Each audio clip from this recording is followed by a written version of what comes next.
Yo, yo, yo, yo, yo, yo, yo, yo, yo, yo, yo, yo, yo, yo, yo, yo, yo. You know what time it is, people? It's your boy Jason Gooner, and we are here again in the building, in the studio. We have the TV on, we have the devices going. Yes, it's gonna be a marathon live stream watch along today. We're gonna do all the games in the Champions League today. Um, we couldn't stream yesterday, so we wanted to go ahead and do a nice long stream today for all the fans taking in the UEFA Champions League today. Of course, we had some results that came in from yesterday, and we're gonna just before we start the news on the Lille. Actually, first before we do that, we're gonna show you guys who's starting in the Dortmund Lille game. Of course, this game is poised at 1-1 after the first leg in Germany last week. Um, goals goals in that game courtesy of Adeyemi in the first half, and in the second half the Icelandic international Haraldsson getting the goal there to make it 1-1. The assist, and a nice assist from Jonathan David actually, to make that game end 1-1 in Germany. So they will be playing the return leg today, and I have the starting lineups for you guys as that match is about to kick off in about 5 minutes. Red Skull in the building from early. Big up yourself. Magena in the building. Yes, Arsenal cruising with the 7-1. So we're going to definitely preview that as we go through the stream today. As I said, people, we're here. It's going to be a long one. I plan to stream the first game, live watch along with that, and also stream the next 3 games as well, which start 4 o'clock my time, 3 o'clock in Jamaica, 1 o'clock if you're on the West Coast. If you're in Europe, I think that's what, 9 o'clock. The games kick off tonight. Some places 10 o'clock, so pretty late. Yeah, bless up yourself, Float. We in the building, bro. Big up yourself. Him say all of Madrid from early.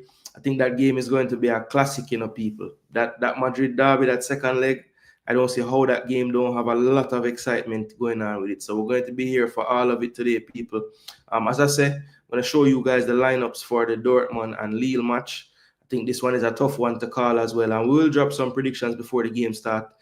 So Chevalier in goal, the French goalkeeper, Diakite and Ribeiro at centre back, Ismaili at left back, two veterans actually, Mounier at right back.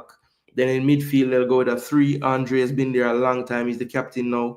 Boadi and Mukau in midfield. Then up front, you have Cabela one wing, Remy Cabela, Haraldsson, the young Icelandic star, and Jonathan David, the Canadian talisman, Lille talisman, up front. So that is the starting lineup for Lille. For Dortmund, Kobel, who has been for a few years now the starting keeper over there in Borussia Dortmund. Schlotterbeck, German international, with Anton as well in the middle of the defense. Pascal Gross, kind of a makeshift right back, but really a versatile player, can play anywhere. He'll start at right back. Ryerson, who really broke out last season in the Champions League, he'll be at left back, having a good campaign again. Emre Can is now the captain of Dortmund. He will be in midfield with Marcel Sabitzer in the deeper line roles. Then they have Bayer and Adeyemi on the wings. Bayer will be more of the player that tucks a bit more central, gives another body in midfield to make the numbers. And then Adeyemi, fast as lightning, will be playing down that right flank.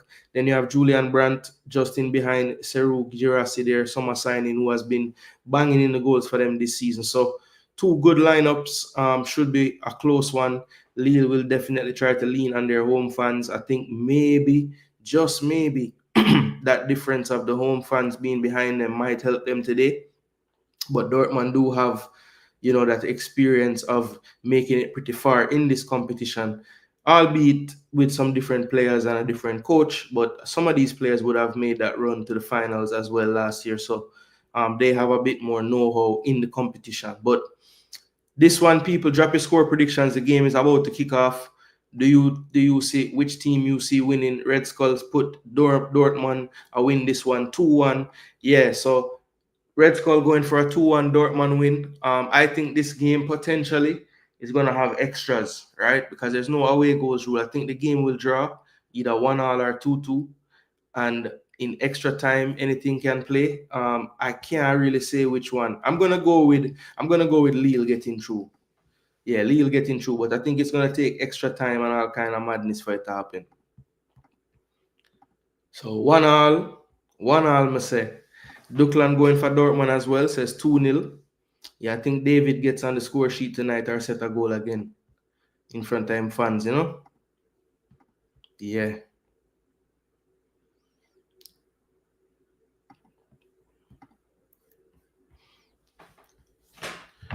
So they're showing the lineups on the screen now. So halftime, people, at halftime, I will pull up the games from yesterday. Some people were linking me wondering why I never got live last night to laugh at Liverpool, but I was telling them like them losing yesterday is not going to, you know, the hurt from that loss yesterday not going to go away today. So we'll have ample time to talk about the Liverpool fans. Hopefully some Liverpool fans tune in today so we can ask them how they're feeling. See, you know, because whenever your team drops out of a competition, you want to blame someone, you know. The glaring thing I would say is I want to know how many of you thought when you saw Darwin Núñez going up to take that penalty, he was actually going to score that penalty.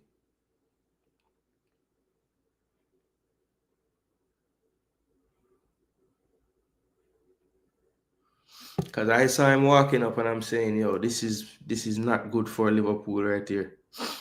Trust me. Not good at all.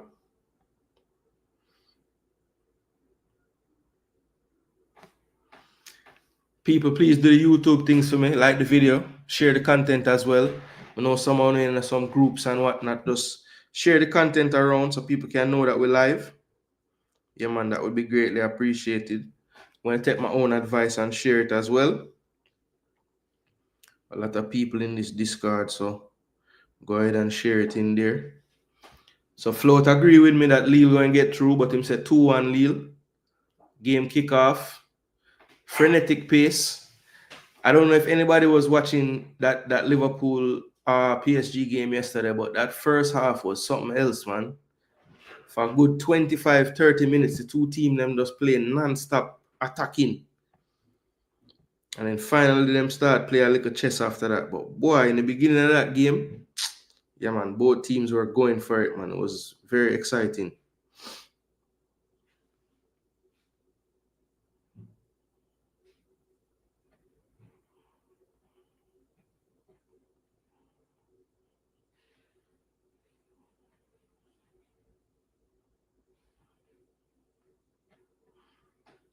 Yeah, people, let's just send around this thing, yeah. Give me a second. Keep dropping in the score predictions for this game. Where say my score one? Yeah, Float. I feel so too. Him going to have a goal contribution today again. They have a wicked assist in the last game. Good defending here. Adeyemi working for the team. This midfielder, Mukau, you know, like the looks of this player, you know, good box-to-box midfielder. Left-footed, but really clean in his touch. Very athletic player as well. It's a part of this modern game. You have to really be able to cover the ground.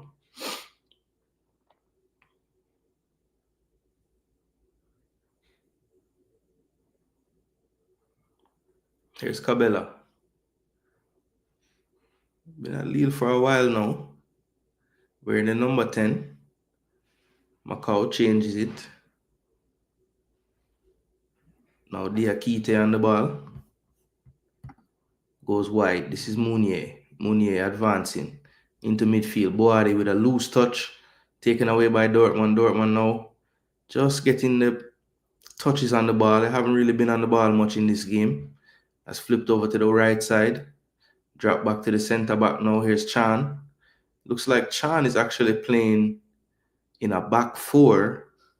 Gross is in midfield with Sabitzer. That actually makes a lot more sense. Anton playing right back. Yeah, so they've already switched it on the graphic on the screen there. The original graphic had Chan in midfield, but if you have been watching Dortmund for the past month or two, you know, Chan has really been playing centre back most of the time. So I was a bit surprised by that, but it is not how they had it initially. That's a poor back pass, but Mounier does well to win the ball. Ribeiro. Over to Ismaili. Boadi back to Ribeiro. Ribeiro back to Chevalier in goal, being pressed. Plays it easily to Andre, who plays it now to Ribeiro.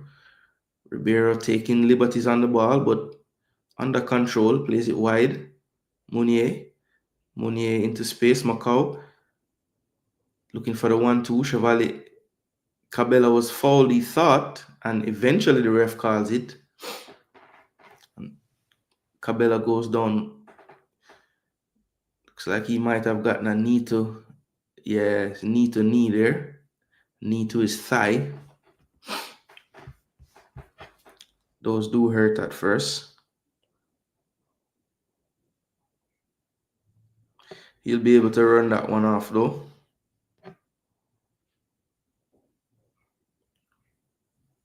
Good pass into midfield. Cabella drops it back, but good recovery speed by Schlotterbeck. Poor pass from Chan, but it gets through. Sabitzer goes wide to Anton. Anton advancing now. Plays it quickly to Adeyemi. Adeyemi turns. Tries to play it in field, but good pressing from Lille, and they win the ball. Here they go down the left wing now. It's Ismaili. Ismaili running towards Dortmund's box. He has one in the box. David into the box, and it's through the legs of the goalkeeper. And the CONCACAF boss, as float management says it, has done it, people. It's 1-0 to Lille.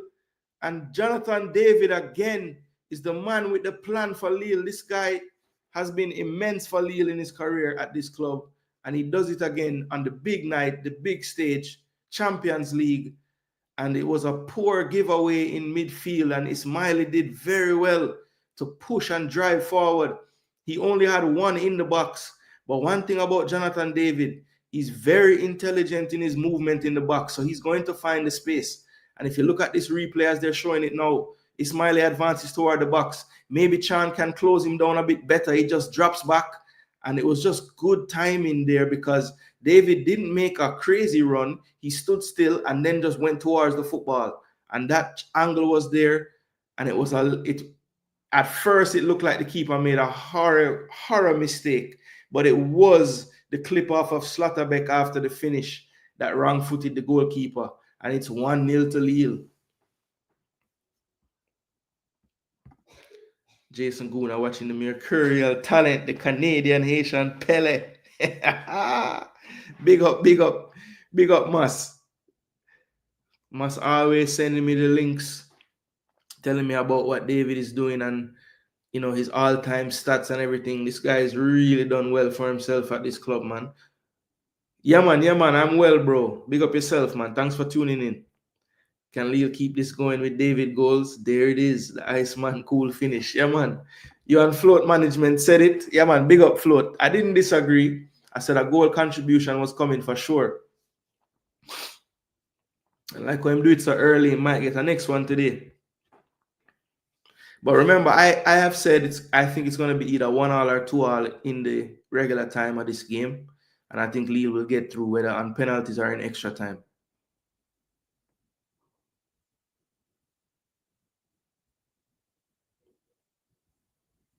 It's a lot of, you can see both teams don't want the other to settle. A lot of pressure in the midfield when players are on the ball. Let's see how long they can keep up this pace. But you can see UEFA Champions League nights just bring out something in the players because we saw something extremely similar. And I don't know what's happening here. All the players leaving the pitch. What's going on?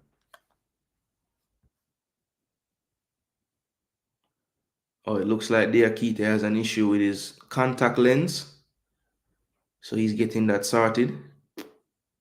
And this was the play here. And as I said, David just intelligently doesn't really make a move, just stays in line with Ismaili.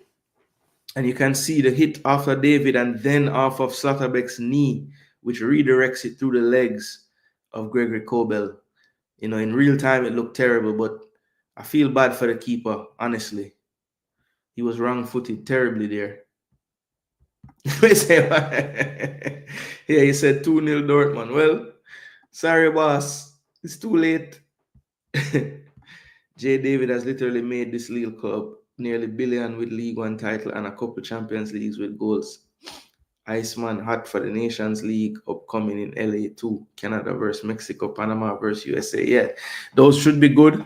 Should probably do some watch-alongs for those as well.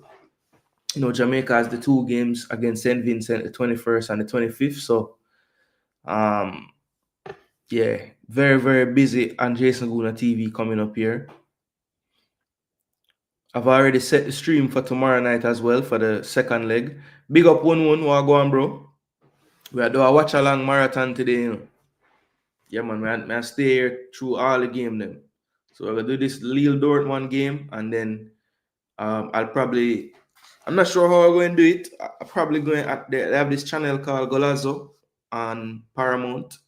I'll probably just watch that because they'll show like all the goals and stuff and stay with certain games. I might do that, or I might just have the Madrid derby on and have Golazo on another device so I can keep up with everything. I'd rather commentate a one game. I know my team playing, but bro, 7-1, really, I don't see how that tie can be any different from the first leg. So what I'll probably do is have the Madrid game on, but I want to see piece of it. I don't know what I'm going to do. I'm going to have to bring in the tablet in here too. So I can just have the three game them on. One on the TV, one on my phone, one on the tablet. So it have to go. Might need to draw for your next phone too.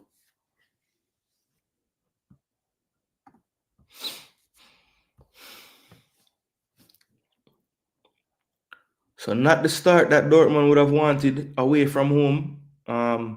The atmosphere in the stadium looks electric as well. It looked that way before the game, and a lot of times when you're the team playing on the road, you would not like the other team to score in the first 10, 15 minutes just to give the crowd that extra boost again.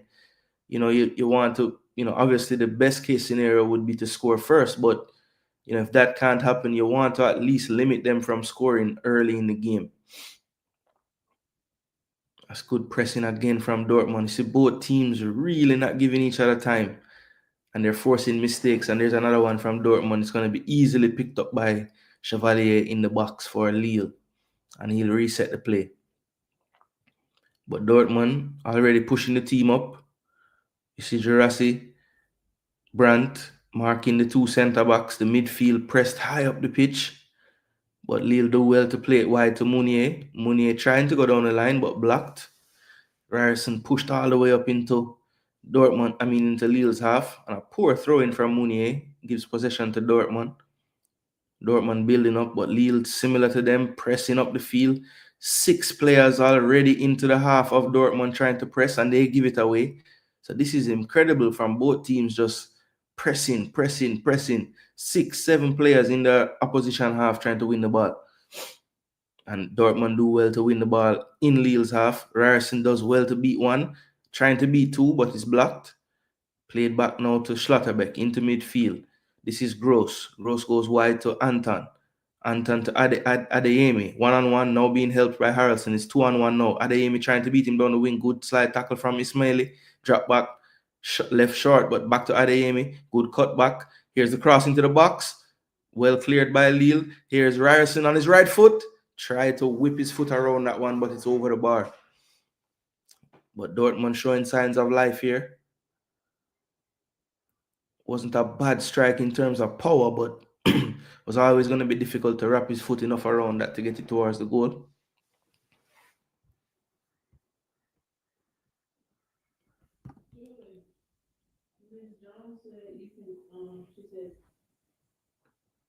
Yeah, no, I agree. But it was so subtle because a lot of forwards in that situation, when him start to run down the line with the ball, you see them make a darting run somewhere, and he was just smart in that he kind of kept his composure with the run, drifted far post, just then to dart directly to the ball. So the setup was incredible, very, very smart. Because a lot of people are taught to do what you're saying 1-1, but in the moment, anxiety blocks the perfect vision. My baller score again, Jonathan David, the most underrated striker in world football. Well, BM, I have been asked by Moss, especially Saskia Gooner, in the comment section, would I take David at Arsenal? And I've always said I'd rather, the Isaks of the world, the Gyökeres, and the more and more I think about it, is like, ooh, Cabela with a decent half chance over the top there. Ooh, that could have been 2-0 to Lille, Very good ball over the top. I think that was Haraldsson, the Icelandic baller. He's a good little player, you know, man. Ooh, over the top. Chose the right technique, but I think he couldn't quite. The ball was a little close to him, so he couldn't lean over it as much as he would have wanted to. So he was leaning back a bit too much to get that on target. David got lucky, horrible connection, but he earned his luck with his movement. I agree. Didn't get the cleanest connection, but one, you know the craziest thing about being a striker sometimes, when you get a clean connection, maybe the keeper save it because him see it, him see where it going and block it. Because he mishit it, it hit off the man knee, it make it score, you know? Oh, here's David again. Ooh, good close control, but he's crowded out that time. There's about 4 players around him. Here's Harrelson. Has a little space. Good through pass to Cabela. On the back post is David. Can he get it to him? No, he can't. It's blocked out for a corner, but good start here from Lille. Besides the one shot by Ryerson, it's really been all Lille in their box. Good defending in the end by Chan. I hope Arsenal sign David, him and another striker. David is free, so take him. I agree. I need to stop being such a, turning up my nose at strikers. We don't have any, so I might as well buy 2. And if he's one of them, I'm okay with it. He is quick and he's intelligent too. And his link-up play is a lot better than, I think people really realize.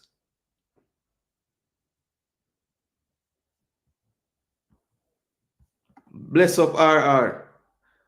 You guys never walk alone. You walk out of the competition with 3 other teams yesterday. So you still never walk alone.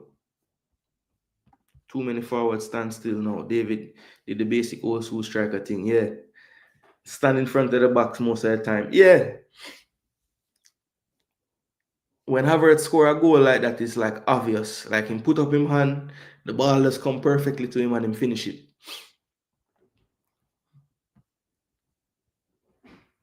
David is what you thought Boza would have eventually been. But the thing is, I don't think Boza ever had that type of pace. Like, look on this. Keeper worried. I don't know, time box and buck out the ball. No, it's a Tuesday or a Wednesday, Africans. Big up yourself. He's free. Have to take him. He's not the best, especially with the slow way we build up, but have to sign him.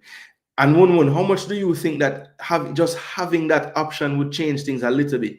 Because I have always said, when Jesus, even though as much as you can hate Jesus, if you analyze Arsenal games when Jesus start at forward, we always create more chances when him start at forward. And I think a part of that is like defenses can't just, they have to be worried at least. Oh, it's an easy finish.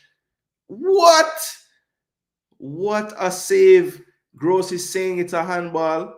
It looked like it beat the keeper, hit the trailing defender Ribeiro. Girassi did really well here. Going towards the box, good fake shot.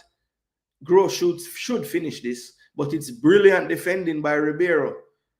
Just backing up his goalkeeper. It beats the keeper, and it didn't hit his hand, it hit his thigh.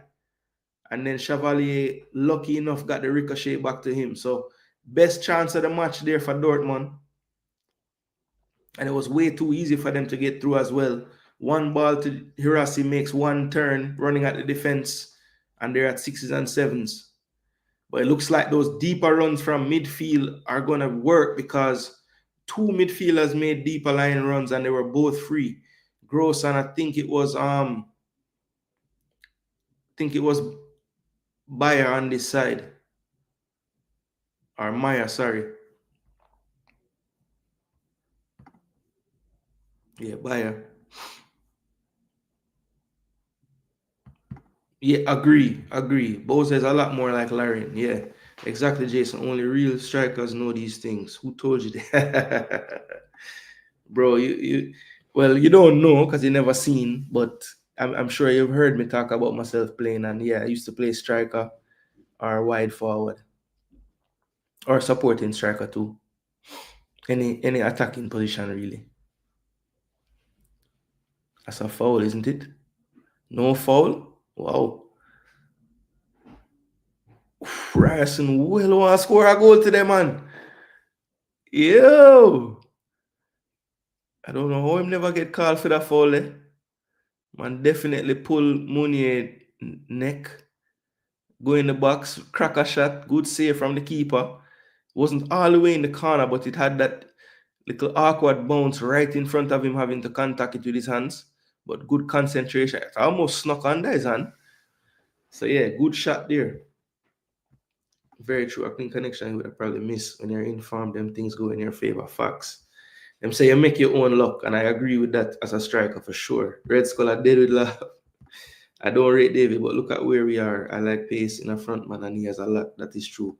Good afternoon, Miss Talawa TV. Hope you're well. We're doing a marathon today. So we're going to do this match first, and then we're going right into the second set of matches. You know, the Gunners playing, but we're going to really have a lot of eyes on the Madrid game. I think 7-1. I can just put my feet up and be a neutral fan of a game today. I don't think it will change a lot because our coach loves building up like a team of slots. But get him so when Arteta goes at the end of next season. Yo, you think he's up? Oh my gosh, people! I'm watching the comments, not seeing what's happening. It's a goal mouth scramble again, another shot, and Lille has the entire team on the goal line, and somehow they keep it out. People, it's still 1-0. That is ridiculous. We say the man now be like Salah look for a cheap penalty.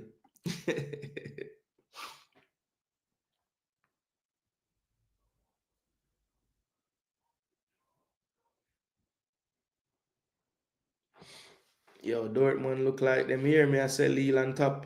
Man, them get serious. Lille need to get back a little control in the game. But again, I must say that both teams have to commend them for their pressing. Because, that was a good ball in. And if Ribeiro didn't make that interception, Adeyemi had a free header in the 6-yard box. But Dortmund finding their feet now, people. Really pushing Lille on the back foot. The press is relentless from Dortmund. And it looks like they're finally going to be checking now from that goal mouth scramble to see if there was anything going on with a handball in the area. And it's been cleared by VAR. It makes a signal, play on. Yeah, man, Dortmund look like it's inevitable right now. I would say, 21 minutes? By about 30 minutes, it's probably 1-1. But Lille is the type of team with the counter and with David threat. You see if them keep on attacking and don't get it. I wouldn't be shocked if them get a breakaway too. Because Dortmund are really going for it right now, these last 5 minutes or so.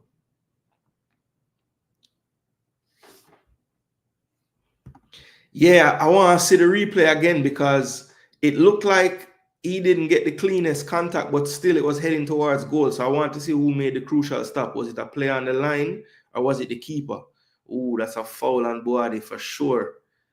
That was a rough one on Sabitzer. They were going for the ball, so I don't think any, malintent or anything, but it's going to be one that hurts. The ref says that's the last one, man.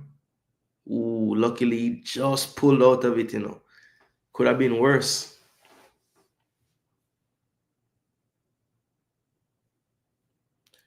Miss Melina, hopeful, Miss Melina. Hope you're well. Yeah, I know you're probably doing a watch along later. This is gonna be a marathon of sorts because I was gonna just come on later, but I say, you know what? I'm chilling today. I have some time. So I'm going to do a nice long stream for the people today. So just show the support. That header was right on target, but Chevalier, good positioning, holds it cleanly. It's a good flicked header there. I think that was Slotterbeck, the captain. Yes, it was. Either side, the goalkeeper that has a chance. Yeah, Jonathan David flying the Canadian flag high.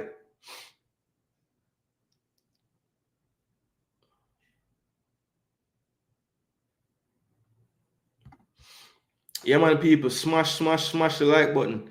Yeah, Miss Melina have her own show. Give her some support, people. Give her some support. Just search Miss Melina on YouTube.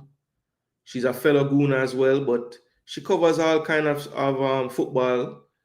So yeah, give her a strength, people. She just recently hit a milestone on YouTube, so she's doing her thing. Help her to reach that next milestone again. Ooh, that's a poor pass. Can Lille do anything on the counter? David making a good run. Macau couldn't find the angle to play the pass, so he's still on the ball, but good composure here. Good 1-2, and that's poor from Cabela. Needs to be a little bit more aware. Here's Brandt coming forward for Dortmund. Here's Jurassi. Jurassi held back by Boadi, who had just been warned, but I guess that wasn't a strong enough challenge to get a yellow card. And the ball was rolling or in the wrong spot or something, so Dortmund will retake that one. You find a coach to replace Arteta? Who is that?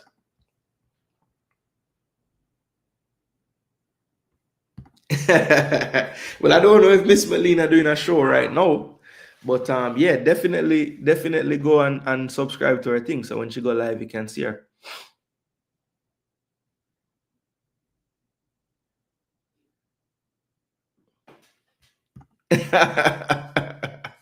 Meaningless records. What do you mean? Like the first Jamaican born in the parish of Clarendon to get a cap or something like that? Yeah, I know what you mean. Sometimes it's overkill, you know? Well, if we could entice Luis Enrique to come to Arsenal from PSG after he's building a rotted team over there right now, which I'm sure he would want to see through, and you know, as far as you know, the money to do whatever he want, that's pretty much there. And the thing with PSG that you have to rate as well, even though they're a team that, you know, obviously has a lot of funds and stuff, they have built the team in a manner where they have a lot of assets that people would buy. When you look at that midfield, especially, you know, Fabian Ruiz a little bit older, but you know, Vitinha, what other one named João Neves, them two baller there, they're both young. You know, gonna if they ever were to sell them, they're gonna make them a whole bunch of money to reinvest. Barcola young, Desiree Doué they just bought, he's only 20. You know, Lee Kang-in doesn't even play that much now that Kvaratskhelia is there, but he's a baller as well, and he's only like 24. So they have done a really good job of building that team to have very, very high market value, very high value to earn more money to keep refreshing the team. So I don't know if you know, I guess it's just the prestige of coaching in the Premier League. That would probably be the biggest draw, you know, and Arsenal is set up pretty decent as well in terms of younger assets that they could sell and make money, or you know, they have a decent little setup. You know, I don't think they have quite as many young, you know, as high assets as PSG, but they're not built poorly. You know, they have a solid base, good defenders and stuff. You know, I think they need some more midfield and they need some more attack, but you know, it's not a terrible situation for a coach to enter. But I just don't see why he would leave PSG. Ooh. The captain there saw his name in lights.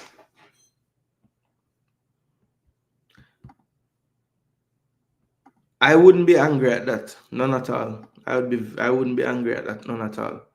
We had 4 different scorers in a Gold Cup game for the first time in our history against nobody. Then we get beat up by Mexico and have 1 shot in a Gold Cup match for the first.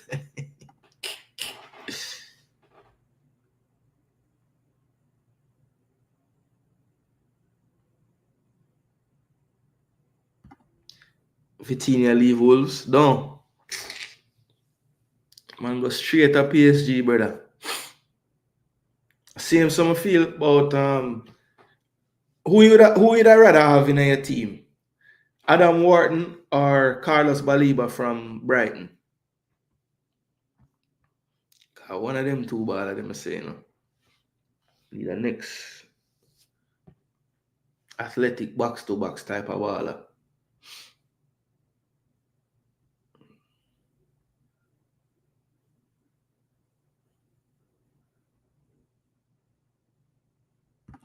I know you're gonna say Wharton, Red Skull, I hear baller. Carlos Baliba or Adam Wharton for the Gunners? That more I know. Good flick to the back post. Oh, poor header. That was on, man. Ribeiro should have get that back on target towards the goal or the box. PSG have the best team that they had since the takeover.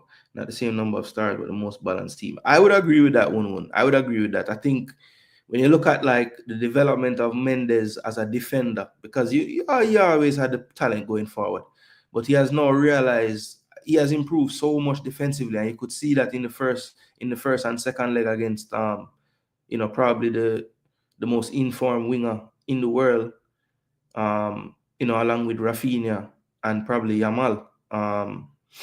So yeah, I thought he did a really good job against Salah in those two games. So Saski said Baliba. We say Zubi and Rice already there, don't need the next CDM. Brother, I want 15 player in every position, brother. This season has scarred me for life with the injury them. I'm gonna think Partey are forward again, brother. Partey gone,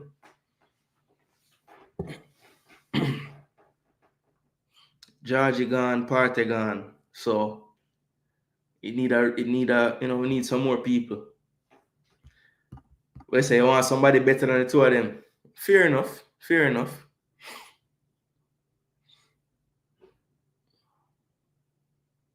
I just feel like the youth from PSG, Vitinha, right? In the day Wolves are play.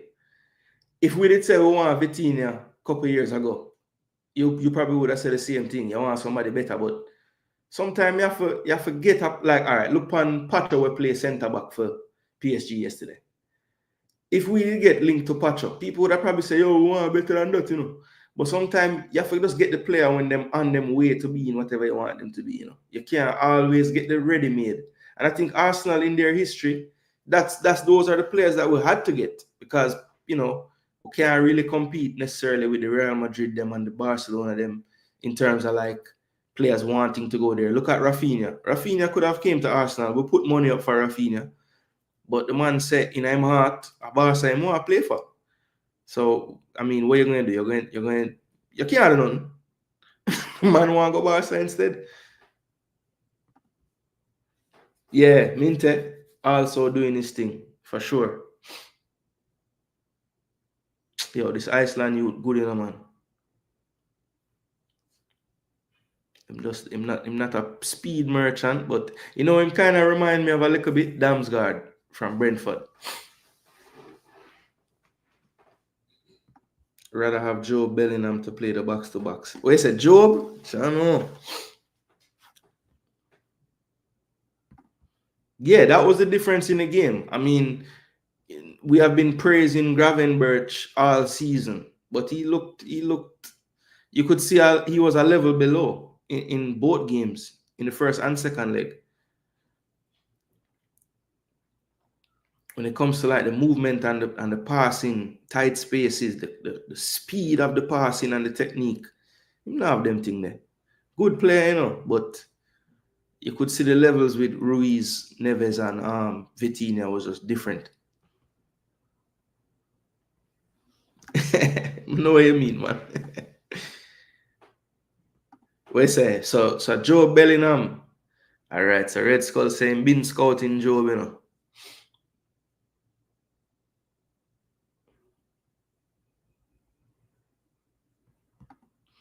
Yeah.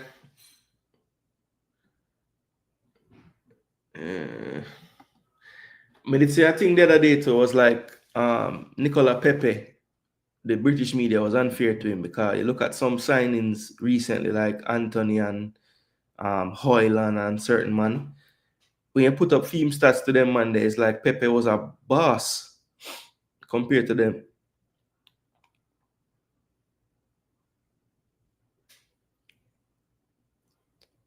So Lille actually weathering that storm from Dortmund in that like 20 to 28 minutes or so.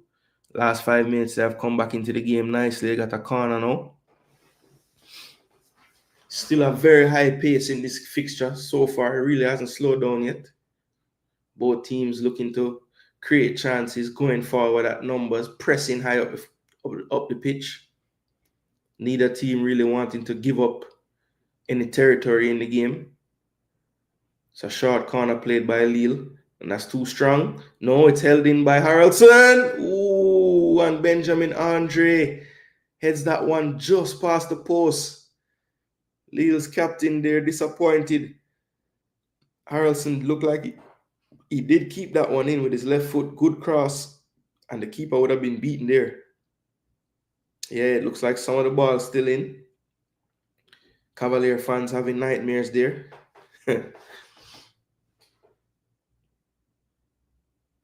Yeah, they do. Yeah, man, the Lille crowd going nuts. I could tell before the game, like the stadium a bounce.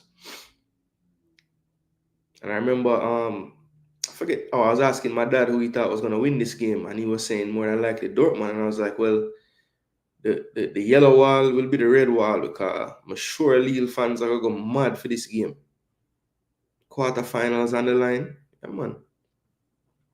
The young Portuguese boy gives them legs, keeps running on his tidy alongside Vitinha and Ruiz, much better than Liverpool's. Yeah. One said Dortmund ain't good, but they're not looking good. Good ball by Cabela. Macau again in midfield. Like his tidiness.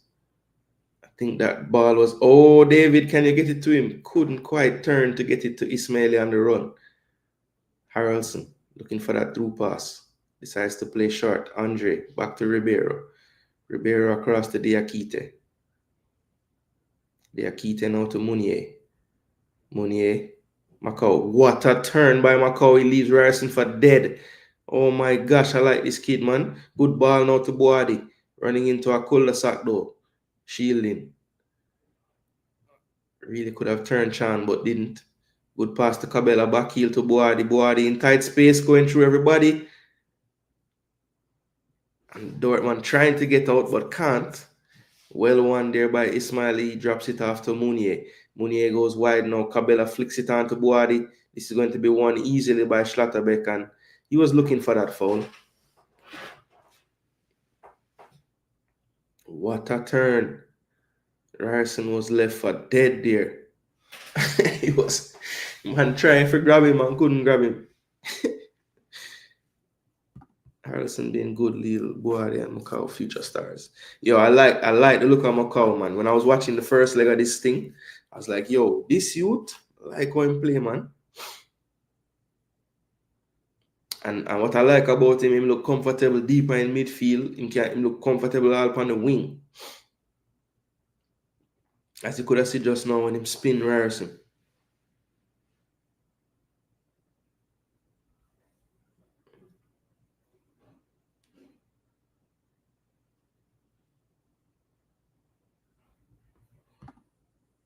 They said Dortmund hasn't looked good. Yeah, I think because they went to the final last year, people just assuming they were gonna win this game. But I'm like, based on how both teams play, I would have to say that Lille with the home fans, I would give them the thing. Yeah, Boadi only 17. So I bet you any money him can play for Morocco or Algeria, one of them country the two. I'm not sure where, but we'll see if he actually plays for France or not. Cleared by Andre. Andre not the tallest player, but wins a lot of headers. Macau, brother. Brother, yeah, move away. 20 years of age from Congo. Democratic Republic of Congo. Made 2 appearances so far for Congo. One to watch. I'm listening as a DM and a CM, but Boss look like he could have played wing.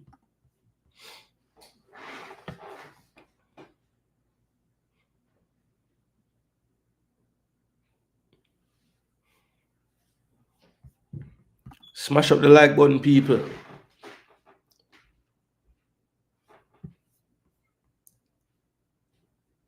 Give them the thing.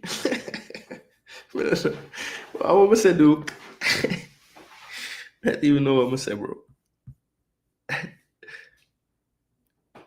Why myself?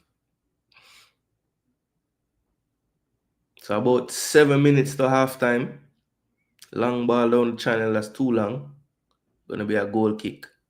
So it's been an exciting 1-0 so far. I think Dortmund had the big chance of just showing it again. Gross couldn't finish. Good shot from Ryerson, saved by Chevalier in goal. And then the header from the corner. Here's it again. Oh, Jurassic could have put that anywhere but there. The man just kicked the ball right to the keeper there. And then the man will get the extra rebound, kick it onto a defender. Boy, that ball had eyes for the Leon defense. But yeah, Jurassic should have finished that 1-1. Cause the ball, it kind of stuck on them foot a little bit, but still. Yo, play the ball over to him, no man.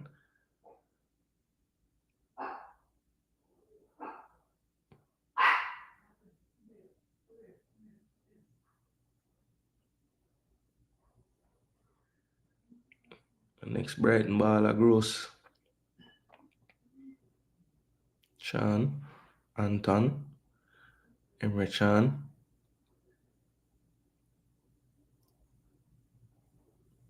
Lille not as aggressive in their press as they were early in the game. Just wanting to set that defensive shape, and that tends to happen. You know, you have a 1-0 lead now, you kind of, halftime is approaching. You want to make sure you're going with a lead. So it's funny how like scoreline and time of the game really can affect how a team play, even psychologically. Ooh. So throw into Dortmund again.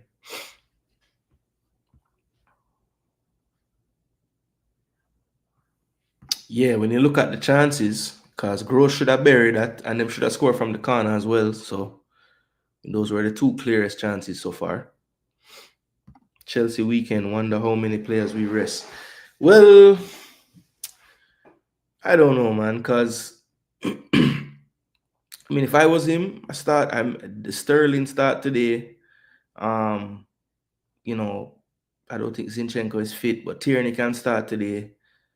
You know, just play some of the fringe people. I mean, we don't have enough people on the squad of a certain quality to like make 11 changes, but the positions where we have cover, we should just play the other people from the start. I mean, 7-1, they're not going to overturn a 7-1. Like, I don't care who we start. I would start Waneri because I think he had one of his worst games against United. So I would start him again and just make him get like a confidence, just let him play another game. A part of me want to start Martinelli today because I have a feeling that he would want him to start against Chelsea. But I feel like right now, getting reps and getting more minutes might be more important than just saving him for that game. Because if he came on in the last game, clearly he's fit enough to play.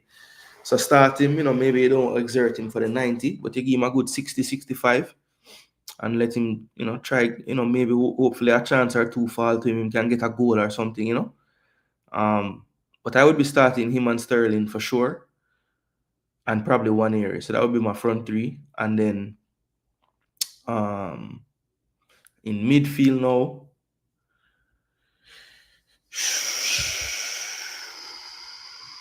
I would probably play like Lewis Kelly in midfield, Tierney at left back. I would start Jorginho today. I think I would still start Odegaard as the captain. And I would probably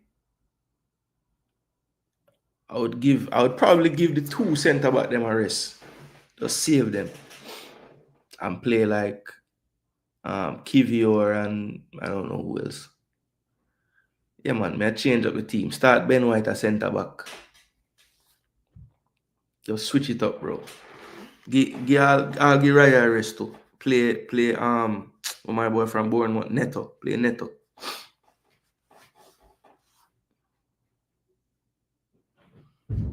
Between Semenyo and Nico Williams, who would I rather? Tough one, I think Nico is a little more clinical. I don't think neither of them super clinical. But I kind of feel like I would go for the power, the power of Semenyo, bro. I swear. I feel like Semenyo also going to give you the work rate that I think Arteta really, really love wingers that will track back. And I think Semenyo does that really good for his team. Really well, I should say. They said Martinelli should be start. Yeah. So Saski said Raya White, Saliba, Kivior, Timber, Jorginho, Rice, Odegaard, Martinelli, Waneri, Calafiori, Marino up top.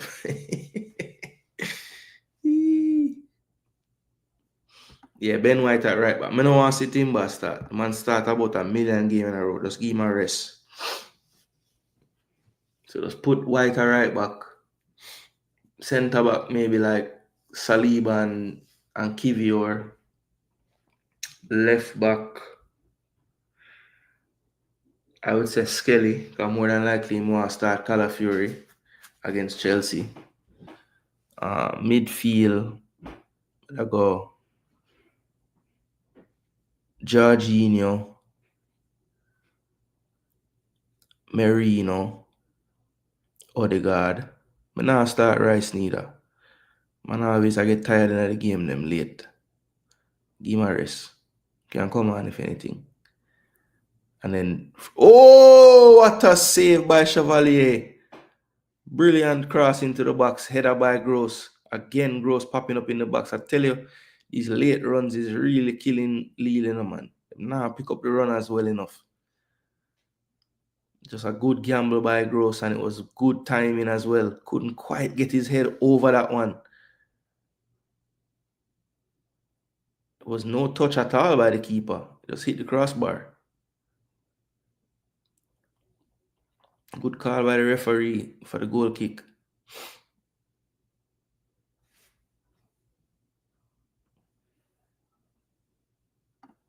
Timber can't play. One yellow card and he's out for the next round. Jaja. Well, I think Marquinhos took that yellow card yesterday knowing that he would be out for the first leg to make sure that he's not out for the second leg. So is that a situation where the coach might want him to just get it and done, or would I rather have him for the first leg for sure? What's your thoughts on that? Yeah, it looked like him save it, but he never touch it. On one angle, it looked like he did, then the other one, no. Yeah, but that's the thing, Saski. Like, would we rather have Jurian out for the first leg of the next game or the second leg of the next game if him don't, if him play next game and get a yellow next game? Or does it cancel at the quarterfinal? I think it's after the quarterfinals it cancels.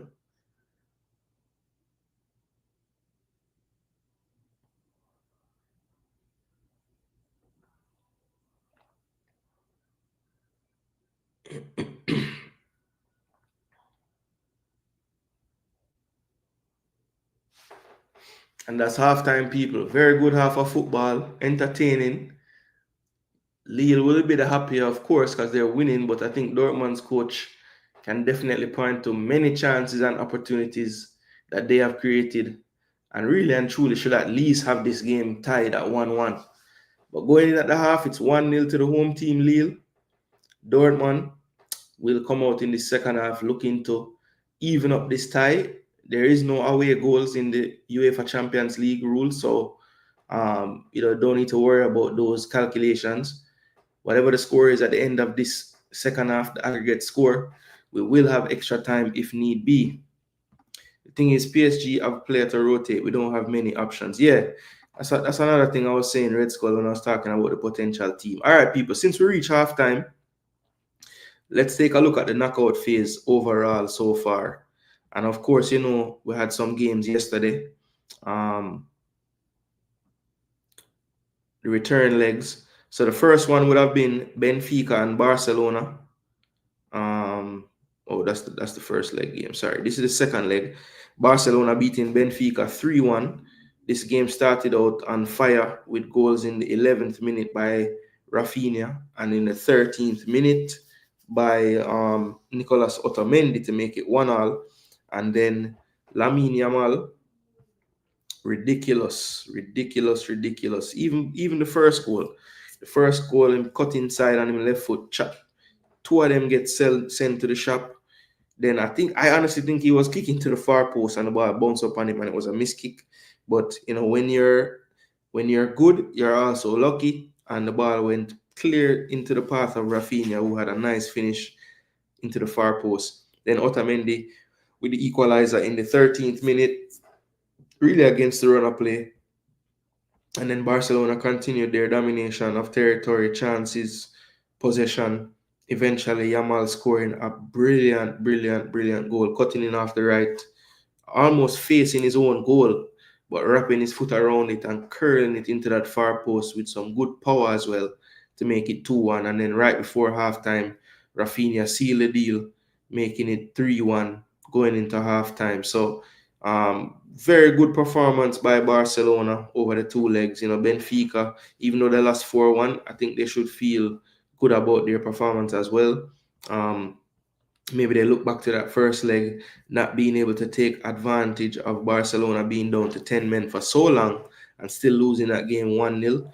Maybe that was really what did it for them in this tie. But Barcelona looking strong, defense looking better as well of late. Chesney really proving to be a shrewd bit of business for them to keep after Ter Stegen went down with the injury for the season. So Barcelona, if they can continue to get performances out of Kunde, Balde, and the centre backs and Chesney, I think they will be up there as one of the favorites in the competition moving forward. That front four, really, of Yamal, Rafinha, Dani Olmo, and Robert Lewandowski, ridiculous, especially those wingers at the current moment. They are flying. So Barcelona looking tough moving forward. Then we move to Bayern and Bayer Leverkusen. Of course, last week it was 3-0 to Bayern.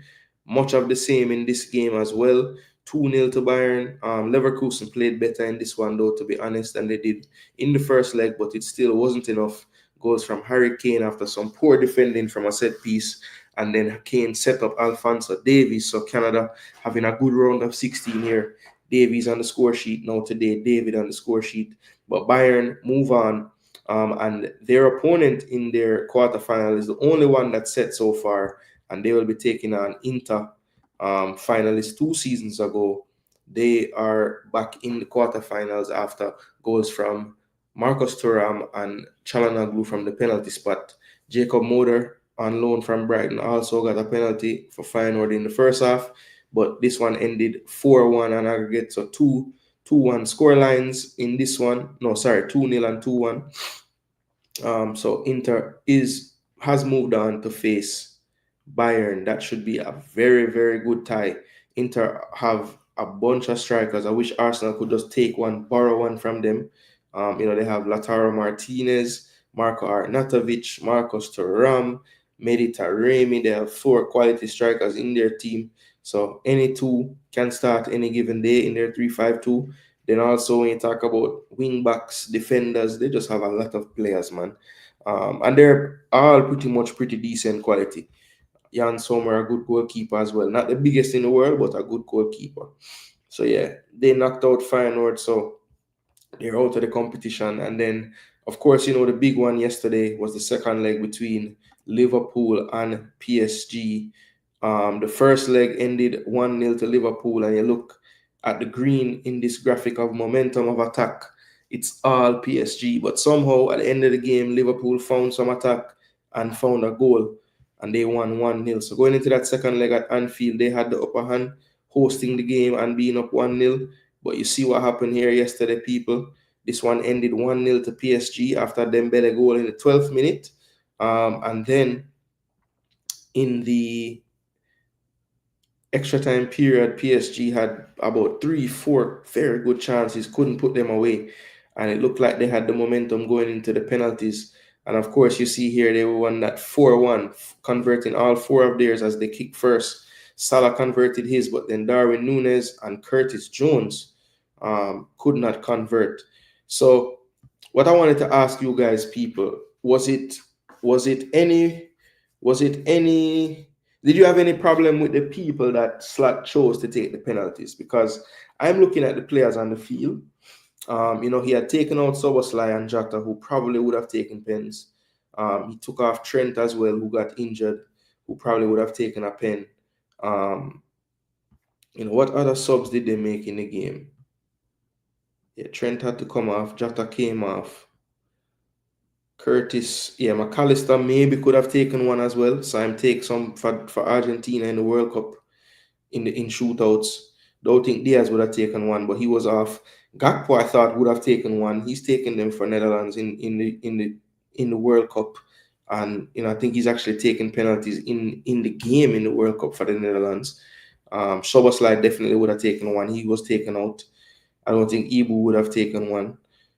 So yeah, when you look at who was on the field, the likes of Endo, Harvey Elliott, Cody Gakpo, Curtis Jones, Kwanzaa, Darwin Núñez, plus the players who didn't get subbed off, which would have been Virgil van Dijk, who I thought could have taken one for sure.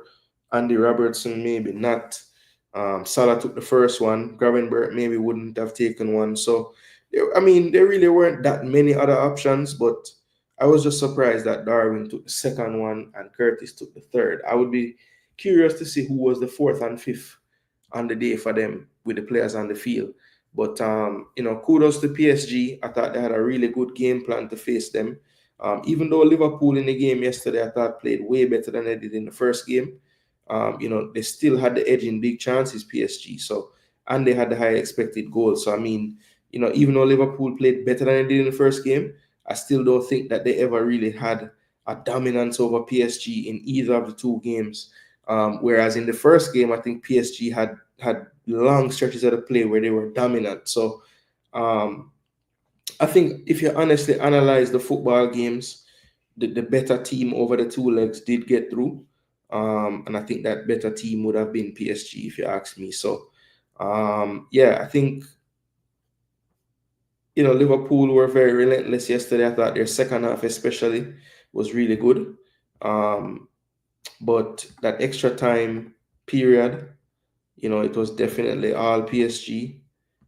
And the first half, I think PSG was the better team, creating the clearer chances. So again, over the 120 minutes, 90 minutes, and penalties, I think PSG would have had the edge in terms of just which team was the better team. So yeah, I don't think I think Slot in hindsight will look back and say maybe he could have adjusted his penalty takers a bit more. What's his name? Van Dijk is not a striker by any means, but just his overall mentality, his experience. As I said, he has taken penalties in World Cups for his country in the penalty shootout. So, he is no stage too big. I have a Gunners fan, not a Gunners fan, a Liverpool fan, my cousin, and he was saying he can't remember in Curtis Jones' career at Liverpool him ever taking a penalty. So he was just surprised that he would have been the third to take it. So, look, you have to try to figure out why some things happen and they're out of the competition. So I'm sure their fans are looking back like, what could we have done differently? But yeah, I am definitely saying it wouldn't give me much confidence seeing Darwin step up to take that second penalty.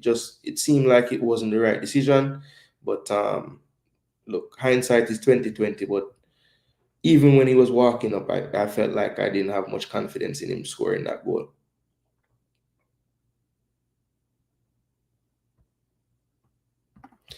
Like J. David took down Simeone and Ancelotti squads with goals. Arsenal can too. We have good record versus Real. And then we would get PSG winner in semi, right? No, I feel like we would get hold on.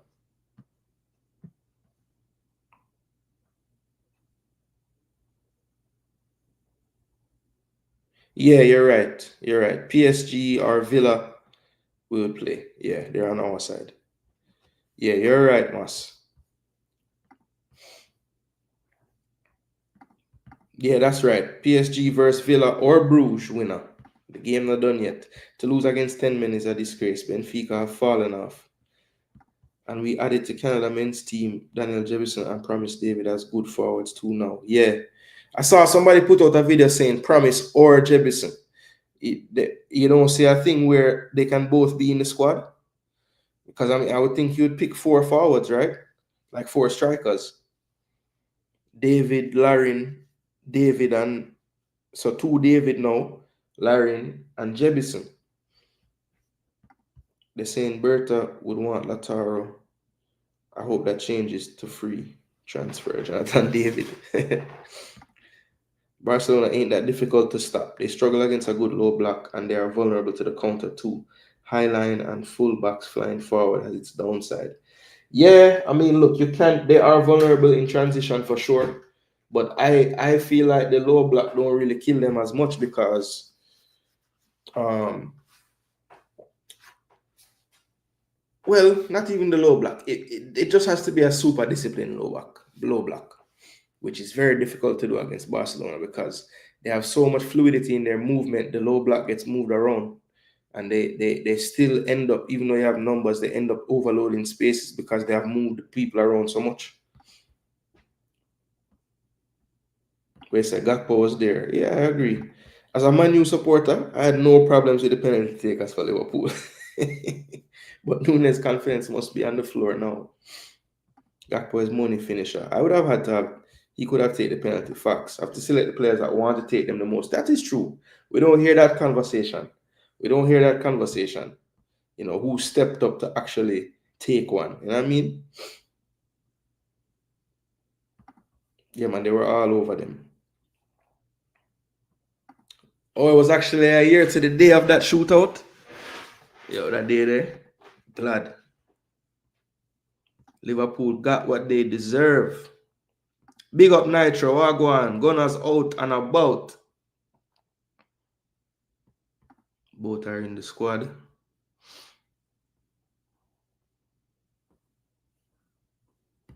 Oh, both are in the squad. Nice, nice, nice.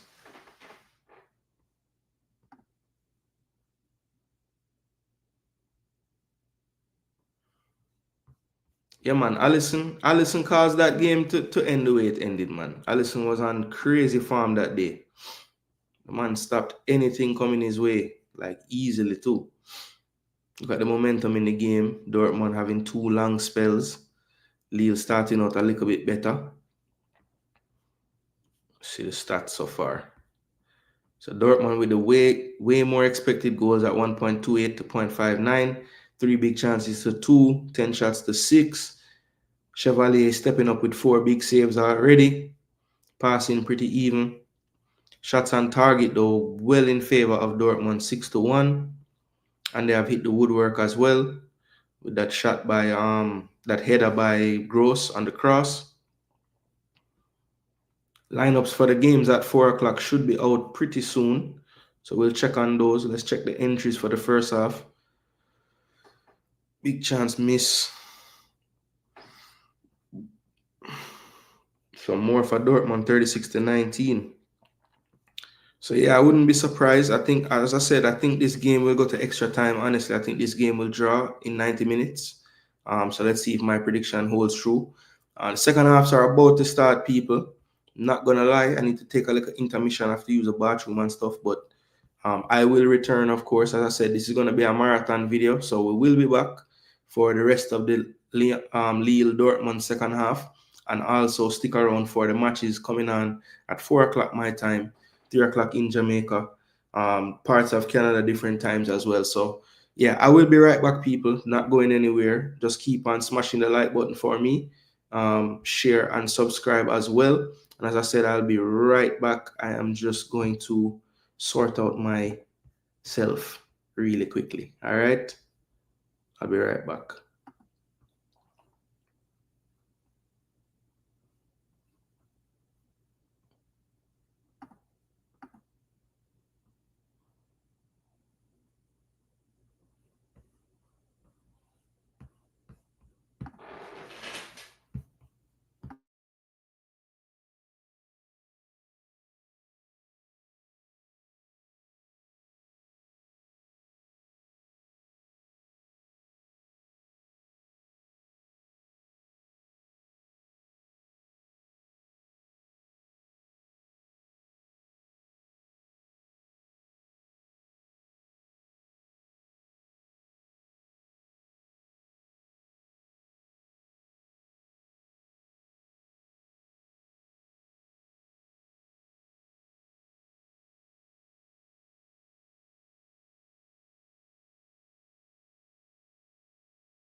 Yo, yo, yo, yo, yo, yo, yo, yo, yo, people, what going?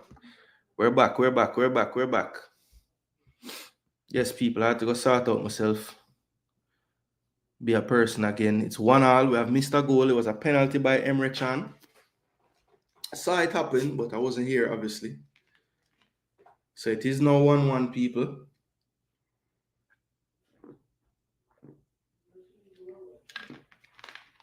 Grab a refreshment as well. Poor touch here in defense by Mounier. Ryerson been trying to score all day with his right foot. That one was wild. He apologizes to his teammates. But it's 1-1, people. Emre Can kept his nerve. 2-2 on aggregate. Thanks for all the people that stuck around during the intermission. Saskia Gooner was commentating for you guys in the comment section. Big up. One, I saw a comment about the low blocks, yes. Similar to Arsenal, but I think they have a little bit different. And what they have different is, you see the midfielders that they have, they provide the extra, that little percent extra to mess up the low block, you know. I think earlier in the season, I would agree with you. I don't think it's happening to them as much now later in the season. I think De Jong being back helps a lot as well. Free up Pedro a little more.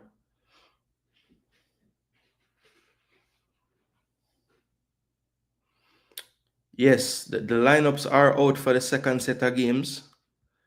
So let me show you guys that now on the screen. Let me make this a little easier for you to see it. All right. So the Arsenal PSV game. These are the confirmed lineups. Ryan goal, Gabriel and Kivier at centre back, Miles Lewis Kelly left back, Ben White right back. So I was right about the full backs.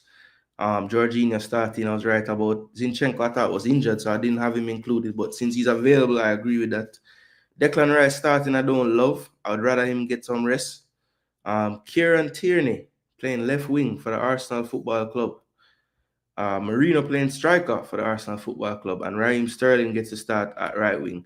Then for PSV, Benitez in goal again. He had a shocker in the first leg. Ledesma and Malacia keep their places, but his changes at the centre-back position, Nagalo and Obispo start this game. Flamingo drops to the bench this time.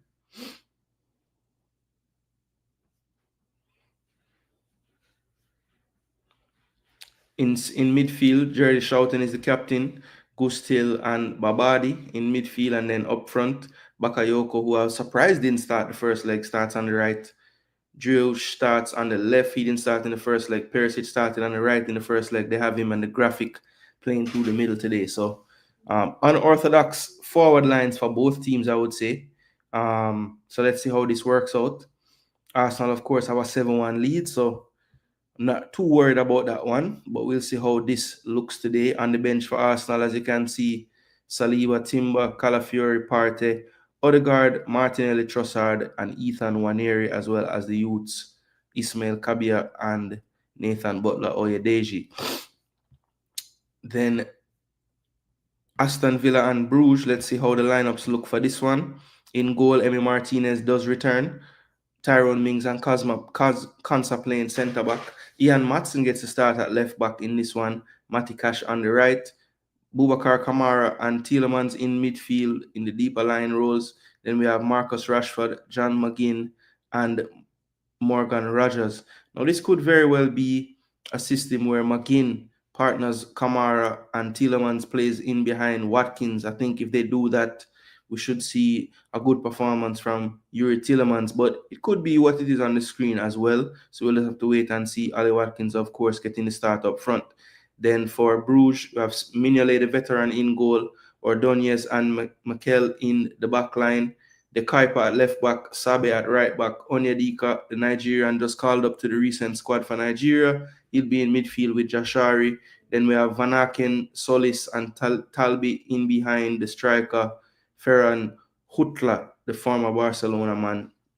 He will be up front. So that is the starting 11 for both teams there. Aston Villa with a 3-1 advantage going into that. And then, of course, what I think is the biggest one of the day today. It will be the Madrid derby from the Metropolitano, Atletico Madrid's home stadium, and Atletico will start with Oblak in goal, centre backs Jimenez and Langley, left back Mandava, right back Marcos Llorente. Then in midfield there'll be four: Pablo Barrios, who we saw in the Olympics for Spain, as well as Rodrigo De Paul, who we saw for Argentina winning the last World Cup. Then you have the coach's son, Simeone, playing on the right side of midfield, Conor Gallagher on the left. More than likely, it will be more of a three in midfield. Simeone will maybe push up a bit, but it's very fluid, the formation that you see Atletico Madrid use. The two strikers in this system have been linking up really well of late, Antoine Griezmann and Julian Alvarez. Then on the other side, mirroring 4-4-2 based on the graphic on the screen, Thibaut Courtois in goal, centre backs Asensio, the youngster breaking through this season, and Antonio Rudiger. Then at left back we have Ferland Mendy, right back, the makeshift right back now, Federico Valverde, who has really done well in that position. Then we have Chouameni and Luka Modric in midfield. Modric gets the start today. Jude Bellingham, who missed the first leg, is back for this one, and Rodrigo on the right having a really underrated season. Then we have Vinicius Jr. and Kylian Mbappe as the two forwards. So that should be a cracking game there, which we'll bring to you on the live watch along as we continue the program today. But let's turn our focus back to the game currently in progress. Dortmund just went inches wide ahead of from Bayer at the near post. Chevalier had no chance there, and he really should have done better. So another one goes banging for Dortmund. Lille really hanging on here in the second half. It's still 1-1. And the longer it stays that way, they still have a chance, but they really need to pick it up right now in this second half. I think Dortmund has really been all over them so far in this half, and they need to come to grips with that. Adeyemi, 1-2 with Brandt. Here's Adeyemi down the flank, trying to cut inside, still on the ball. Plays it wide now to Anton. Anton steps over, looking to reset and does so. Back to Chan. Chan goes back to Anton in space down the right. He goes down the right-hand side, whips in an early ball over everyone, but coming at the back post, Ryerson. Ryerson onto his right foot. Is he going to shoot again? No. He cuts back. Finds Gerassi now. Gerassi into the box. Bayer on his right foot, and what a finish! What a finish into the top corner there. Brilliant football by Dortmund. You could see it coming, and the Dortmund traveling fans are the loudest in the stadium at the moment. Brilliant finish there.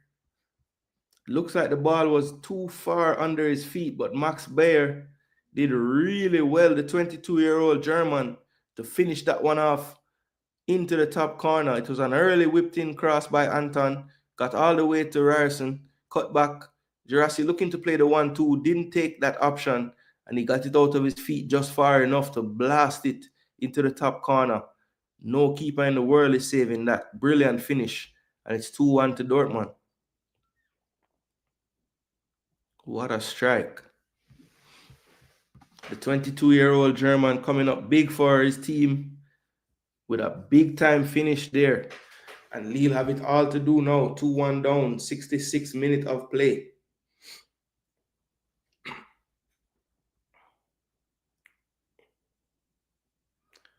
So a lot of dejected faces now on the Lille players. Head in hands by Mounier. That makes it 3-2 on aggregate. This game is heating up now. And the home team is really behind the 8 ball.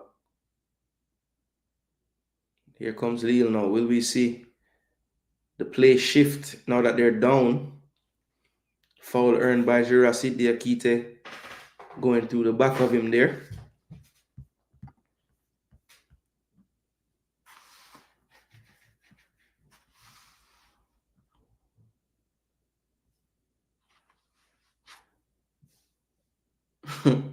We say Allison don't deserve no credit. The forward them need to do better. So Chuba Akpam and Goodmanson entering the field of play. Looks like Ismaili is leaving. And so is it Cabela?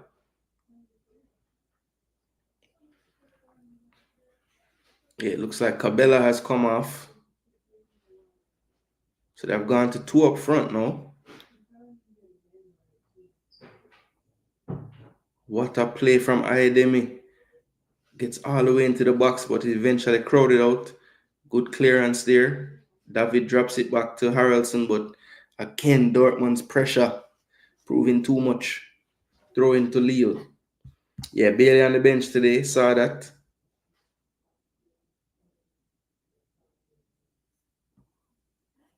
Agree.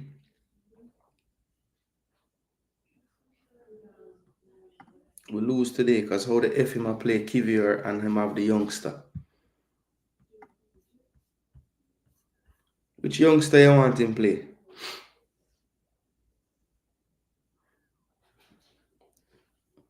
Kakari, same name.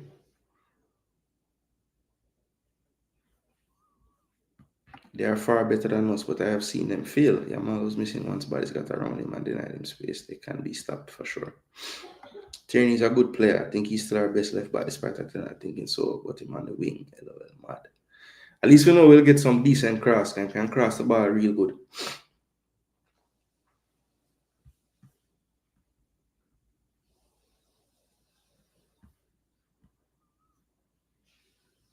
Yeah, that was a brilliant finish for sure.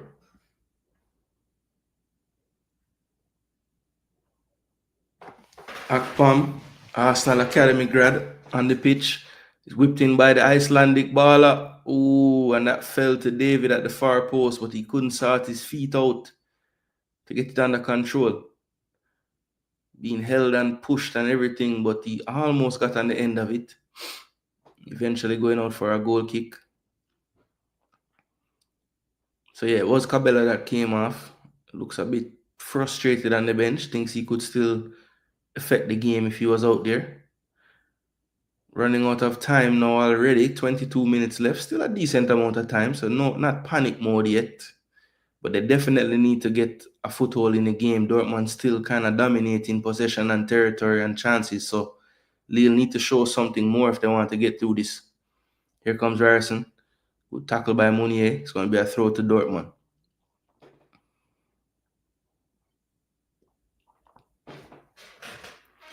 People, please be sure to smash that like button. You can contribute to the channel as well by dropping a super chat. Just helps the channel. Also, if you haven't done so before, please do subscribe and also consider becoming a member of the channel. It's just $1.99. There should be a big join button somewhere on the screen if you're watching on your devices. Just hit that join button and follow the instructions and you'll become a member of the channel. Just another way to support. It's $1.99 every month. So just, help me pay my light bill and whatnot. Yeah, man.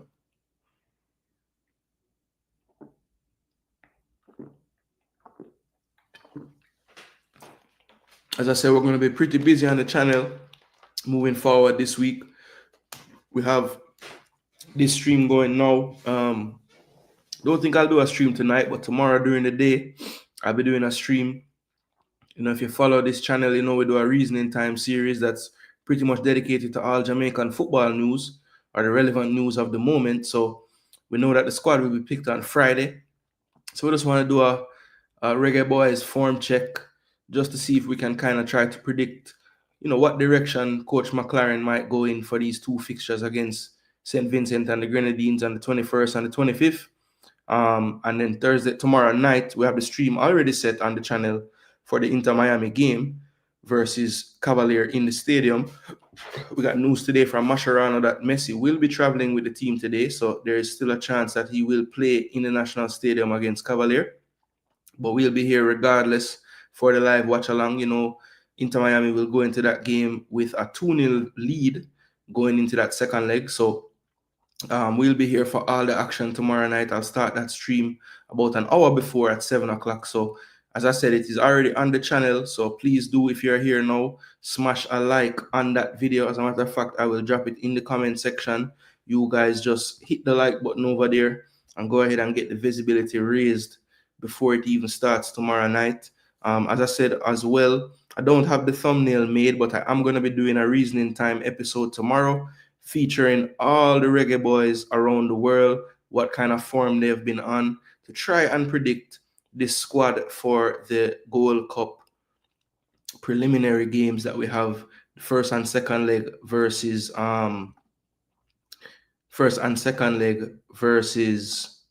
St. Vincent and the Grenadines. So look out for all of that content coming up on the channel, people. It's my pleasure to bring it to you, and I plan on doing so. That is the link to the live stream tomorrow night for Inter Miami and Cavalier. Will be here live watching that one. I will have it in the Discord as well for folks if they need to see the game. But it's gonna be all over the place around the world in terms of different stations showing it, so you shouldn't have an issue. But if you do, I will have it there as well. Yeah, man, you did say Dortmund was going through. I was saying Lille will go through, but Dortmund looks like the more strong and powerful outfit right now, to be honest, creating more clear chances. Lille started the game well, but haven't been able to sustain it quite like Dortmund. You know, the likes of Boadi, Mukau getting less and less influential in the game. David has never been the most influential player all throughout the 90 minutes. He just has moments, really. So I can't really put it down to him. But I do think that the midfield was looking a bit stronger earlier in the game, and they have really succumbed to the Pascal Gross, Sabitzer, Brandt. That whole area there is really being dominated by Dortmund now. Dortmund has made a few changes as well. So let's just see what happened there with them.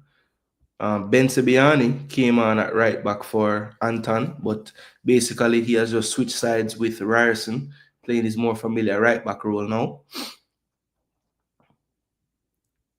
He's beaten to the inside by the other substitute, Goodmanson. Here is Akpom. Akpom is crowded out there. Chan blocked the cross and Ryerson dribbles away with it. Tries to find Brandt, but it's cut out by Akpom. It's going to be a throw into Dortmund. Here's another sub coming on for Lille. This looks like it will be number 11, Saurawi. And he's coming on for... No, that's Matthias Fernandez, sorry. So Matthias Fernandez has come on.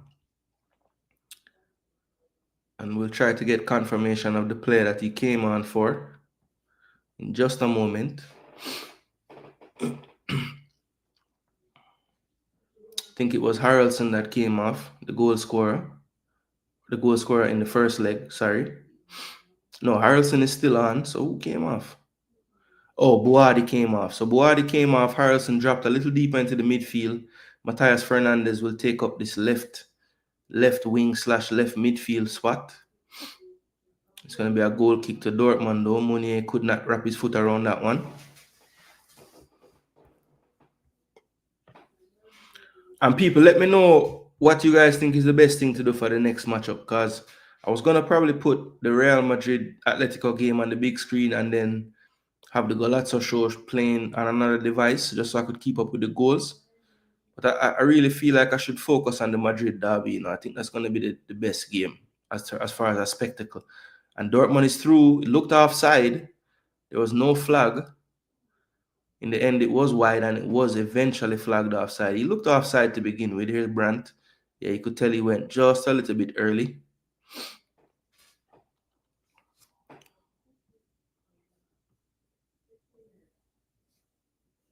Yeah, so Fernandez is on for Boadi.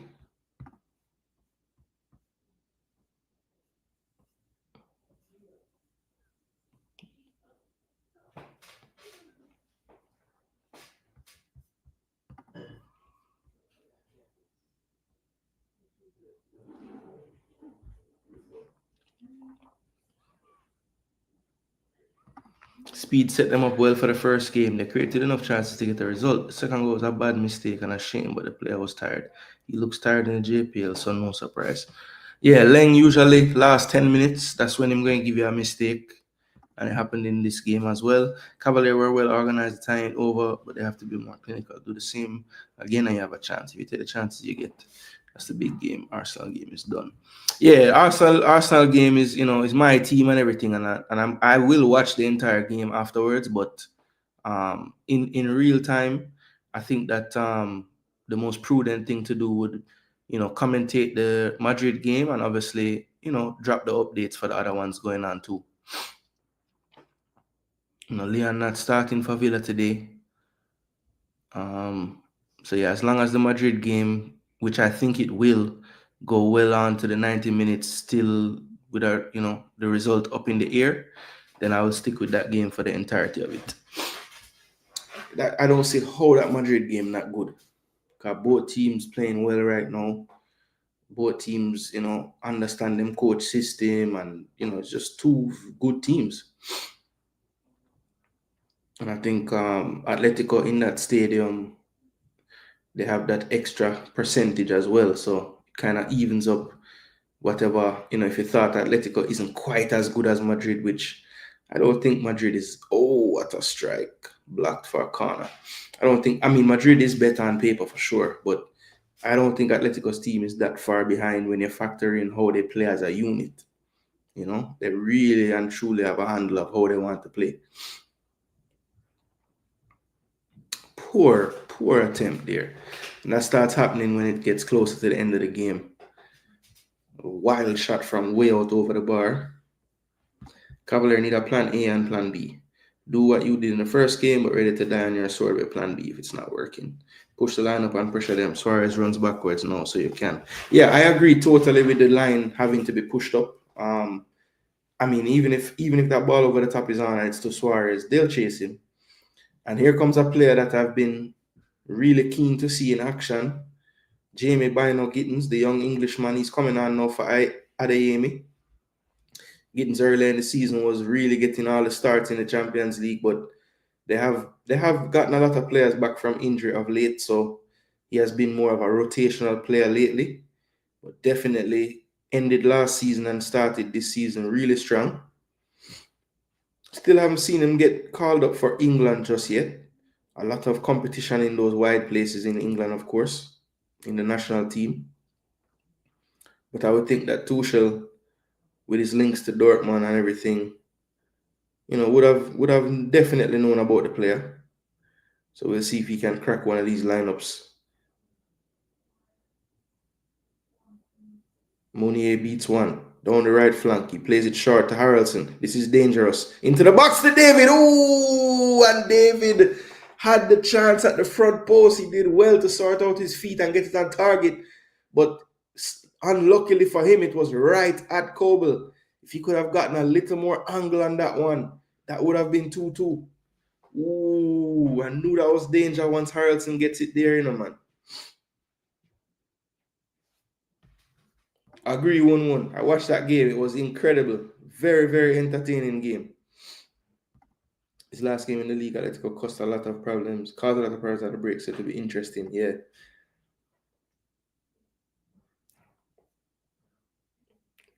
Yeah. Yeah, man. Float. Things change fast in the ball game, man. But the runway felt like a slight intermission at the end of halftime, and when we forward back, it was 1-1 already. Over the top. Misjudged there by Brandt. Ribeiro on the ball. Getting fouled. Restart for Lille. And foul out him shank yard.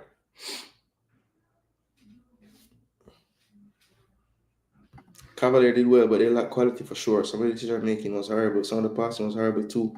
Yeah, I think they were able to get away with some of the bad decisions and bad passing in the first half because they weren't tired yet. So their legs could make up for those mistakes. But then when they kept making the same mistakes and they were more tired, Inter Miami just kept having more and more space.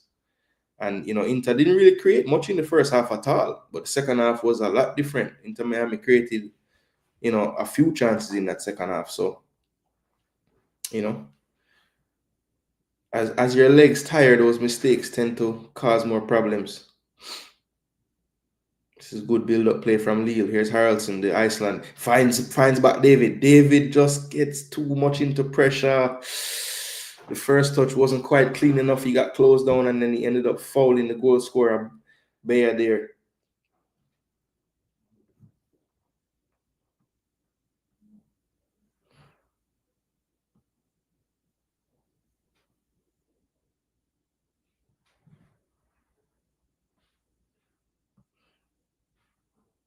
Yeah, I think it was just tough because I think if the ball was lower, he would have been able to redirect it more to the far post. I think the height on it was just more about getting a clean contact on it, and he couldn't really get the direction he wanted. I think it came at him a touch fast for him to like sort his feet out to the point where it would have redirected to the far post. It was a difficult chance in the circumstance. I think he did well to get it on target and get that much contact on it, clean contact on it. Oh, a little bit too much on that pass. Wasn't able to keep it in. Jesus, what a tackle. It was out for a throw anyway. Yeah, you can't hold the keeper. You can't hold the ref hand, brother. Yeah, do. Stupid yellow card there. Yeah, Monterey versus Whitecaps tonight. Matter of fact, did you guys see the games last night in the CONCACAF Champions League?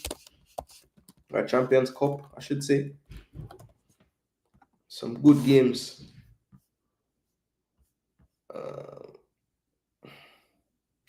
So Columbus defeated LA. They were up 2-0 late, but LA got the goal. Columbus needed to win by 3 clear goals. So 2 subs, Sarawi and Andre Gomez on. Looked like Macau came out after getting that yellow card. And let's see who the other player substituted was. I think it might have been... Yeah, Haraldson came off, the Icelandic player. I don't know if I would have taken him off, Wow, the Akita gets away with that one. Here comes Lille on the counter. Matias Fernandez now gone to the right-hand side. Sarawi in the left now. Here's Ribeiro. Ribeiro has played decent today around the back. Ribeiro going long. Akpam does well to get in front of his defender. Can he face him up and take him on? No, he drops it back. Fernandez infield now. This is Benjamin Andre. Andre slips while trying to cross. It goes right back to him. Plays it short. There's Matias. Drops it back to Diakite. Diakite now over to Andre Gomez. Andre Gomez exchanging passes with David. Gomez goes down the line. Can Goodmanson keep it in? He can. Whips it back to David. He lets it run. David to the far post. Akpam! Can't get any purchase on the header. That was a good idea by David, though, finding him at the back post. Other results last night in the Champions Cup.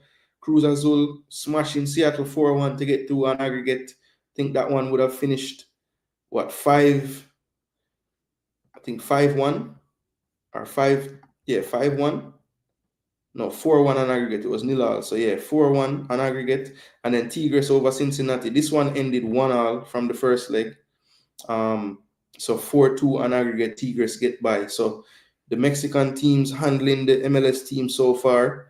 Cruz Azul knocking out Seattle. Tigres knocking out Cincinnati. We'll see another matchup like that tonight when Monterey takes on the Whitecaps. The Whitecaps getting the 1-1 draw in Vancouver. So we'll see if the MLS can get one over tonight.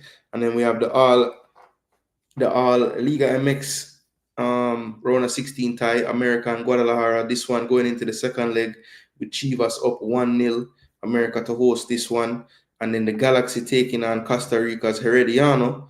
From the first leg, Herediano does have a 1-0 lead. So the Galaxy will be looking to overturn that one in the second leg. So, it should be exciting, people. There's only, 3 teams have booked their place in the quarterfinals. 1 MLS team, Columbus, and 2 Liga MX teams, Cruz Azul and Tigres. So we'll find out 3 more of the 8 quarterfinalists tonight. And then tomorrow we'll have, of course, Cavalier and Inter, and Alajuelense and Pumas. Pumas with a 2-0 lead going back to Costa Rica to play the second leg. So that should be interesting, people, for the rest of the CONCACAF Champions Cup. But yes, we are at the end of this game that we're watching now. 2-1 with just 4 minutes and some change plus stoppages left. Here comes Gittins now on the run. He beats 1, beats 2, cutting inside. 1-2 with Hirasi, and he can't get his foot on it. And that wasn't even Gittins. Who is that other player that's on that left side there? Man, fast like a jet. Oh, that was Gio Reyna? Yo, Gio Reyna looks so fast a while ago. That can't be Gio Reyna. Ain't no way. Oh, that's Chukwumeka. Okay, that makes more sense. So Chukwemeka on loan from Chelsea. But Gio Reyna is on. Came on for Brandt, so he's playing right in behind the striker.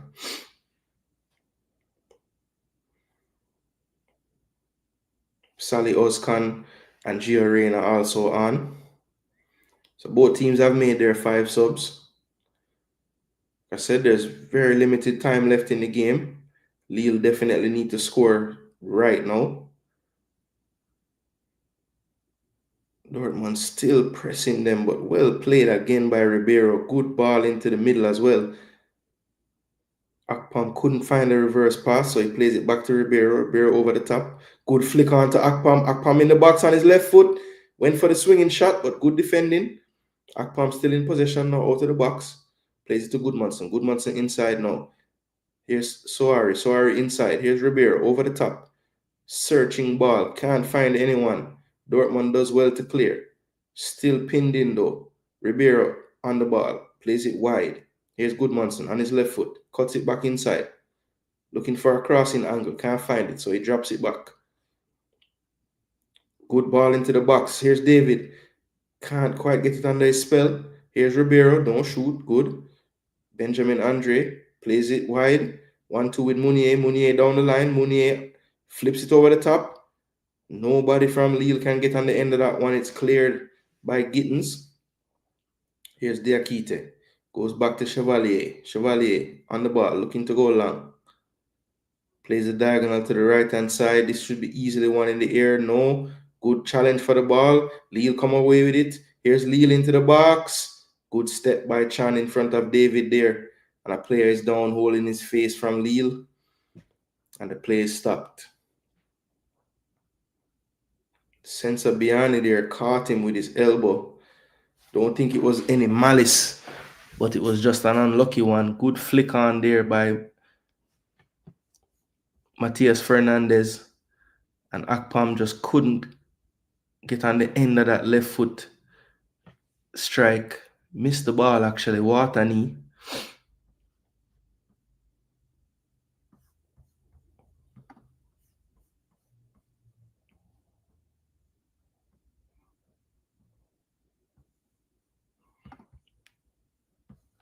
Saw that. Tigres moving on, Sounders out. Yep. The gap in fitness levels from MLS to JPL is huge. That's one factor that JPL supporters don't factor in when talking about regular boy squad selections. Facts.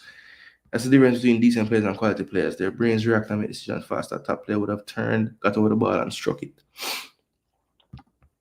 Poor header. When the ball comes slowly like that, it's easy to make that mistake, but he should have scored. No. Now's not the time to make negative subs and bank on holding the lead because of the opposition score. You're on the back foot for extra time. The Dortmund coach didn't do that, which is good. Too many do. That's true. He's made more like for likes just to keep it fresh. Hasn't really changed the shape, any extra way, gone to an extra defender or anything like that. He just play out the game. Well done. Here's Dortmund. This could finish it off. Poor pass by Sabitzer, but it ends up with Guirassy, and he almost made something out of nothing. A brilliant chest control and swivel and shot. Just missing the post. 4 minutes extra. Lille now getting into panic stations. They need to find this goal. And that's cleared. 1-1. Respect for the super chat, bro. Yeah, man. Respect for the super chat. 1-1.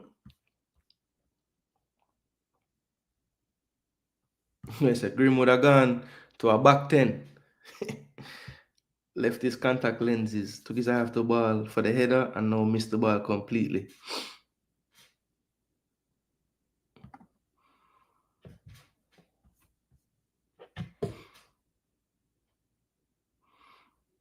Lille now or never. Poor first touch from David, and this is cleared away. Diakite will get there first, plays it back to Chevalier. 3 minutes of injury time left. It's really do or die time now. Chevalier plays it long to the left side, but that's way too close to the keeper. It's going to be easily handled by Kobel. Takes all the time he can before picking up. This will waste another 10 seconds or so. So about 3.5 minutes left. Lille's manager on the sideline looking a bit nervous. Bruno Genesio.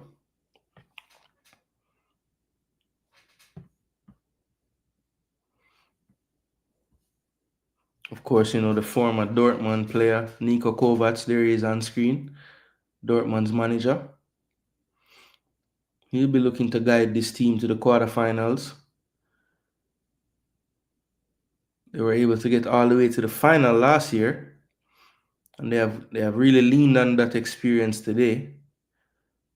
This one's cleared by Lille, but only as far as Dortmund. Dortmund, good 1-2 on the top of the box. Here's Reina. Looked like he was being fouled, but no call. And Lille can now counter. Here comes Mateus Fernandes, really showing some speed, but Slatterbeck doing well to cover. Slides and keeps it inside as well. Dribbles forward with it, plays a good pass to Reina. Reina in space, going into the Lille half. They slow it down now. Here's Chukwuemeka. Back to Reina. Reina into midfield now. Here's Charlie Oskan, the substitute. He goes back to Reina wide. Reina into Chukwuemeka. Chukwuemeka in space. Finds Girassi. Girassi being hounded, but finds Ryerson wide. This is good football from Dortmund. Dortmund whipped to the back post by Ryerson, and Ryerson wild again with his right foot. Girassi has to turn and say, man, what the heck kind of cross was that? Goal kick to Lille, taken quickly. Here's Andre Gomez being pressed. And they say it was ricocheted off of, I think, Chukwuemeka there. It's going to be a throw into Lille. We're into the final minute of injury time. Looks like Lille is going to fall just short if they can't find this goal in the next minute here. Controlled well on the sideline. Sawari, he finds a ball in space. Good turn from Andre. Andre finds Mateus Fernandes. Lille. Ooh, Akpam tried the back heel to David. If it had come off, it would have been brilliant. And this is the last attack now. 30 seconds left. Here is Diakite. Diakite goes long, diagonal, towards Akpam. Good jump from Schlotterbeck. He wins the first ball. Second ball by Dortmund. Chukwuemeka being pressed. Doesn't get rid of it in time. Good tackle by Mounier. Here's Ribeiro. Ribeiro goes wide. Goodmanson has a good left foot. Can he whip it in? Good ball into the box. Schlotterbeck again, winning everything in the air right now. Ribeiro, will he go direct? No, he decides to dribble. He beats one, goes in towards the box, and that's cut out, and this is probably going to end the game, and it does end the game. Final whistle. The Dortmund players celebrate. All the Lille players fall to the ground. They fall just short in front of their home fans. 2-1 to Dortmund. Deserved it as well. Created the clearer chances. Probably could have scored more. And Dortmund headed back to the quarterfinals again. Consistency being shown in the Champions League by this Dortmund team. They have changed out a lot of the pieces that they had last season, but they're still rolling again in the Champions League, back into the quarterfinals, and good value for this victory as well. Slatterback did well, marshalling that back line, and they got just enough out of their attack to get the job done. Definitely need to get more clinical if they want to keep going in this competition, but good performance from them. 3-2 on aggregate, close tie, but Dortmund probably the deserved winners, and they get through to the quarterfinals, people. So 1 in the books for the day. We have 3 more to go. They will kick off simultaneously in about 22 minutes, and we will be around for all the action. The feature game today will definitely be the Madrid derby, but we do have multiple devices, so we will have our eye on all the other fixtures as well. So we'll bring you all the updates for the goals and everything. All right, people. So yes, that is it, people. That is it. That is 1 down, 3 to go. So now there are 5 teams that have made it through to the quarterfinal phase. We have 1 matchup already, and we just learned the second matchup there today. So let's look at the where is it?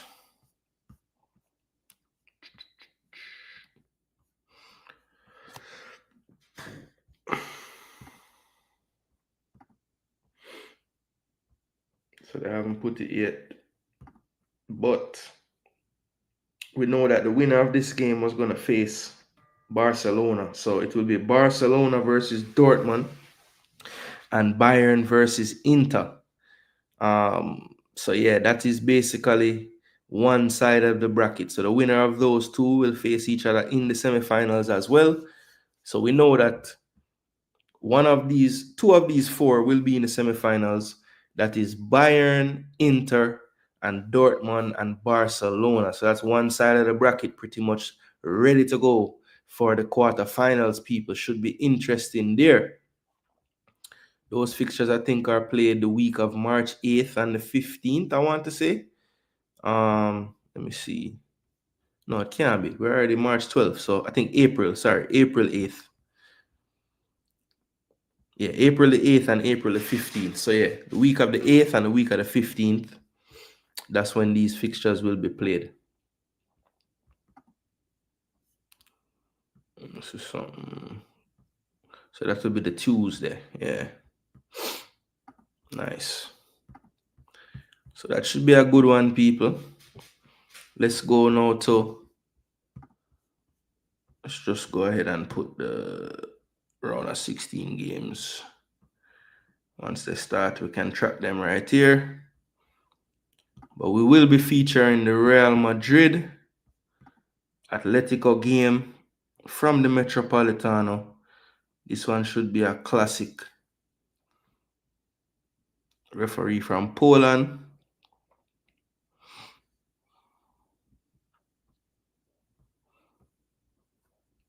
So Real Madrid. Some youth in the forward attacking areas on the bench. Gonzalo Garcia, Chema Andres, both from the Castilla. Then you have Hendrick, young player as well. Brahim Diaz has been playing well this season. Arda Guler not getting as many chances as he would probably like. Camavinga definitely will come on at some point somewhere on the pitch. Vasquez might get a game at right back at some point if they want to move Valverde infield or a little more advanced in the midfield. Alaba has returned of late as well, so he's available as a substitute. But I think Atletico, the likes of Correa, Sorloth, can really change things up front, especially Sorloth, give them a different, focal point in attack. But yeah, he's not shy about using his bench, so I wouldn't be surprised to see a lot of these players come on in the game as well. But yeah, I'm looking forward to this one, people. It's very tough to call. I mean, you look at Real Madrid's team, and yes, you see the names jump off the screen, but Atletico Madrid as a team, and they're just very, very dangerous. So I wouldn't just look at the players on the pitch and the names as the end all be all. You know what I mean? Yeah, sorry, Lille. Yeah, I think he was trying to just whip across. I don't even think he was shooting. Yeah, the better team won. That is true. The teams that on the balance of play have played better have actually gotten through. That is true. Bless up, Martin. What go on? There, Dortmund are poor. They're having a horrible season. They've been good in the Champions League, though. Yeah, they've been getting the results in the Champions League, though. But you're right. Their league form has been shoddy. As you can see, they're all the way in 10th, which for them is horrible in the Bundesliga. So right now, it's looking like they have to win the damn Champions League to play in Europe next year. Even though they're 4 points off Conference League and 6 points off Europa and 7 points off Champions League. So it's not impossible. They only play 34 games, so they have 9 games left. I mean, I would think they would need at least about 22 points from those 9 if they want to get into the Champions League in Germany. Mainz has gone on a tear to get where they are, 4 wins in a row. Frankfurt look like they're going the wrong direction. And Leipzig hasn't really been on the greatest of form either. Freiburg unbeaten in 5, but they've drawn their last 2. So Dortmund just need to go on a run. I mean, they need at least a 3-4 game in a row streak, and maybe that will put them right back in the pickle for it. But they're definitely gonna have to get more consistent in the league. 25 games played to lose 10 of those games. That is not like Dortmund in the Bundesliga at all.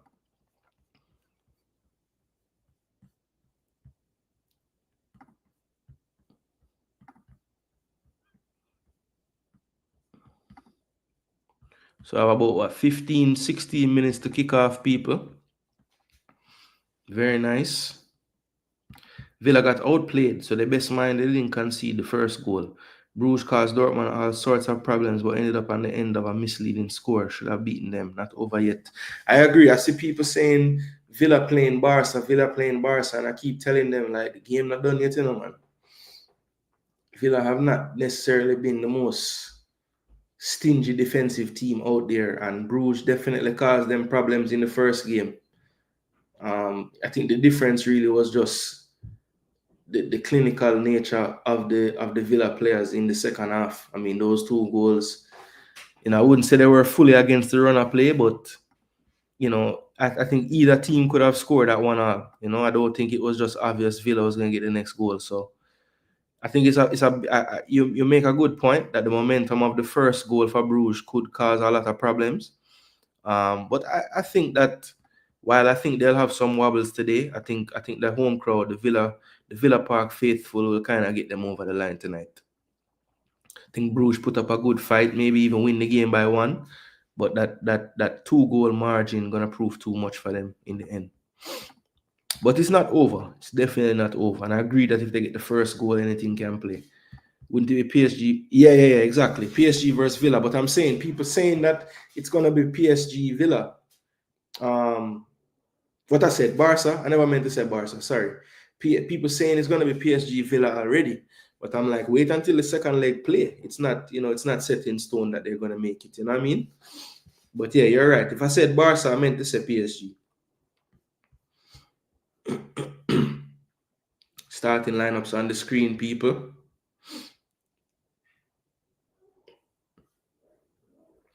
So yeah, I think.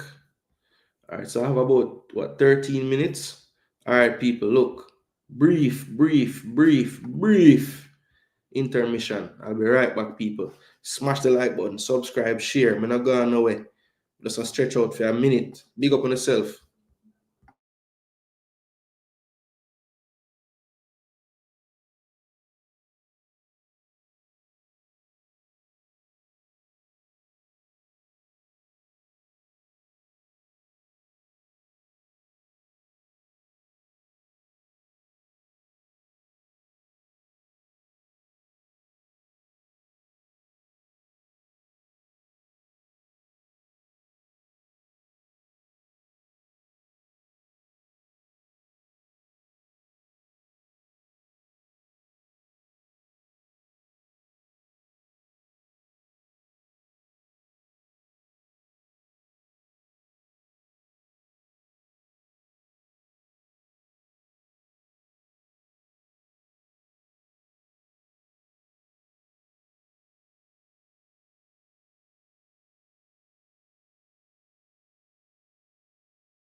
Yo, yo, yo, yo, yo, yo. We're back, people. We're back, people. We're in the building again.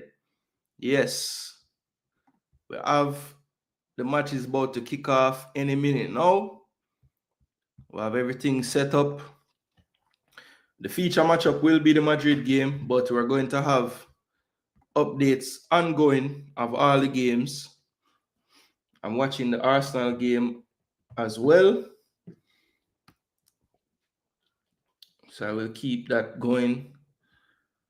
And I'll watch the Madrid game as well. Yes.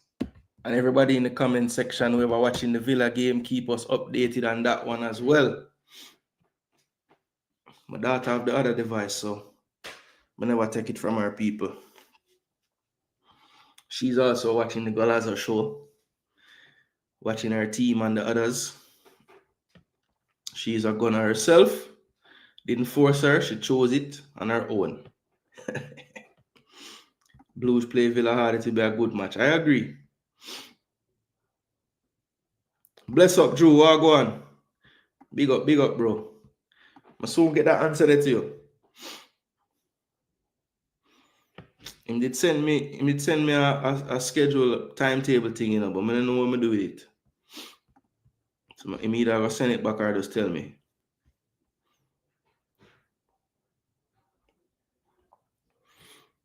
Big referee from Poland doing the Madrid derby. Strong ref. Think you need a strong ref for a game like this.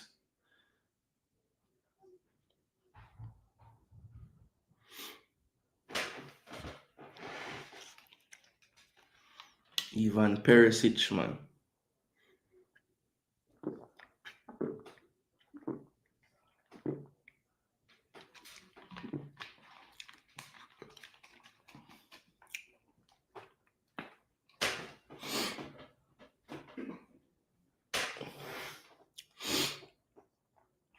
This is it, people. This is it.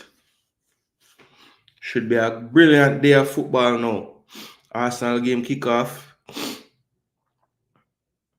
In the box, Arsenal early. Ooh, cleared.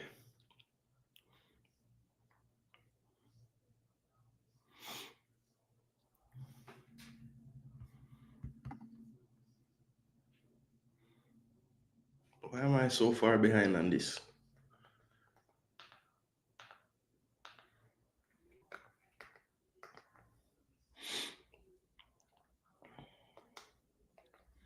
My stream is way behind, bro. Game kickoff long time. Let me see where we're now. I'm like a whole minute behind. It's all good. Don't know how though. Madrid and Atleti on the attack. Wide into the box. And it's 1-0. Oh my gosh, it's 1-0 to Atletico Madrid, people. Ridiculous. Goal early in the first attack. It's Conor Gallagher at the far post. Ridiculous start to the game here. Atletico Madrid gets the goal. It was the first attack down the right-hand side. It looked like Simeone got the crossing. Alvarez looked to flick it on into the goal. He just barely got his foot on it. And Conor Gallagher finishing up the play right in front of Courtois. Here's the replay. They went long. It was cleared by Asensio, picked up in midfield by Griezmann. Gallagher played it in, played wide, tried to flick in. It looked like it was Simeone who tried to flick it in, actually. DePaul playing it in. And that's an example of the interchanging. There were two players in the box. Neither of them were the two forward. The two players that started out on the graphic as the right and left midfielder. So that just shows you the work rate of this Atletico team. And what a start to the game. It's already tied on aggregate 2-2. So it's all to play for here in the Metropolitano. What a start for Atletico Madrid. Amazing start. Wow, Conor Gallagher on the score sheet in the first minute. Madrid now, can they settle into the game? Here's Bellingham. Finds Chouameni. Chouameni wide to Mendy. Now Atletico can get into their shape. Solid 4-4-2 shape out of possession. You can see the midfield gets very narrow when the ball's on the right. They're leaving Vinicius Jr. alone on the left and throw him many spots that and whips it far to the left side. But he's immediately double teamed, trying to get by Llorente. Llorente does well. The ball over the top. Here's Griezmann, good first touch, and he's fouled by Mendy. Free kick earned for Atletico Madrid in their own half. Arsenal's front three is a madness. It looks like Zinchenko is really playing false nine. What's happening here?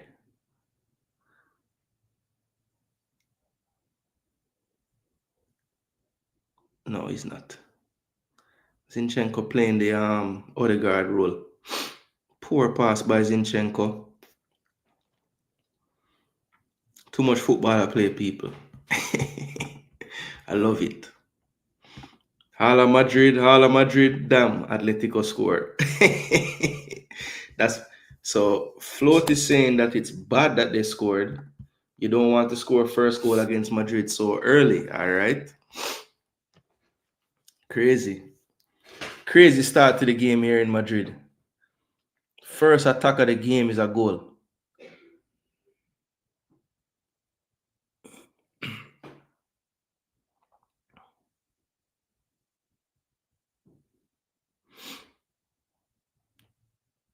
Bakayoko does well, beats one. Lays it off for Till. Madrid attacking here. It's going to be a corner kick. Oblak put under pressure.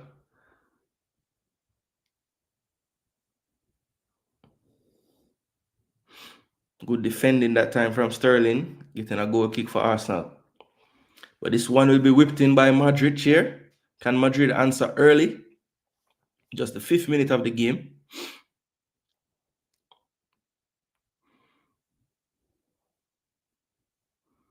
Whipped into the near post. And it looks like it's going to be a foul on Real Madrid. Or maybe he blew his whistle before the kick was taken. Vinicius Jr. No, it looks like Mbappe and Simeone getting us talking to. Zinchenko! Put him in the Odegaard role. Bombard Zinchenko smashes one in the top of the box. Yo! This whole time we're struggling with him at left back. The man is a damn midfielder. Why is Zinchenko apologizing? He played at PSV too? I don't get it. Raya went long. Marino. That's one thing he can do is win the aerial. And then PSV played themselves into trouble. Sterling win the ball.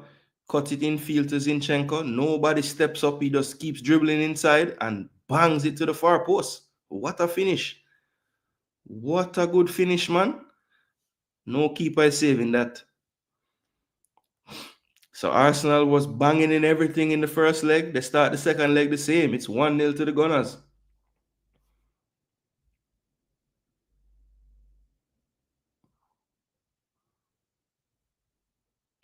Vinicius trying to find Bellingham. Cut out well. DePaul exchanging passes. In midfield here. That's a good ball out of midfield by Barrios. Griezmann looked like he was fouled, but no call. DePaul trying to play it into Simeone. Willing runner, but was never going to catch that one. Oh, he was on loan there. Okay. I missed that part of his career then.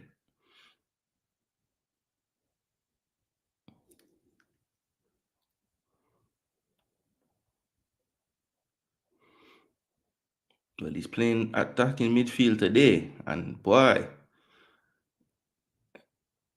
look like when Odegaard tired, him need to come on and play there.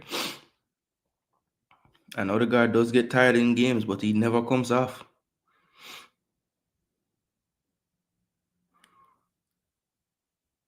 Good ball down the wing by PSV. White is beaten. Good covering from Kivior there. That's the one thing I don't like about his defending. When him need to just be forceful, the man not being strong enough in the challenge, but that time he was forceful. Yeah, man, respect, man. I love doing this, man. It's one of my favorite things about content creation on YouTube. Live matches is one of my favorite things to do, honestly. I like commentating games. I like giving the real-time analysis too, so it's fun. I have a day like today with all this football is like heaven, you know? I'm trying to make Madrid the feature, but I'm listening to the Gunners game, and you know I'm a Gunners fan, so forgive me all the Madridistas and Atleti fans watching this. I'm going to be talking about the Arsenal game too, because I'm watching it as well. It's a short corner back post. Oblak was unsure. He punched in the end. Mbappe looks like he's going to win this one out on the wing. Being pressured, trying to beat 3, but can't. Atletico Madrid, that is doing well to play out of pressure. Gallagher eventually goes long. Good flick on by Griezmann. Ferland Mendy showing his speed. Gets it back to Courtois. Zinchenko is a decent player. The way we were struggling to score, strange Arteta has not tried Zinchenko alongside a DM and Odegaard. But Arteta is a defensive-minded coach. Yeah, couple of the games he has just gone with the Partey, Rice, Odegaard. He could have easily picked one or the other of Rice and Partey and played 2 more attacking players, you know. But as you say, he's definitely a defensive-minded coach.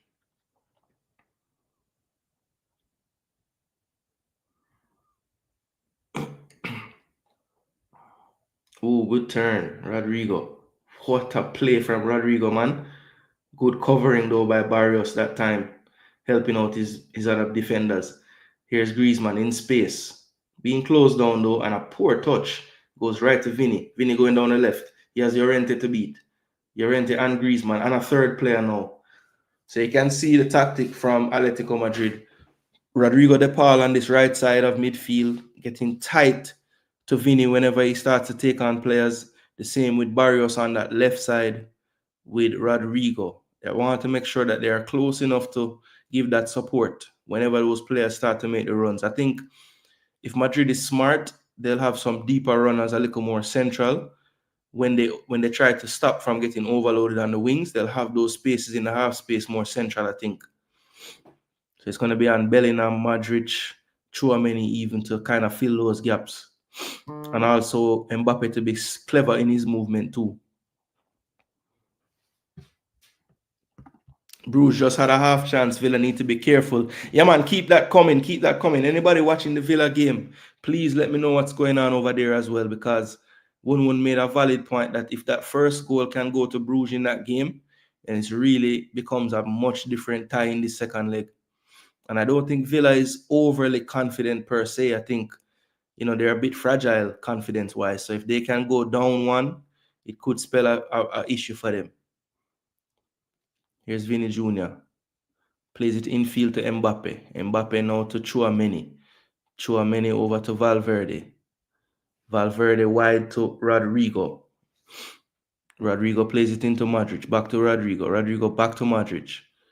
Good defending here from Atletico. You can see limiting the spaces, but Madrid doing a good job of keeping it moving. Now over to Rudiger. Switches the flank now to Vinny. Vinny with 2 to beat. Just switches the play, but poorly done. Almost cut out, but it falls to Valverde. He plays it to Modric. Now he overlaps Modric to make space. Here's Rodrigo. Modric over to Valverde. Valverde back to Modric. Atletico Madrid is comfortable in this shape. They will just keep shifting each side, keeping compact in midfield. All 10 outfield players behind the ball. Alvarez and Griezmann looking more like central midfielders right now. What a switch of play. Vinny Jr. drops it back to Bellingham. Mendy. Tchouameni getting pressed. Gets rid of it. And that's a poor pass from Rudiger. Can Vinny keep it in? No, he can't. Oh. Carlo Ancelotti getting an injury on the sideline. Jano. And that's just good anticipation by Conor Gallagher. They're showing the replay of the goal. You know, he wouldn't have known it would have gotten through to him, but he took that gamble, kept running, kept his feet moving, and in the end, he was rewarded. Arsenal still up 1-0, 13th minute of play, courtesy of a Zinchenko goal. Still 1-0 here in the Metropolitano, courtesy of a Conor Gallagher goal in the first minute, tying up the tie at 2-2 on aggregate. Good tackle there from Modric. Here's Rudiger. 1-2. Madrid reset. Atletico fall back into their 4-4-2 shape. Constantly communicating, pointing, showing what areas to cover. Another half chance in the Brugge game, so they're definitely causing problems. Brugge did this in the first game and against Dortmund, but ended up losing both games. Yeah, they need to put away the chances, and when they have the momentum, they need to get something from it. They definitely have to at least half the deficit on this. If they're on the front foot to start the game, as you said, they need to half the deficit right now. They can't go through this spell and don't get nothing back in the game, because you know Villa will have their spell in the first half too.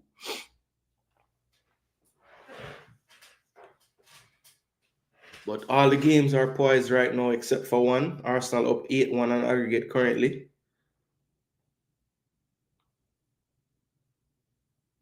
Tierney, the left winger. This is a joke. Tierney, Merino, and Sterling as the front three. Yo, if anybody before the season predict that would ever be a front three, I'm going to give them all of my money. Sterling fouled by Malacia. Goes quickly and smartly as well. Here's Ben White in space on the right. On the ground. Ooh, Sterling couldn't reach it.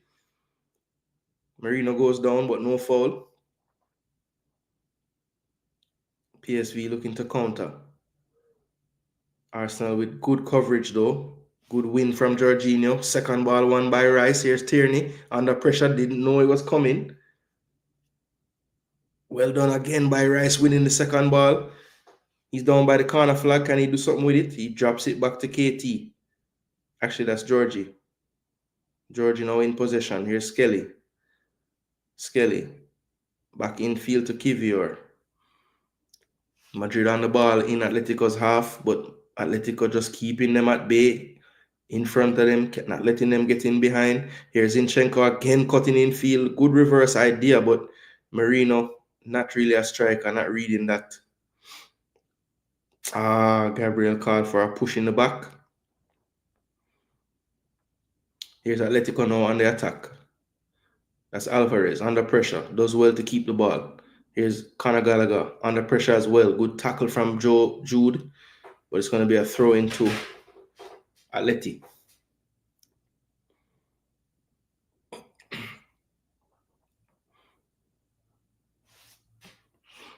I agree Brugge are well coached from what I've seen. The coach get the most out of what him have. For sure. You know, I forget about my phone stand star. My phone stand sit down right there, so my day I try put it on the screen and all kind of madness. Forget some of my technology put on.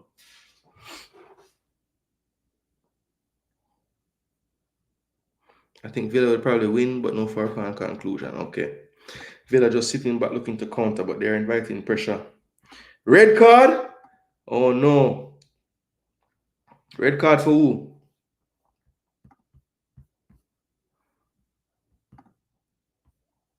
Red card for Bruges. My gosh. Bakayoko over the bar. That was close for PSG. And all given to them by Arsenal. Poor giveaway. So the right back Sabe gets a red card. Jeez and peas. How could you let that happen, man? Professional foul last, man. Jaja. Who saw that play? Somebody let me know.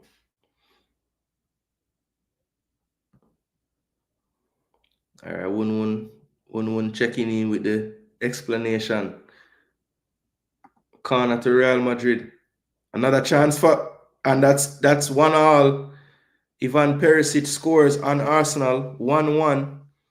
Very easy. And they just got warned right before that, but still, PSV scoring back early. 18th minute of play. Perisic playing through the middle tonight gets the first goal for PSV. 6 more to go and they're back in it. Bruges got done by a long punt over the top. Bruges will always find a way to mash their own selves up, even when they're playing well and on top. Damn. So it wasn't even like them get playing through or anything. Just a long ball kill them. Good first header by Jimenez. Perisic clearly onside here. And where is the coverage from the defenders? Why is Gabriel the only person there? What a good finish.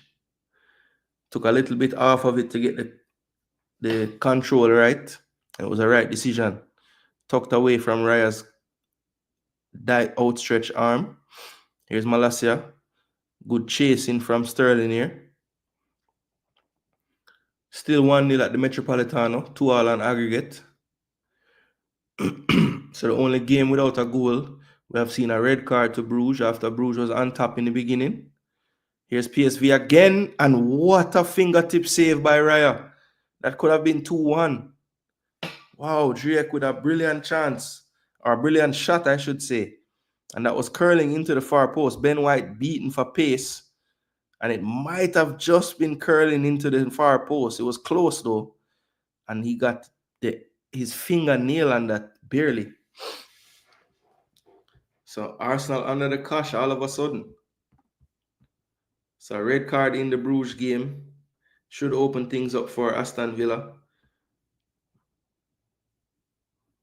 Whipped in and a foul on an Arsenal player. Madrid building out the back. Asensio finds Modric. 1-2 with Asensio. They beat the first line easily. Asensio dribbling into midfield. Has plenty options. What does he choose? He chooses Valverde wide. Now, good switch of play by Valverde. Here's Vini Jr. 1 to beat. Llorente does well, but Vini with a good strength still on the ball. Tries to cross it from the ground and couldn't quite get there. And they want a foul on Vini, but nothing. Or they're saying it's a handball. What are they saying? Let's see the replay. Ooh, and his arm is in a natural position, so I don't think they'll call it, but it does strike his arm. I think maybe proximity might have gotten him, let him get away with that one. Maybe, but maybe at the first breaking play, they will look at that one more intently. Maybe they have looked and decided that no, it's not going to be given. But we'll see. Atletico in the time being just taking a bit of the air out of the game, trying to just play some passes along the back line. Good ball breaking the line here. Good first touch as well by Alvarez. He drops it back to Barrios. Barrios just gets that one cut out by Jude, but the second ball won by Alvarez. Here comes Griezmann now. Has Simeone wide. Uses him. Simeone with no support inside, so he waits for help. Alvarez going for the far post. He loves that technique. The dipping shot to the far post, not really curling, just a lot of dip. Didn't quite get the direction right on that one, but you can get that into the far post because the keeper is cheating to the right. If you get the right height and direction on it. And I don't know, man, that could have been called a handball, but the referee says they've looked and he said no, definitively. Crossed. Tierney with a poor cross there right to the keeper.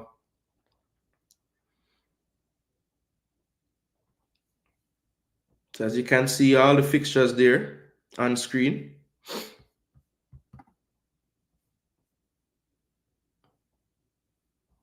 Penalty. Ratted. Who get a penalty now?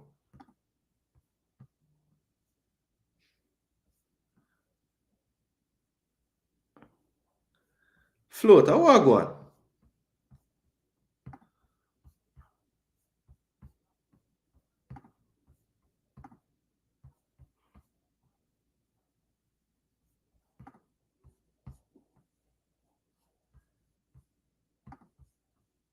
Who get a penalty? Villa? Bruges? Yeah, PSV gone one.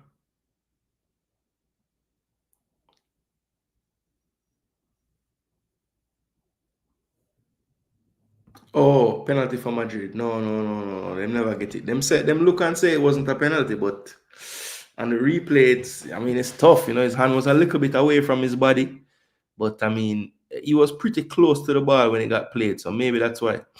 But it clearly hit his hand.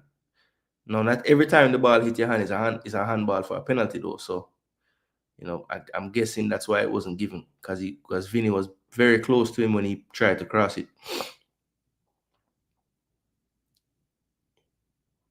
Barrios drops it back. Here's Langley. Good composure. No, this is Barrios now. Barrios over. Here's Conor Gallagher. Conor Gallagher does well to find Jimenez. So there was no penalty. But they look down, run down penalty when it happened. Float a trick with Star.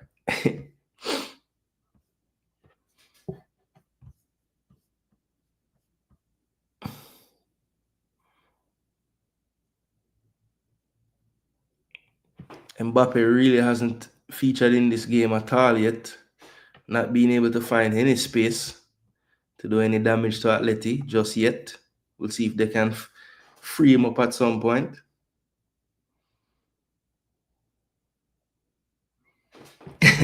All right, Float, big up yourself. Now, man, you have me I wonder if my system does slow, because normally would I get them update there, Bellingham, White to Furlan, Mendy to Chouameni to Bellingham to Rudiger over to Valverde. Valverde will strike from this distance, but doesn't this time. Here's Mbappe, drops it back to Bellingham tries to turn, but can't. Well won by DePaul, and then given away, but Gallagher does well to win that one back in front of Rodrigo. Here comes Gallagher. Gallagher is fouled. Looks like he was looking for that foul as well. Did well to sell it. Free kick to Atletico Madrid. Rodrigo judged to have fouled the player.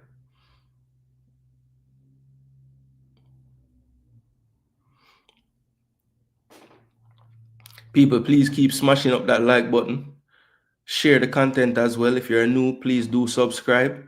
Big up all the people in the building from early out who have been checking in. I know it's a long stream, so you might leave and forward black, but yeah, man, thanks for the support. Hopefully you guys have been smashing up the like button.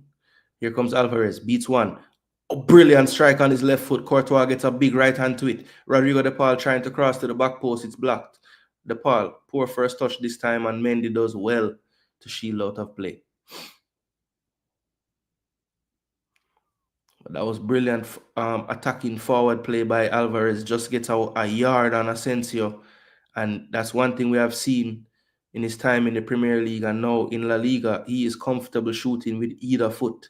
Struck that one very well with his left foot. Almost surprising Courtois how much power he was able to get on it. But a powerful hand away from danger from Courtois with a good save. Here's Mandava. Mandava down the left. First time we've seen him really get down the pitch and attack. And he was over there by himself. Tried to whip across in, but it's easily caught by Courtois.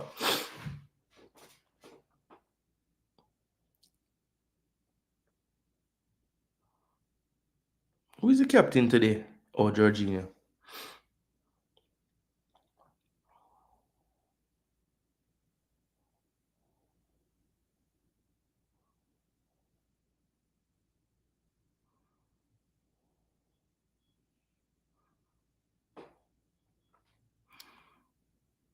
Rodrigo tries the reverse pass to Valverde, but Gallagher back there playing a second left back basically. Cuts it out. Good pass into midfield. Rodrigo De Paul with a loose pass. One in the air by, I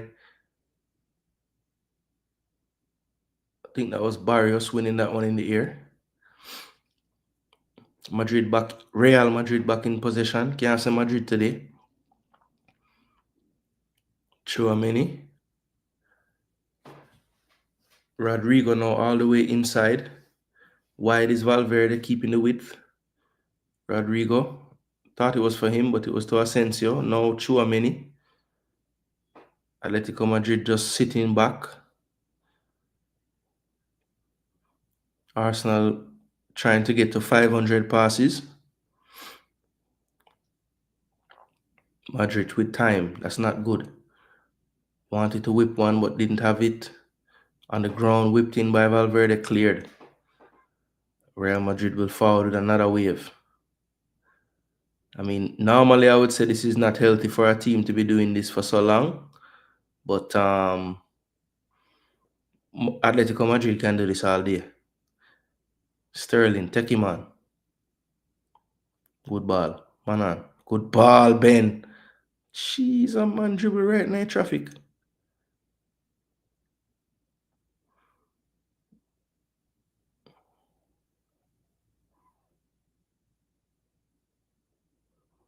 Zinchenko, why, bro?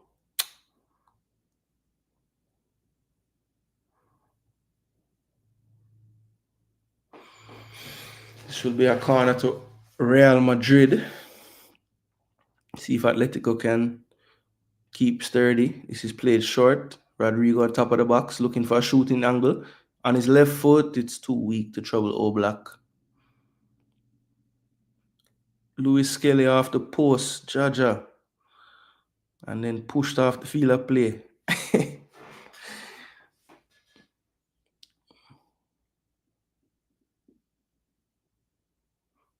Let's see this play again.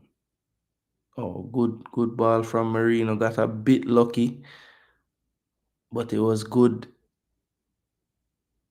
Oh, Benitez lucky there. Somehow it's like it went through his legs, but it clipped off of something going through, and it just took it away from the goal and off the post.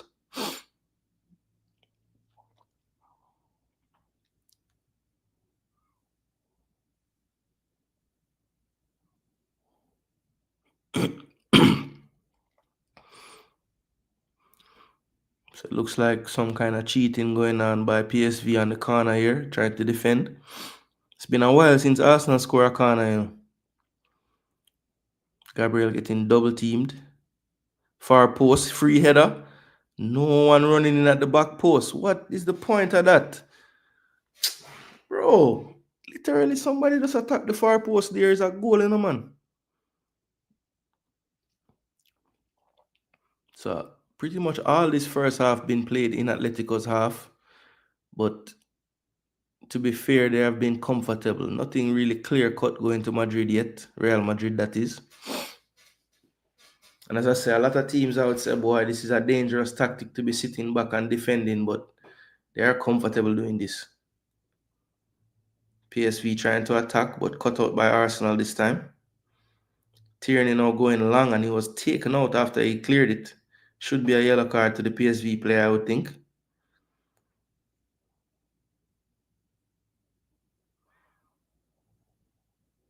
It was Perisic late.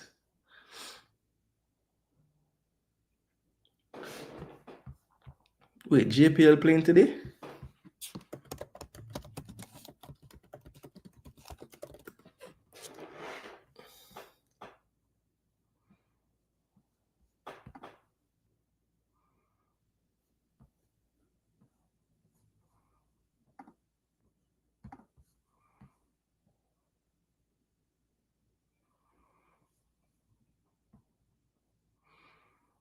Well, there are two JPL games today. Portmore, Mount Pleasant, and Tivoli and Mullines. And another 5 tomorrow. Another 4 tomorrow. No, 3. Wait, 1, 2, 3. 4 tomorrow.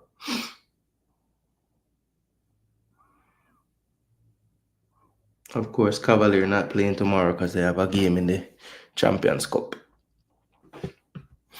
Still 1-0 over in the Metropolitano. Still 1-1 at the Emirates and still 0-0, I think, at Villa Park. Let me check.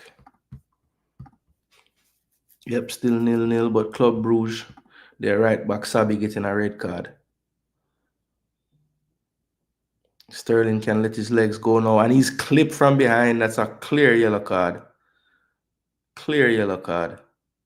No argument here from the player. And he hurt himself trying to make the challenge as well. See if Bruges has done anything to change. No, they've probably just gone to a back three. So no subs there after the red card. Aston Villa's attacking players really quiet. It looks like McGinn is the one that was chosen to play behind the striker. That's kind of surprising, actually. I thought maybe Rogers one side, Rashford one side, and Tielemans in the 10, but Emery deciding to go with Tielemans as a deeper line playmaker than an attacking midfielder today.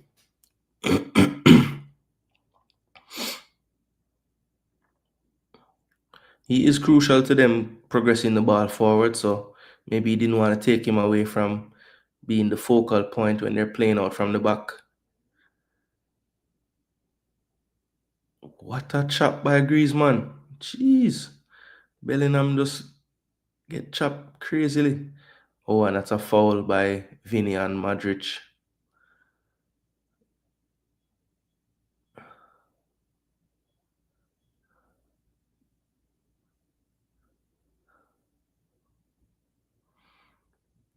One thing, this Polish ref don't take no talk from nobody but him fear because he may talk to the player them too. Kind of like him refing style. Yeah, clear foul. He was going to play the ball and Vinny knew what he was doing there. Just put his foot in the way.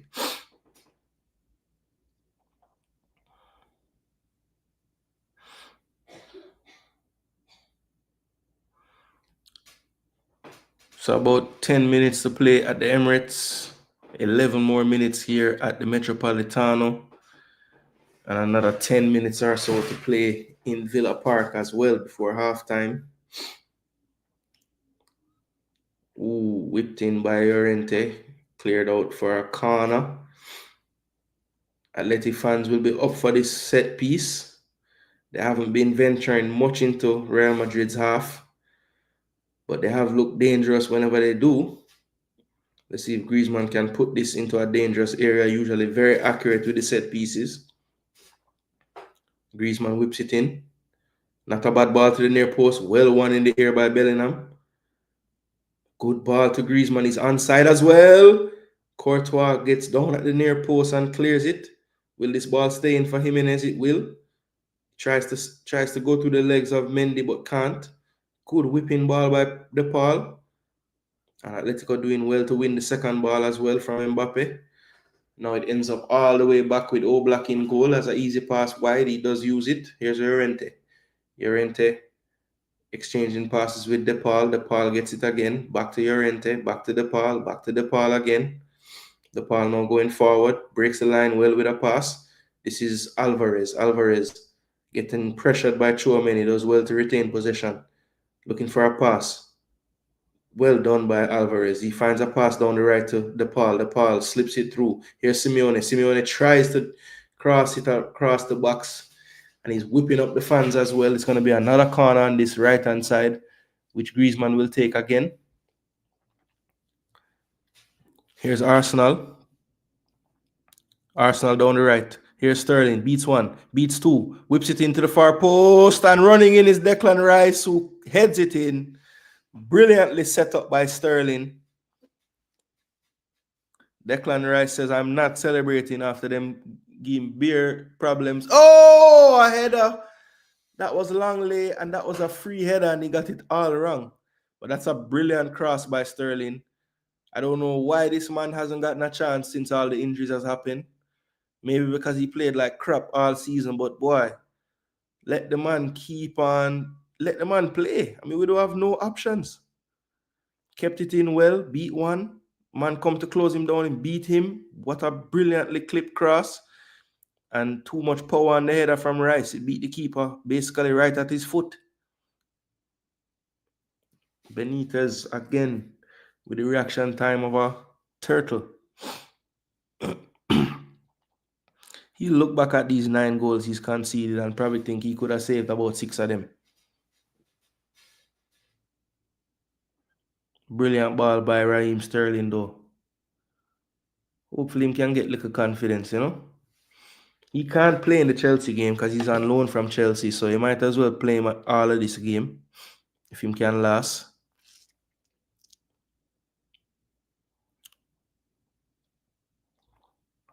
Perisic trying to bully Miles Lewis Skelly there, but the ref called him for a foul.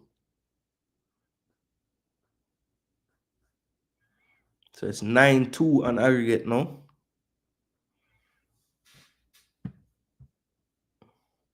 Still no change in the scores in the other matches. Wait, some answer my own question. Which one? I probably didn't know. Sometimes when you're talking on stream, you're talking enough, you might ask a question and you answer it yourself. It happens to the best of us. But which one in particular, though? Let me know.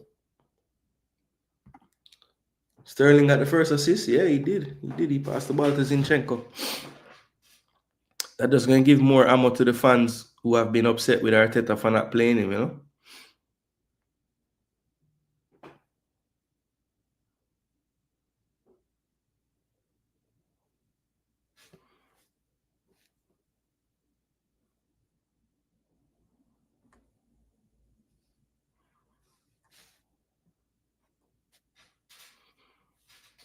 $12-1?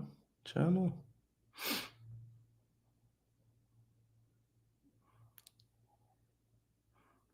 Sterling again. Confident now. 1-2 with Jorginho. Oh, Sterling toying with them. What a ball. Yo. Find out Sterling are going to end the season like Sterling of 2018.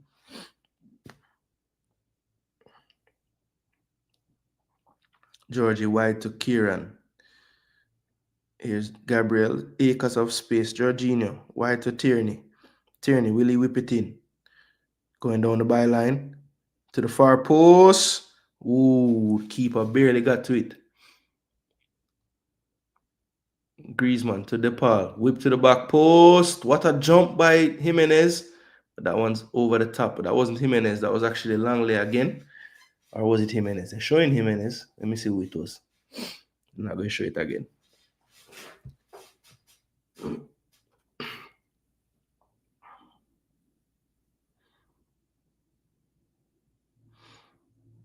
I think the worrying thing for Madrid right now, they haven't found a way to get Mbappe anything close to a chance. Atletico really put out them style great. Not seeing much combination play. Everything is slow in front of them. What a tackle by Gabriel Magalhaes, man. Jeez. Well done. Oh, come on, ref. And him give him a yellow? Yo, referee. Get away, everybody but Jorginho. Just get away. I have to see the replay a start. The man really foul him.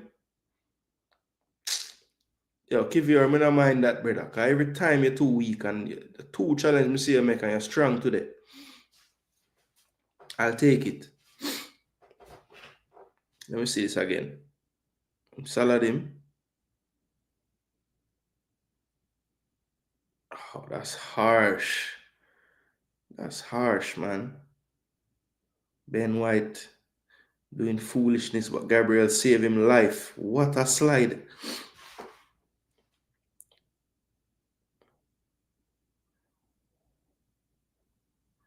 Brilliant defending by Gabriel. Again. How many times have we said that this year? Yeah, float. That was a mad call. I mean, the man using body well, I thought. Never really hold him. Like at first, him kind of put him hands up, but him never hold him. Once him get by him just stretch him foot and take away the ball. Ooh, that's a good cross to the near post, cut out by Arsenal. Zinchenko now can break, and he has Sterling. Sterling has the legs, I know. Cuts across the last defender. Come on, Raheem. Jeez, Raheem scoring a man. Chano star. Yo, I will want Sterling score, see, man.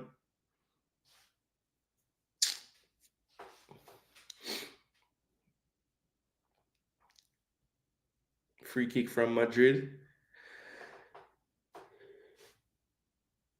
Chouameni just got in his way, and he was very upset about that. Griezmann. Barrios. Barrios looking for a pass. Finds the Paul. The Paul.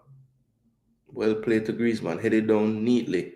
Here Simeone has Griezmann running down the channel. He has it. Inside to DePaul. Too much space for him if you ask me. Oh, poor pass that time, but he wins the second ball. Realized it was a poor pass and just started moving towards it. Won the second ball. Here's Atletico on the ball now. Longley. Barrios. Griezmann flicks it wide to Simeone. Thinking about taking on Mendy. Doesn't. But it's too crowded. And it's a foul on Mbappe. They have done a good job of that as well. When Mbappe get that first ball, when they win it, don't let him turn. Just foul him. Stop the play. No transition opportunity. Yeah, he's I think Barrios knows he'll probably get a yellow card at some point in his first half. And that's fine.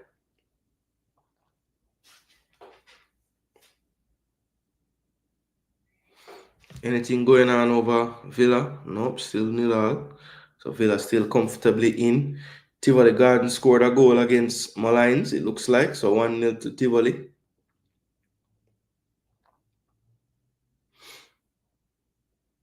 That's a good ball. Here's the first time we've seen Mbappe getting behind. He's got a lot of people on him though. Deciding to cut. Now on the ground, and that's cleared out. Should be a corner. Barrios sliced that one a little bit, so it's a corner kick to Real Madrid. Mbappe saying, vamos, vamos, vamos, let's go. Let's put some more energy into this game.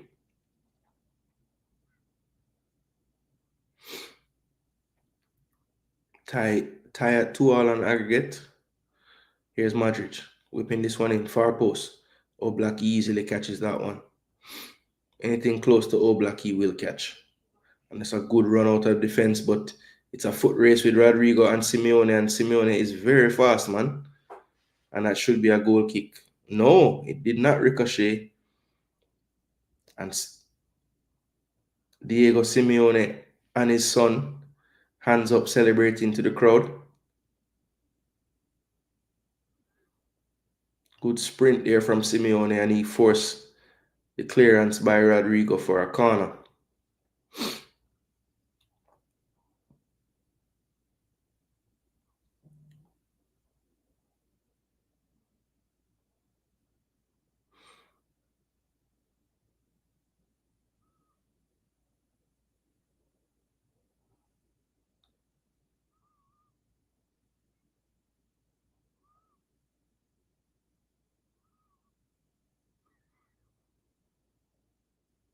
Well done by Bellingham at the near post.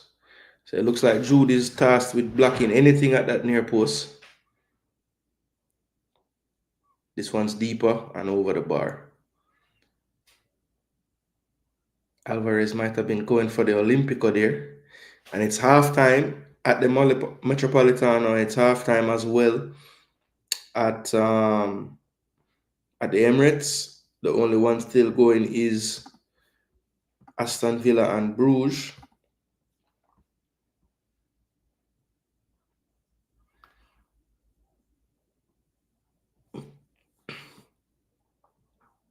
You can see even after the red card, Bruges playing some good football. Curious to see the stats in this one. Villa with a little higher expected goals. Both teams with 4 shots. Shots on target, 2-1 in favor of Villa. No big chances yet in this game. Entries though, Bruges dominating 27-12. So Bruges definitely doing more with their possession so far. And they actually are outpossessing them as well. Villa looks like they're ending the half a bit stronger, but still 0-0. But they're in the driver's seat. They're up 3-1 from the first leg, so the impetus not on them to get a goal in this first half. See if Leon gets called upon in the second half. Sure, him and Asensio and Ramsey would have been 3 that the coach would be looking at to potentially bring on. They have Premier League on the weekend as well, so I'm sure they want to rotate their players as much as possible.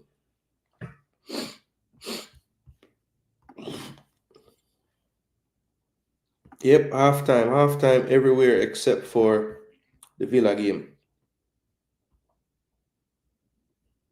And it is halftime everywhere now. So 0-0, 1-0 at the Metropolitano, 1-0 to Atletico Madrid, and it is 2-1 to Arsenal at the Emirates, 9-2 on aggregate currently in that one. So let's just take a look at the first half stats of all the games. Let's start with the Madrid game. We just looked at the Bruges and Villa stats. Let's look at the Madrid game now. So Atletico with a much higher expected goals, 0.82 to 0.08. They had one big chance which they did convert. They have 4 more shots, 7-3. Real Madrid have more passing and more possession, 62% to 38, which is to be expected, I think. Real Madrid have 1 yellow card on the day.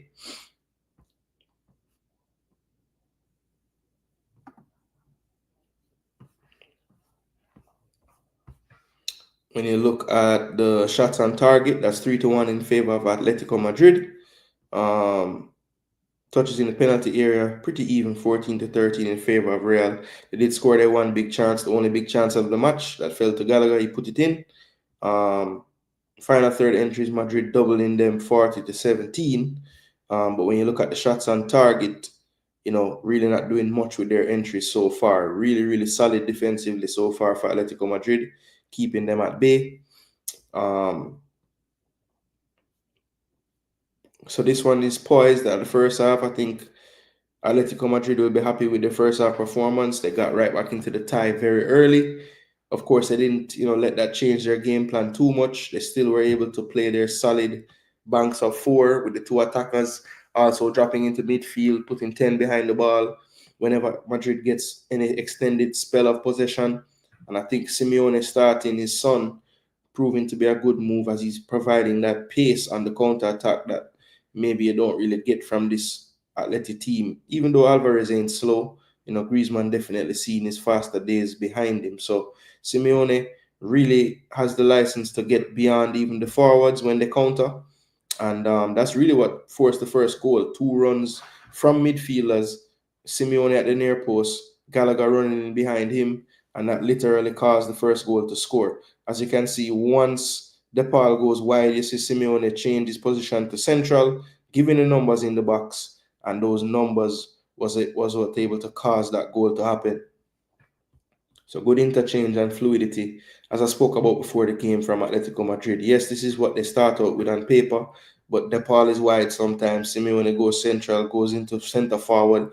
Gallagher drops back to left back. All kind of interchanging going on. As long as they have good coverage defensively, Simeone will allow them to have some freedom.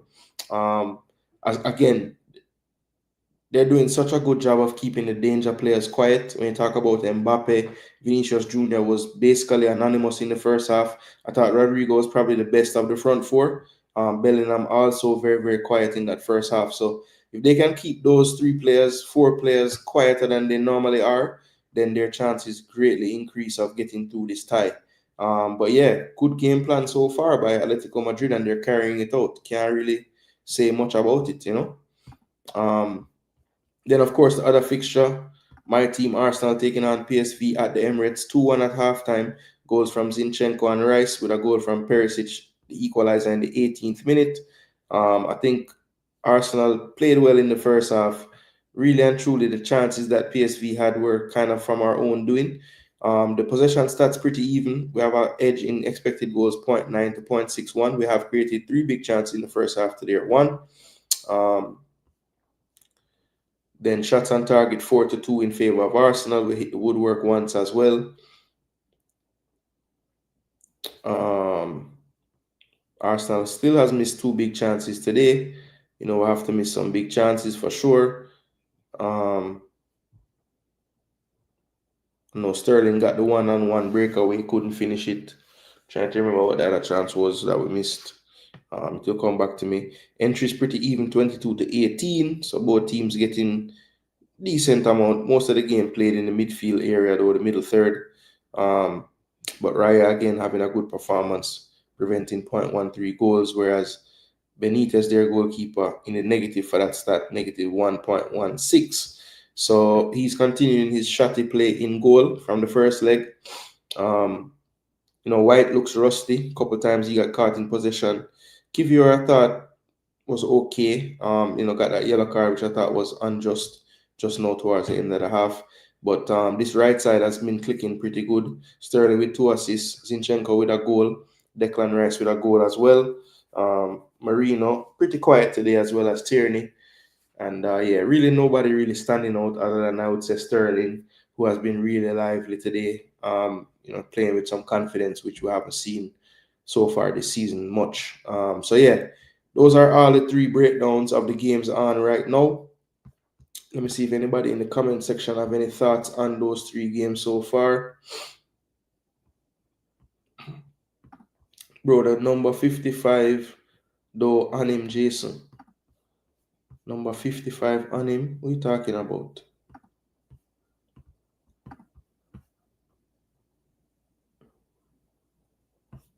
Number 55?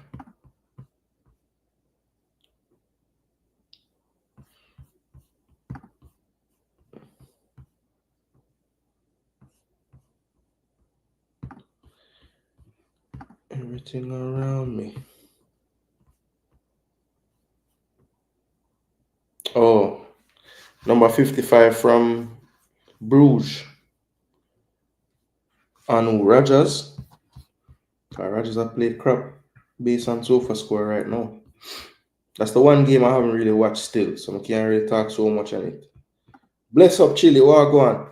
A day like today, you would have day a long time, but man, them said them no want the Champions League this year. If Club Brugge didn't get the red, they would have beat Villa. Trust me. I believe you. Because one was saying Aston Villa living dangerously. Madrid a bit quiet too. Yeah. I mean, it's time to start to realize that Madrid is what he is, man. He's an old man. He's playing decent though. 39 years old now. Be 40 in September. Still doing his thing though. I mean, his stats are still good. Copa del Rey is balling out. Super Copa and played good. Champions League over 7. La Liga over 7 point, almost 7.3. So I'm still doing him thing. And even though I'm quiet, I'm over 7 in sofa score. So I'm doing something. One of the higher rated players for Madrid today. Show how many winning a lot of balls in the midfield.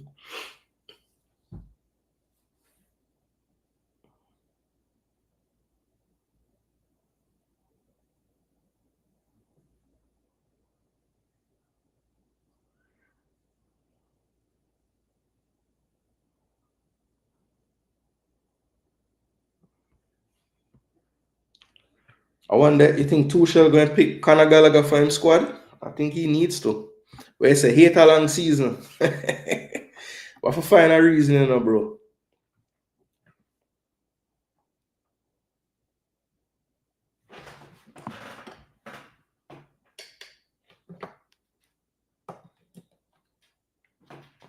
Michael Richards, I idiot,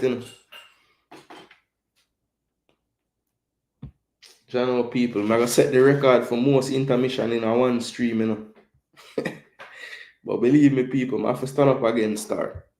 The next purchase for the studio is a proper chair. I tell you the truth, people. Sometimes when I done stream on a chair, when I put my body through with this chair, I need a next chair, star. I need a proper gaming chair. So the man them in the comment section and the women them, give me some good suggestion for one. I'm not care if it's expensive, because me spend the money on it. Comfort is a key thing in life, people.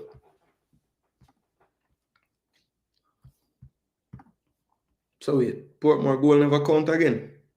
Oh, TG goal, it's count. 2-0 now. Damn. Who score? Nelson. Nelson at the double.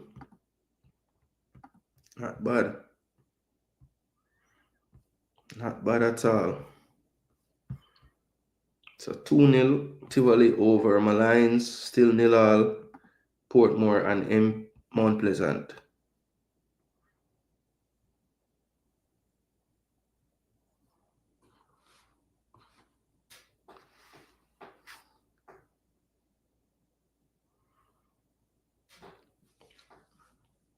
Jay Howell. Who is Jay Howell? Who is that? Franco Celestine, the young Haitian, get a start today. Nolan on the bench, the other Haitian on the bench too. Yo, it's crazy that this guy Lace, he looked better than Celestine in that U17, you know. Well, not better, but he played better in the tournament.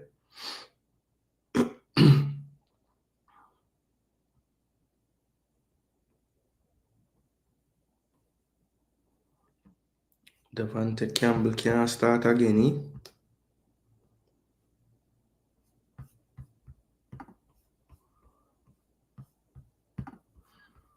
All right, people. Last intermission for the day. I'm going to put something on the screen when I have to do. Subscribe, like, and share. I'll be right back.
All right, people, we are back. We are back. Second half's underway.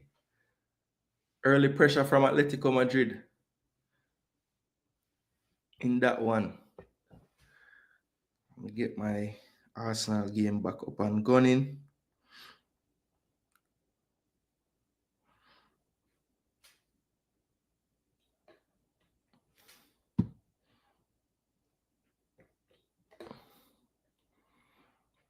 About 40 seconds difference between the two. Then there was one sub in the Atletico, not the Atletico, in the PSV Arsenal match. No subs in Madrid. Veerman coming on for shouting in midfield, like for like, holding midfield players. Let's check the Aston Villa game, see if there were any subs at halftime, see if Bailey came on or anything.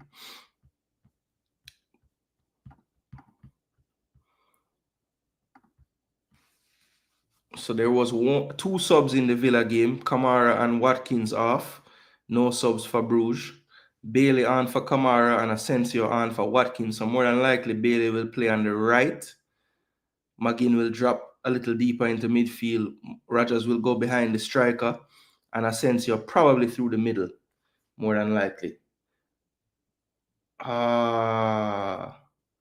Ben White on his weaker left foot. A tame effort right at the keeper. So a good start to the second half for Atletico Madrid, playing more in Real Madrid's half. Good work by Bellingham out of pressure here. He gets fouled. It's going to be a free kick to Real Madrid in their own half. So Bailey is on at Villa Park, people. Let's see how he does in the second half.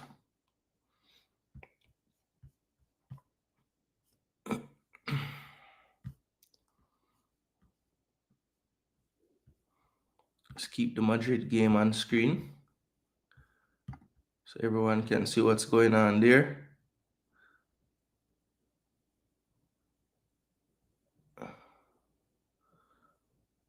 Still 1-0.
Long range effort from Chouameni, and they're all looking at him like, why did you take that shot?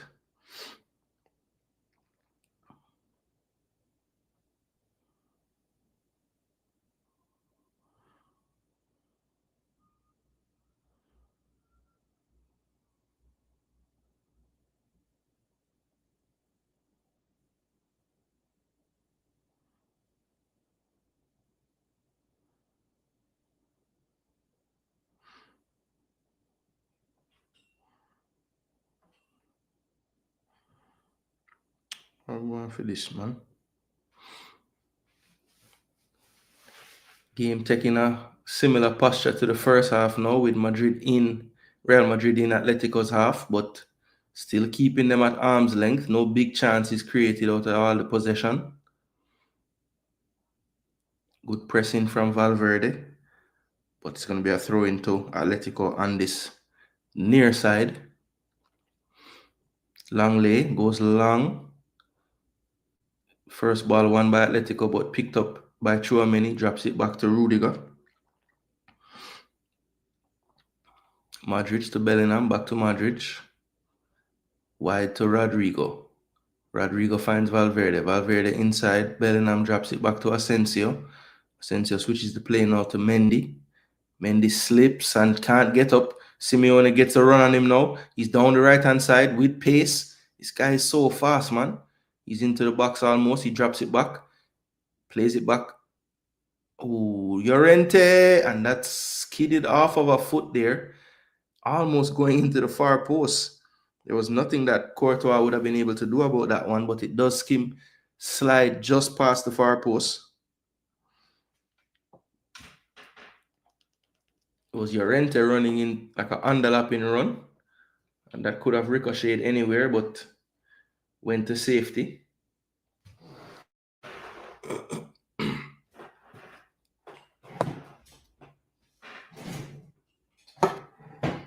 Sort out myself.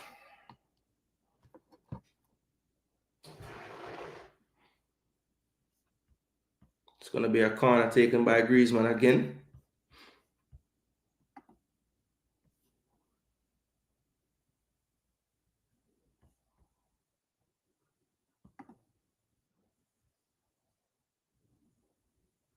Ooh, PSV come close again.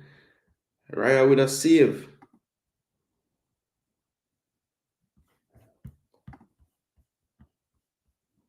Bailey assist. Nice. Nice. So Leon Bailey gets an assist. Aston Villa take the lead 1-0 over 10-man Bruges. So the two substitutes combine. Bailey to Asensio for the 1-0 lead at Villa Park. Now 4-1 on aggregate. So they have 1.5 feet into the quarterfinals. Thanks for the update, Float. So we said we want to see if Bailey could contribute something today, and he does. So that's back-to-back Champions League fixtures with a goal contribution. Very good for his confidence. Rodrigo, brilliant control. Valverde finds Modric in space. He goes wide to Rodrigo. Thought about making a run, stays put, gets it back. Back to Asensio. Wide to Rodrigo now. They're trying to get Rodrigo in a 1v1 situation, but Gallagher is always there to double up.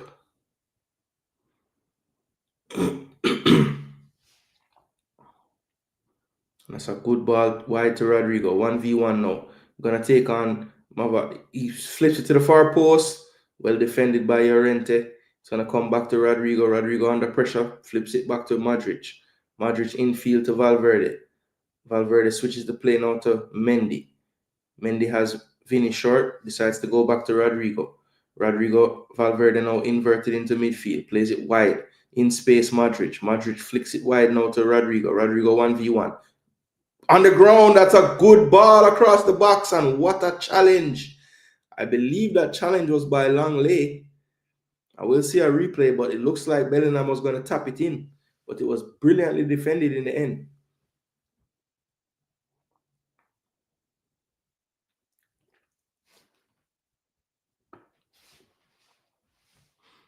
People smash that like button. We are 3.5 hours into the stream, putting in some work today. Wanted to bring you guys some content. People were upset that I didn't run out last night after Liverpool's demise. They wanted me to drag out people from under their bed. But I had a little family time with the wife last night, so we didn't stream.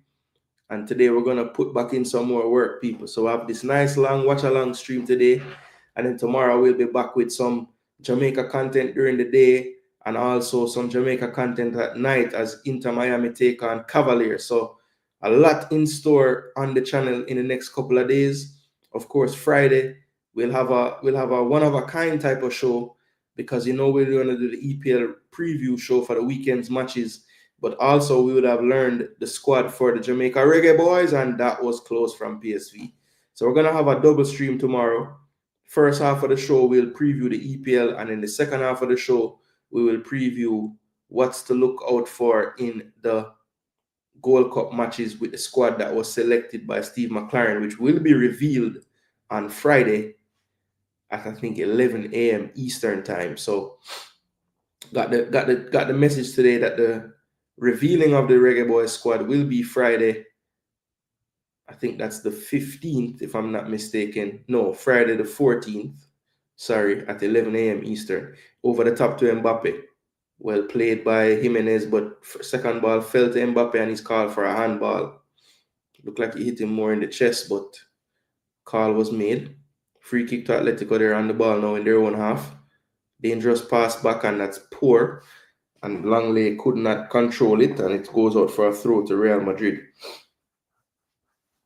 Maybe it was the right call. Did hit him a bit below the shoulder. Late challenge there by Simeone, not penalized.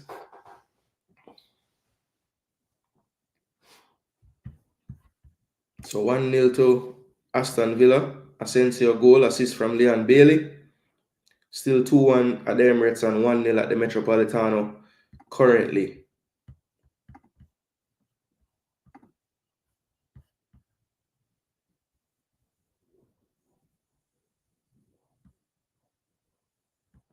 Still no subs at the Metropolitano. Here's a run. Ooh, and that was a foot race. If that was Simeone chasing and not DePaul, it could have been different. It's a mistake there by Rudiger. Just misplayed the bounce of the ball. Showing Saka in the crowd there. Still not fit enough to be on the bench for the Arsenal. But I think his return should be imminent. Maybe after the international break, more than likely. So hopefully for that quarterfinal matchup, we will have Bukayo Saka back on the pitch.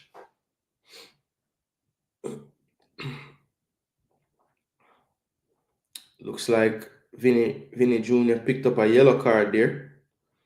Or definitely a foul. Fouling Simeone from behind, running in field.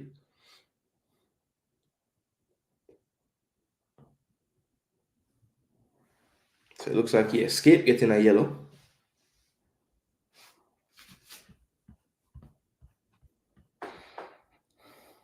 No, he did get the yellow. And that's going to be a goal kick now to Real Madrid. So a yellow to Vinny Jr. for the challenge. Don't think he was at risk for a suspension. Not a bad attempt there. Rodrigo de Paul playing a flat ball into the box and Langley redirecting it well, but just wide. Courtois would have been scrambling there if it was on target.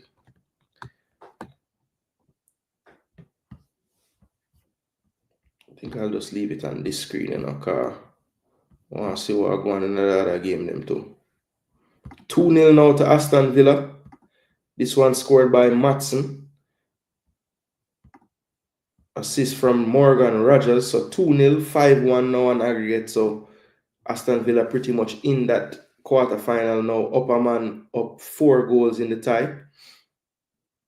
I don't think they can collapse that much. So should be in the quarterfinal. They will get to face PSG in their next matchup. So should be a good one there.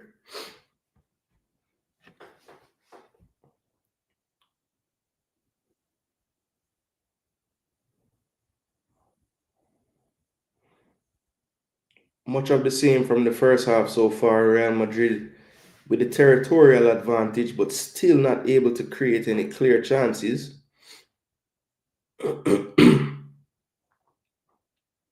Have seen them attempt to go over the top a few more times this half though, so clearly Ancelotti has told them to at least have that threat in the mind of Atletico's defense, because they're really being compact right now.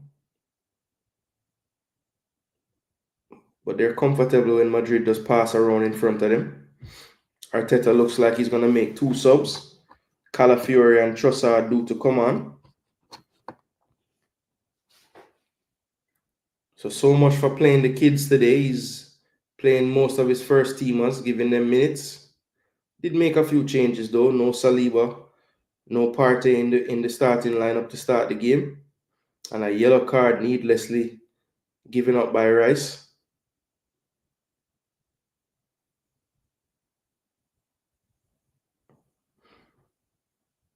Rice saying he didn't mean to. He did take a look and did stick out his arm a bit. He knew he was coming, so he can't really blame it on not seeing him. Usually you put your arms out for support, but that was a bit further than it needed to be, I would say. So probably the right call. I think Declan, that will be his last business of the day. I think Skelly will move into midfield now and Calafiori. So now Arsenal have set the record for left backs on the pitch at once. Zinchenko, Tierney, Calafiori, and Luis Skelly all on the field. The other substitution will be for Mikel Merino. Probably makes sense. He probably will be starting on Sunday as well. So go ahead and get him off the pitch. Trossard is on. Now, how will they line up front? That's the question. Maybe Trossard through the middle still. Well, let's see. I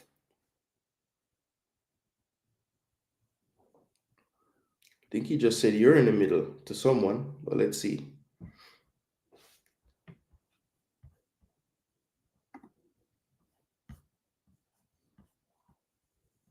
Aston Villa really making the advantage tell now. That's 3-0. Asensio getting another one.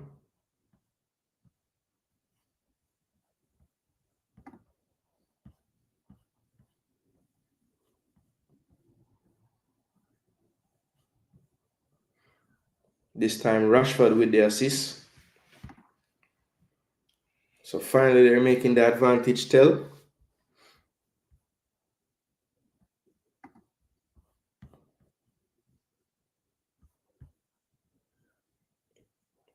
Cleared by Madrid. Real Madrid. Modric piles one in midfield, getting chased, controlling the ball well. Tries to play a pass, but it's cut out. Bellingham winning the second ball. Scraps picked up by Mbappe. Finds Bellingham. Bellingham on the ball. Turns well. Tries to go through two players, but he's tripped. It's going to be a free kick to Real Madrid. 3-0 Villa, but I'm hearing it might be offside, so it will be under VAR scrutiny in a minute here.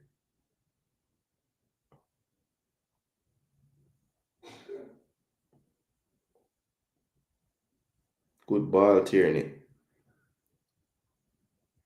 Here comes Sterling now with our overlapping run of Ben White. Plays a poor pass into White, though it's cut out easily. Modric off. Camavinga and Lucas Vasquez on. So I had a feeling they might do this to put Valverde more into the midfield, and they have done so. So Modric off and Tchouaméni off. And on is Camavinga replacing Tchouaméni as the 6. And Valverde slides into midfield, taking over for Modric in midfield. So this is a little more athletic of a look in midfield right now. I think Valverde will be more influential, which is good for Madrid. Modric, very, very rarely plays 90 minutes, so you probably expected that sub. And I had a feeling that we would see Lucas Vasquez as the right back at some point to let Valverde play midfield. So it's well done by Vinny Jr. and he's fouled by Giuliano Simeone. The ref counts 1, 2, 3, 4, 5, and he's fouled. And Vinny knows how to rile up the fans as well. So he kind of misjudged it, let it bounce, had to control it, knew he was coming hard, and he just released it early. And definitely Simeone was running too fast to stop. Rodrigo De Paul taking offense to, whatever signal he was making to the crowd. Yeah, man, they changed them, do them thing, man. Calafiori almost scoring again, but saved this time by Benitez. Tierney couldn't keep that one in.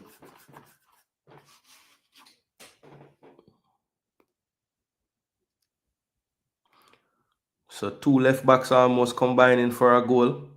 Well, 3 left backs, because Tierney, Skelly, then Calafiori. And Calafiori was in, but he shot it too straight that time. Really should have went to the far post. And Benitez did well to hold his ground and block that shot. But Calafiori of late has been converting goals, so he would feel like he should have done better there.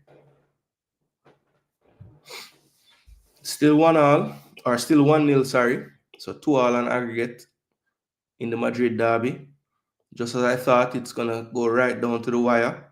23 minutes of normal time left, plus stoppages.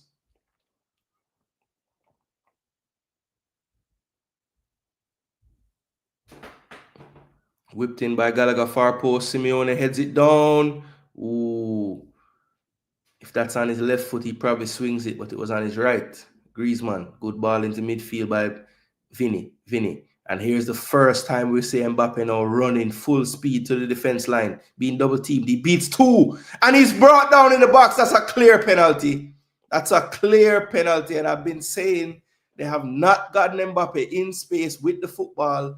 The first time he gets it, he creates a penalty. Brilliant football by Mbappe there. And it should have been a red card, I think. It should have been a goal scoring opportunity, but he's off with just a yellow. And this pass into midfield to Bellingham really opened up everything. Bellingham doing well to find Mbappe at his feet early. Let him get ahead of steam. Beats the first, beats the second. And Langley was just dead. He was dead. He just grabbed him as soon as he passed him. Tried to let go quickly, but Mbappe always was going to go down inside the box. Clear penalty. And Mbappe more than likely will step up to take this penalty as well. So here's the chance for Madrid to get back into the lead of this tie. And it's not Mbappe taking this one. And it's 2-0, 2-all in the Arsenal PSV game. It's 2-all. Brilliant finish by Jewish. 9-3 on aggregate. And Vinicius Jr. chosen to take this one. Let's see if Vinicius Jr. can do it. It would make the Atleti fans more than proud and happy if this was saved. But let's see. It's Oblak. Very good goalkeeper against Vinny. Can Vinny outsmart him here? Vinny runs up and blasts it over the bar, people. Oh my gosh. And the Atleti fans love it. The Atleti fans love it, people. It was skied. It never had a chance. Oblak went the right way and forced him to go high. And he went high, but he shouldn't go that high. And that wasn't even close. It was even wide of the target as well. Oh my word. Poor from Vinny. Just went with too much power, too much lean. Bellingham saying, hey, pick your head up, man. We still needed to play. I was actually surprised that it wasn't given to Mbappe, to be honest. But that's it, people. Still only the one shot on target for Real Madrid. Simeone is getting the crowd back into it, saying, look, man, give us everything we need right now. Ancelotti looking a bit nervous, even though he always looks that way, to be fair. So the one goal of Gallagher still the only goal. It's now 2-2 over in the Arsenal PSV match. Driouche getting the second goal for PSV.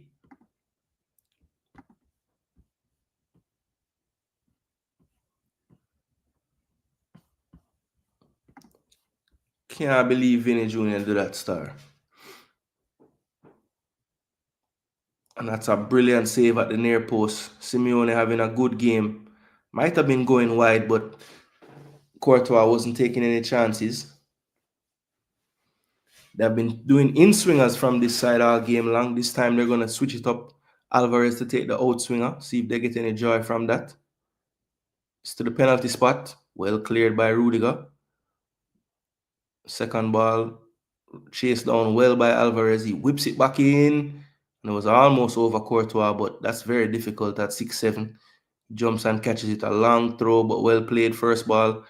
And that's going to go out for a throw. Ancelotti wondering why Courtois is rushing to throw the ball out. Wants him to calm down. As animated as you probably see Ancelotti in a game. Vinny just going by Llorente. Tries to whip in across. It's blocked, but Rodrigo still has it. Close control, but won by Atletico in the corner there. Simeone, short pass to DePaul going into trouble. Good defending by Jimenez. He falls down though. Into the back post. And Lucas Vasquez couldn't get enough power on the header. Easy save for Oblak.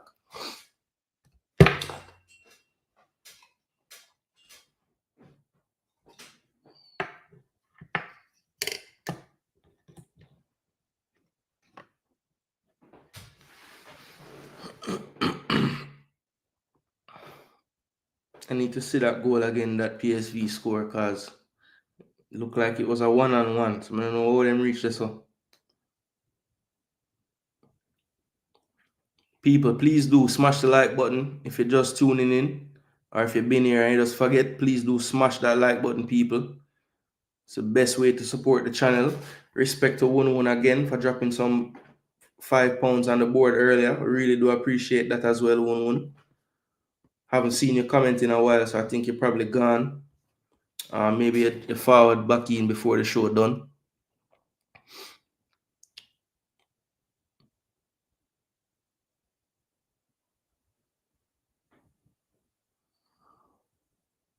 Calafiori gives it away. And given away by PSV. Sterling tries to get away. Looks like he was fouled, but no foul. PSV attacking again. Here's Ben White. Must be tiring by now. His first 90 minutes in a while. He's free in the box. Dropped off. And a good block by Calafiori. Raya holds in the end. Here comes Atletico Madrid now on the attack. It's Griezmann in space. Entering the top of the box. Shoots. Goes for a shot, but it's too close to Courtois. And Courtois again. Probably going to get cussed by Ancelotti, but this time it works out. And they're still in possession. Brilliant pass down the line. Here's Rodrigo going into the box. He's being chased. And that could be another penalty, but no, it's a clean challenge, and then he fouls the player. Wow. So dangerous challenge there by the left back, but he got it right. He got it right. It was tough, though.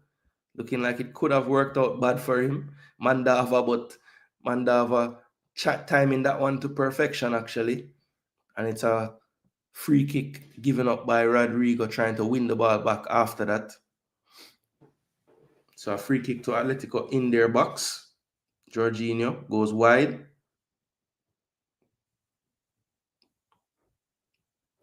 Well cut out by PSV. Here they come forward now. Diagonal is on, but that's not quite directed properly, and Rea will win this one and reset the play.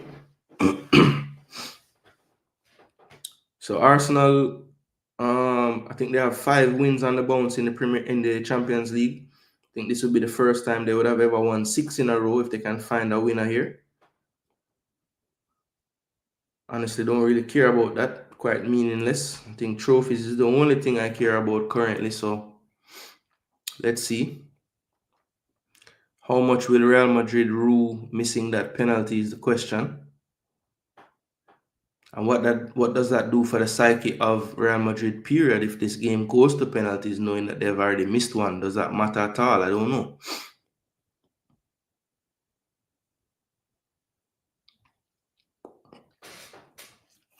So Flamengo, who gave away a goal terribly in the last game, comes on for Nagalo at centre-back for PSV. He would definitely like to put a much better showing today than he did in the first leg. Young defender. PSV, I'm sure, would like to develop him some more and get a nice contract for him. Looks to have a bright future in terms of his physical attributes, technical attributes, but definitely had a nightmare last week. Good ball. Good ball again. Here's Tierney down the left. Whipped it to the far post. Over everyone, though. And that's poor from PSV, but they win it back. Here's Malacia. And that's poor. They give away the ball again.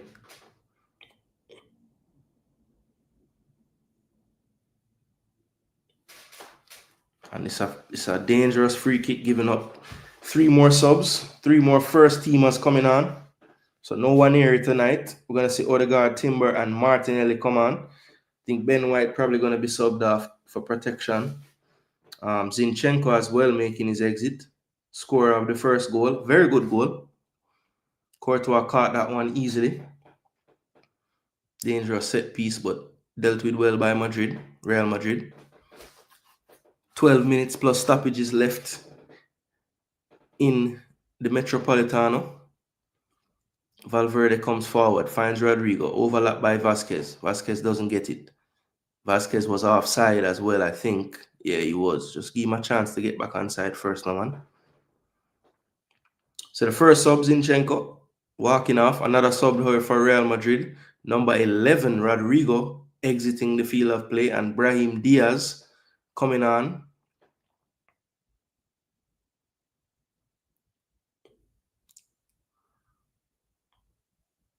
I think Rodrigo has actually been better than Vinny today, but he's the one that subbed off.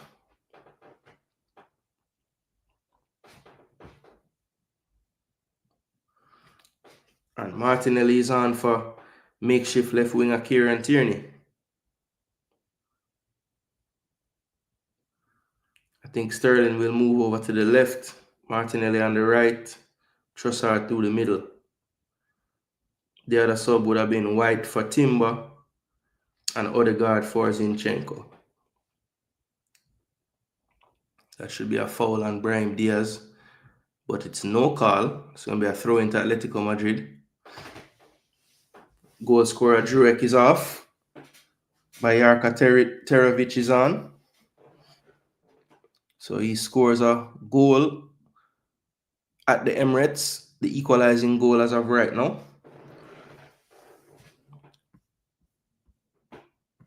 Aston Villa still at 3-0, 5-1 on aggregate, so they're good to go. Actually 6-1. Martinelli, first order of business is to earn a corner, got to the byline and tried to flip it back. Was blocked out for a corner. I said earlier in the game, it's been a while since we scored from a corner. Let's see if we can make this one count.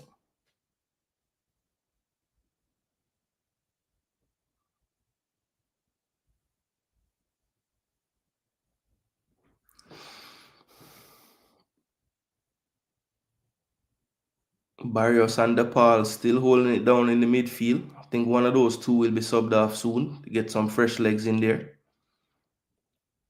You know, Gallagher will run forever. Here's Diaz. Diaz finds Vasquez a little bit infield. Back to Diaz. Good run from... Here's Bellingham. Bellingham trying to get free. Does so. Inside to Camavinga. Over to Mendy. Mbappe drop deeper into midfield. He plays it long diagonal. Good control by Vasquez. He'll whip this in. And it's blocked. It's going to be a corner kick to Real Madrid.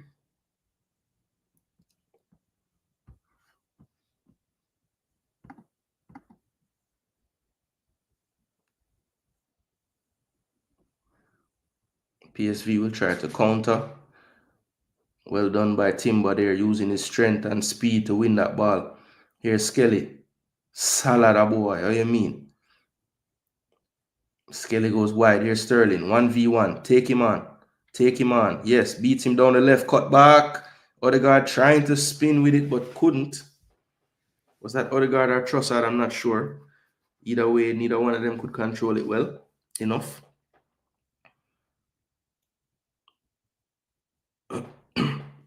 Can see that the subs have helped to just put Arsenal a bit more on the front foot here.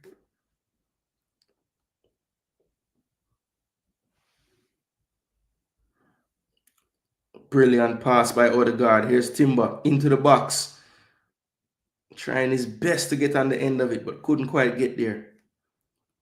Just couldn't sort out his feet after the first touch. Looks like Mendy might have some issues with his hamstring. Player that seems to always get injured since his time there. Fran Garcia is the like-for-like on the bench, the young Madrid fullback.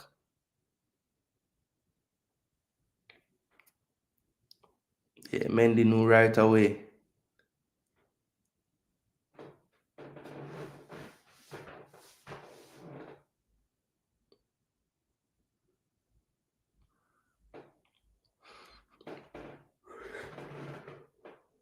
Yeah, so Fran Garcia, like-for-like, will be coming on to play left-back for the end of this game and potentially for the extra time as well.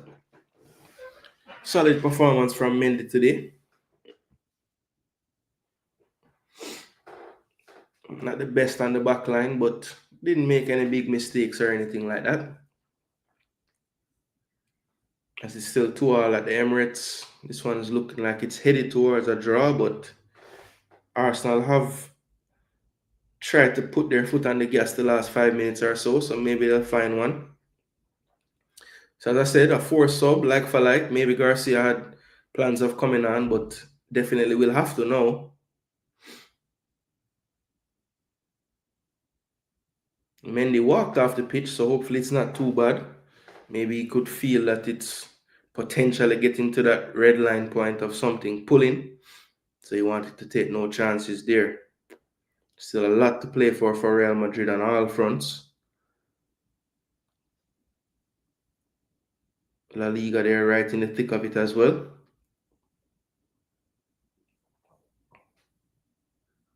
Big save by Raya again.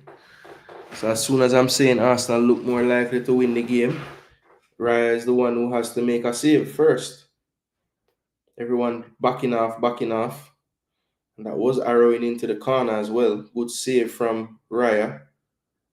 Not the hardest save in the world, but he had to make it still.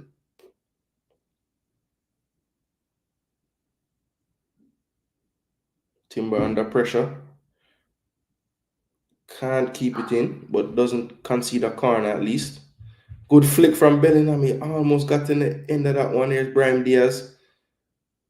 Ooh, almost got through with the close control. Ooh, Vasquez tried to beat him down the line and run out of real estate. Goal kick to Atleti.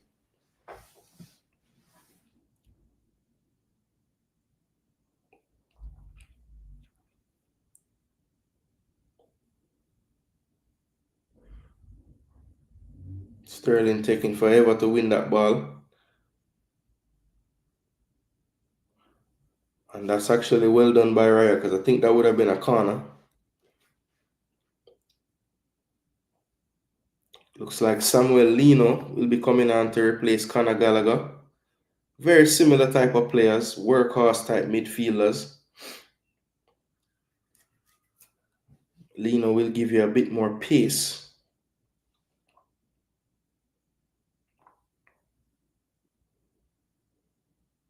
But also comfortable dropping back into midfield. Here's Bellingham. Good pressing from Atletico.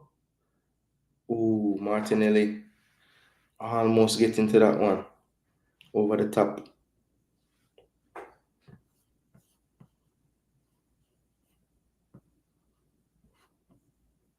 Here's Brahim Diaz. Drops it back to Bellingham. Bellingham on his left. Does foolishness. Taken away by Lino. He finds Griezmann. Griezmann back to Lino. Lino can stretch his legs, decides to keep possession. Plays a good ball in field. The field is opened up now. Here's Rodrigo de Paul. He plays it wide. Simeone gives it away but wins the second ball back. Now plays it in field. Lino in space. Going for a strike. And Alvarez made a good run. He didn't use it. Easy save for Courtois.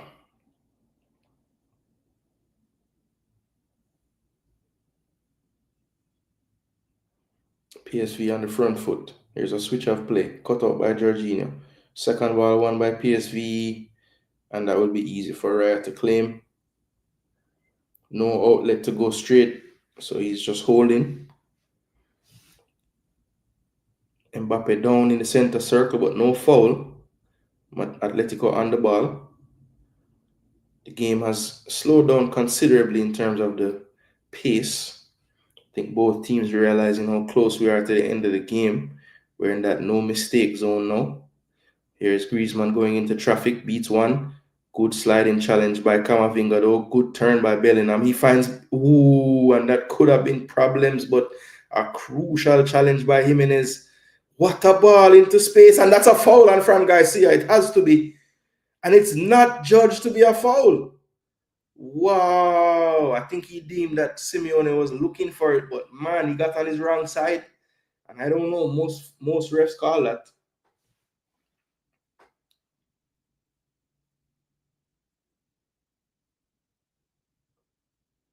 Here's Vinny. Vinny can run at the player. Llorente has done well so far today. This time he does just enough again. And Jimenez cleans up. And has pushed down the line to Simeone, who has run his race, I think, tonight. He's going to need a sub. I think there's one sub left for Atletico. No, they've only made one sub. Damn. Yeah, so maybe Simeone just waiting for extra time, but his son is tired at this point. Putting a lot of running on that right side. This one switched over to Diaz. Good first touch. He's going to take on the player. Can't beat him though. Lino does well, and then Valverde just made sure to win the challenge. It's going to be a goal kick to Atletico Madrid. Looks like there are some subs coming on now. I wouldn't be surprised if Simeone comes off. He was in a way looking for that. And then this challenge was crucial by Jimenez. Didn't know much about it, but he got the job done. And one of the subs are Simeone for sure. He's clapping his supporters. Angel Correa will be coming on for him. Good shift by the coach's son there. I think he's been a threat on that right-hand side. Good in transition, and you're not getting any breaks with the speed. Correa, another speed merchant down that side, and they're changing the point of attack as well. Griezmann has run his race, and Alexander Sorloth for a different look up front will come on. Now Alvarez will have the ability to run off of him, similar to what he would do playing for City with Erling Haaland. So let's see if that changes anything for the Atletico attack having that true number 9 up there to kind of play off of. Atletico is on the ball. Attacking Alvarez has come out to the left-hand side, already displaying some of that freedom that he would have now with Sorloth on the pitch. Run over the top. Not a bad run at all. He's going to get to it as well. Does well to beat him. And Correa was so selfish. He had Alvarez running in with the support. Just play it to him. Odegaard on the ball. Good switch. Here's Sterling. Gets the overlap. Play it now. Jeez, Sterling play the overlapping ball on a man.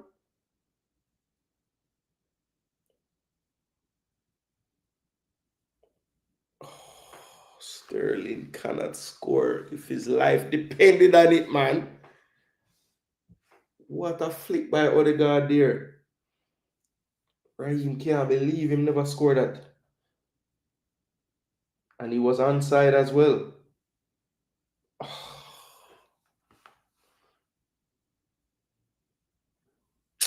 Chano.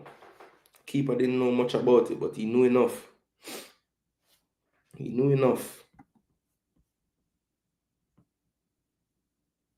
Where's Brahim gonna be the hero float? I could see. This one looking like it headed to extra time. 3.5 minutes left. Whipped into the box, cut out by Rudiger. Back to DePaul again. Finds Alvarez. Alvarez plays wide. This is Llorente. Llorente too firm on the pass. Lino was in space. Lino was definitely in space. Correa with some good work. Beating Rudiger easily. And then he saw his name in lights. He went for the left foot volley when he had Alvarez coming in to finish, man.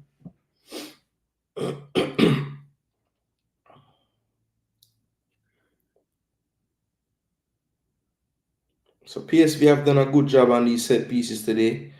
It looks like they're just double teaming Gabriel, but they have moved Gabriel's starting position now. He's in the bunch with everybody at the far post this time. Now he's going back to that area where he starts from normally. And he's not double marked. Ooh, that was a good ball, but well won at the near post. Ooh, Bakayoko beats one. What a challenge by Sterling. No foul. And now he's going to get called. And it's going to come back to a yellow card.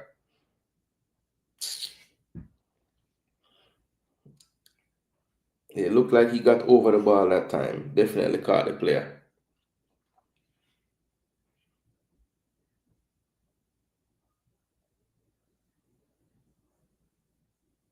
Yeah, reckless challenge there by Sterling. Definitely an attacker trying to make a challenge, you know. Villa match done 3-love, it looks like. Respect float. So they are through to the knockout quarterfinals of the Champions League, people. Big result for them. And they will get the reward of playing PSG in the next round now. Barca to take on Dortmund. and Arsenal still at 2-2 in their game, but comfortably through an aggregate 9-3. This is to the far post, and that's in the goal. That's just wide from Luke de Jong off the bench. That almost gave them the winner. Wouldn't have counted for much in the tie, but would have made them feel good, I'm sure. Arsenal 2-2, but this tie was over from the first leg. Rodrigo de Paul has run himself out of the game. Nahuel Molina comes on. So he's a wing back by trade or a full back. So let's see if they've changed the shape or they're just going to move around the pieces on the field. Llorente can easily move into midfield, which is what has happened. So Llorente is just replacing De Paul in midfield, and Nahuel Molina plays on the right back position in the back four.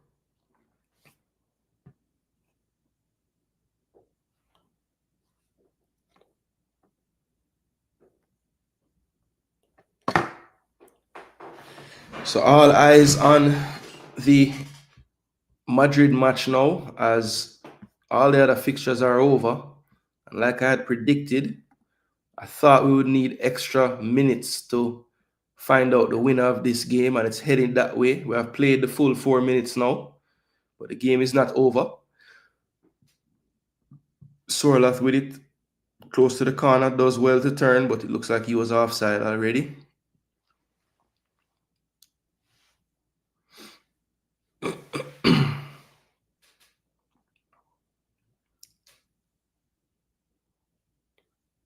Vinny Jr. beats one, cuts inside, Bellingham making a run through the middle. It's played to him. Langley does well to read it, clears it.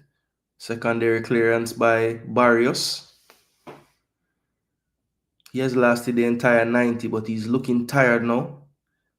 That one was played behind Mbappe. That was actually on if they could have found him.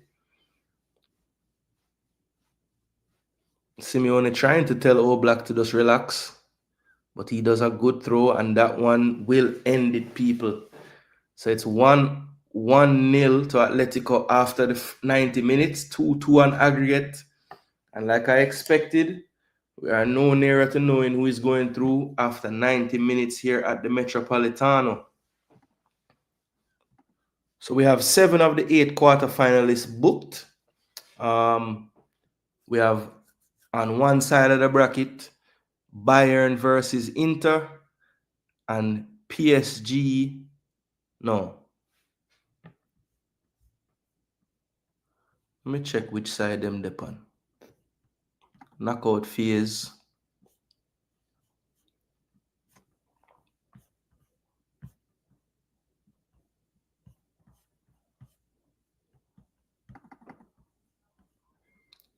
Yeah, so PSG Villa to face the winner of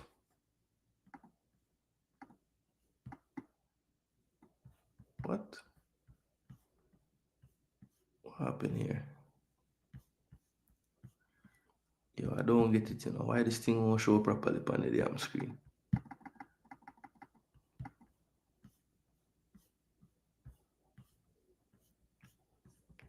I'm gonna refresh the page.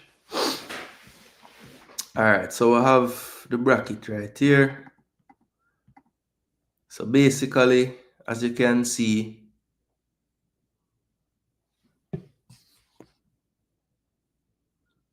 we have Arsenal awaiting the winner of the Madrid Atletico game, PSG and Aston Villa on that side of the bracket as well.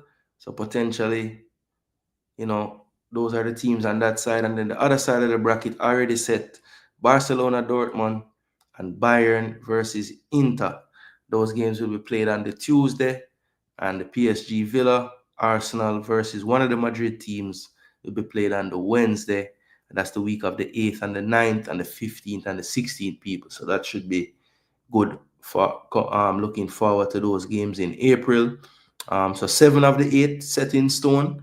We're just waiting on which of the Madrid teams will actually get through to this quarterfinal round. Looks like the break after 90 minutes is already complete. So we're about to get going here in the extra time. Another sub is being made. Langley on a yellow card after giving up the penalty is subbed off for Robin Lenormand, and they're showing the Vinny Jr. missed penalty in the second half again. Really and truly, when he looks back at this, he will just say that was poor, man.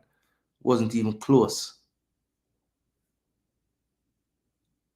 Just got it all wrong on the technique, hit way too low on the football, which made it rise and fly over the bar. And that was a big miss there, and we'll see how much that cost his team in this Champions League season. Bless up DJ Gigs, what go on?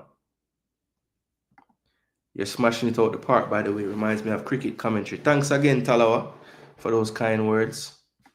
Yeah, I learned from one of the best. You know, my dad, he used to commentate games when I was a kid, like JPL games. You know, he used to get invited in the studio to do analysis on World Cups and stuff. So come from good stock, you know.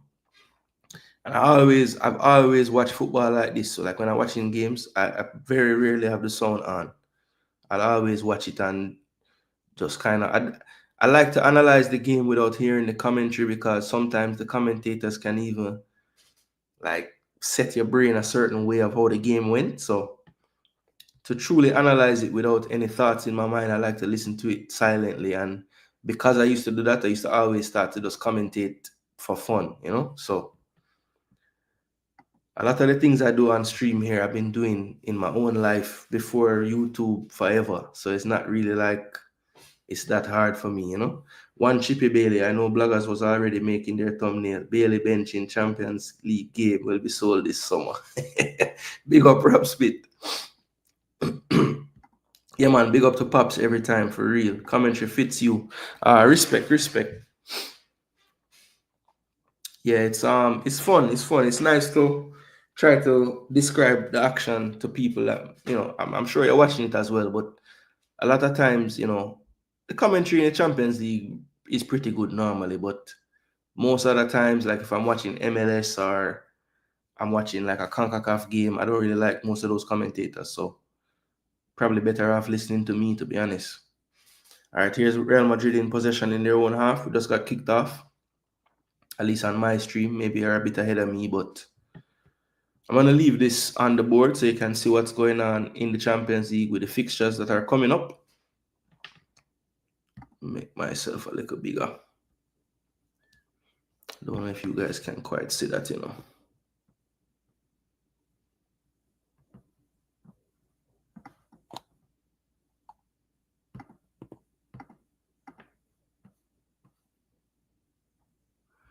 Yeah, so that's what we got to look forward to. All right, Real Madrid taking their time. It's going to be interesting to see how both teams approach this extra time. As I said, you know, it's still in that area of time where you don't really want to make the mistake that causes your team to lose. So I would expect it to be a little more cagey than maybe the neutral fan would want. But let's see. Here is Fran Garcia taking space but going into a cul-de-sac. Did well to dig out a cross, but it's too close to Jan Oblak, who catches comfortably. Oblak going long. Plenty of space here for Angel Correa. Good first touch as well. He's inside the box. This is a problem. And what a sliding challenge by Antonio Rudiger there. If he can't get to that ball, I think Sorla taps that in. Here's Alvarez. Real Madrid have to be wary of that quick counter. I told you that there would be no lack of speed down this right with Correa on for Simeone. It's about the same level of speed, and he has a full tank of gas. Vasquez, after some pinball, gets under control for Real Madrid. Vini wants the switch. Valverde thought about it but decided against it. Plays short twice to Vasquez. Vasquez wide now. This is Brahim Diaz. Diaz back to Valverde. Valverde switches the play now. Here's Rudiger. Rudiger finds Bellingham. Bellingham over to Garcia. Garcia finds Mbappe dropping deeper. Asensio. Brahim Diaz. On the ball now is Asensio. Asensio plays it short to Vasquez. Vasquez looking for a pass. He goes deeper now to Valverde. Valverde will switch the play over to Garcia. Garcia has plenty of space. Plays it quickly to Vinicius Jr. He's one to beat. He beats that one. On his left foot. Good cross. Makes it all the way to Diaz on his right foot. And a shot. Didn't quite get full purchase on it. Saved again by Oblak.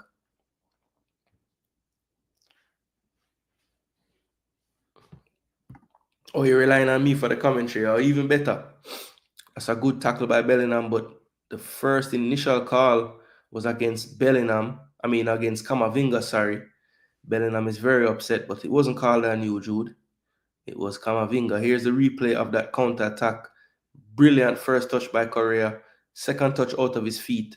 And he could have maybe played it a bit in front to get it past Rudiger, but Rudiger, you have to give him credit.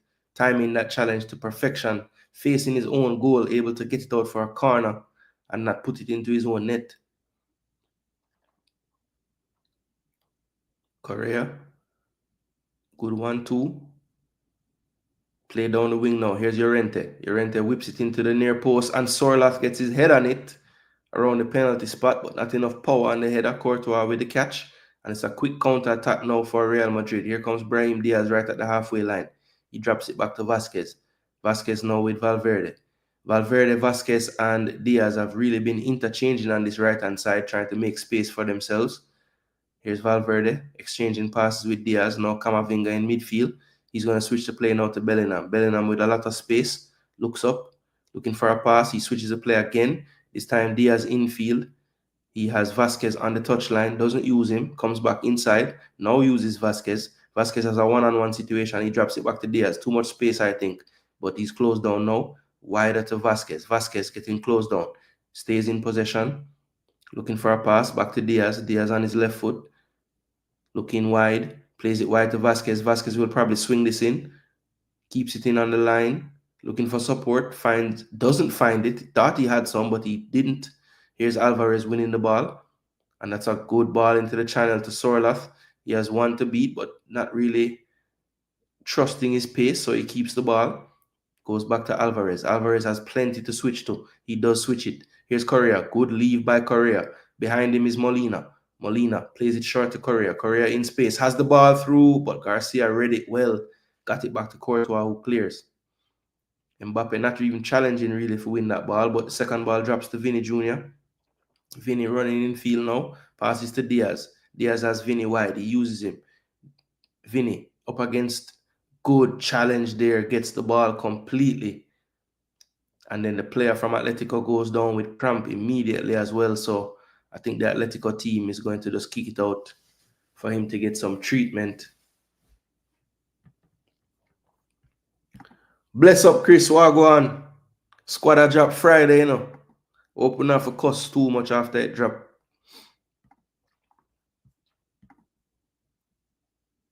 Really good challenge there on that occasion.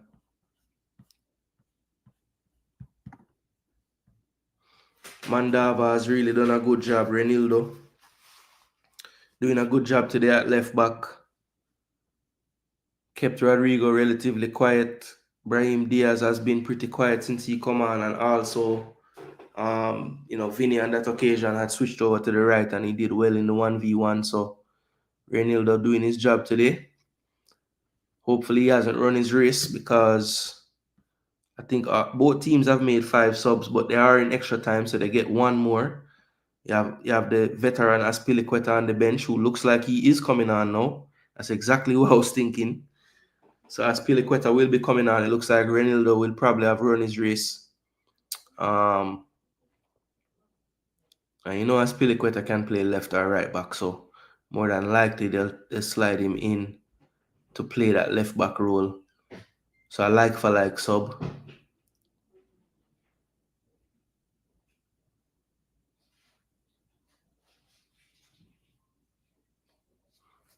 So not taking any chances with his back line.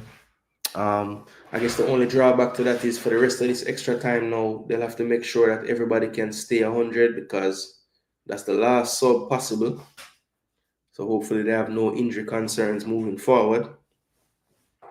The veteran Dave Cesar Azpilicueta onto the pitch.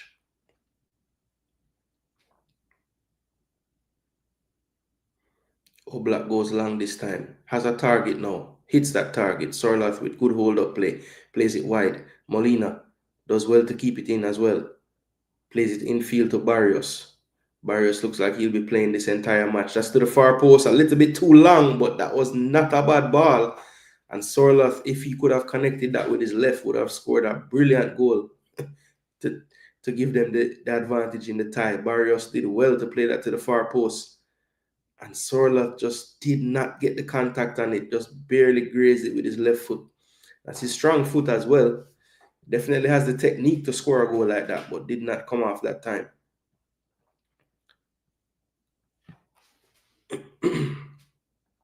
Simeone asking for his fans to give him more. I think they might just be a bit exhausted at this point. It's quite late over there in Spain right now. I think if it's 6 o'clock here, it should be at least 10 o'clock in Spain. Brahim Diaz in the box. Good 1-2. Valverde. Oh, and nobody gambled for Real Madrid. He can't believe it. That was a good reverse pass there once he got into the box. Didn't shoot for the far post that time. Tried to play that little diagonal to the back post for someone to get on the end of it. The only one really challenging was Bellingham, but he was crowded out from getting a full head of steam. Mbappe was on the back foot waiting for a cutback. But that ball is in a dangerous area. Jimenez, I'm sure, saw his life flashing when he saw that ball going across. But in the end, nobody from Real Madrid to tap it in. It's going to be a throw into Real Madrid on this near side. Goes back to Rudiger. Rudiger will probably use his keeper. No, he just goes to his centre-back partner, Asensio, as he brings the ball forward now. It's played wide to Lucas Vazquez. Infield now to Valverde, who, as I thought, has taken up a much more influential role playing in the midfield. Seems to be touching the ball a lot more. It's a wayward pass by Bellingham, but it will be kept in by Vazquez. Vazquez plays it to Diaz. Diaz under pressure. Does well to lay it off before losing it. Here's Asensio. Diaz in space now. Has Vazquez wide. Uses Vazquez. Vazquez back to Asensio. And this is what I meant about extra time maybe being a bit more cagey. You can see Real Madrid a little more patient with their build-up currently. Don't really want to lose the ball in any bad areas. Here's Vazquez. Vazquez inside to Diaz. Diaz with a little bit of space. Good ball inside to Bellingham. Bellingham turns and finds Valverde. Valverde, not a bad idea to Vinny, but Vinny wasn't ready for it, and that should be a corner. And that was good pressure by Vinny. Knew he couldn't win the ball, but knew he also could put pressure, so he couldn't just let it run out for a corner. And Correa, in trying to shield it, got a toe on it to put it out for a corner.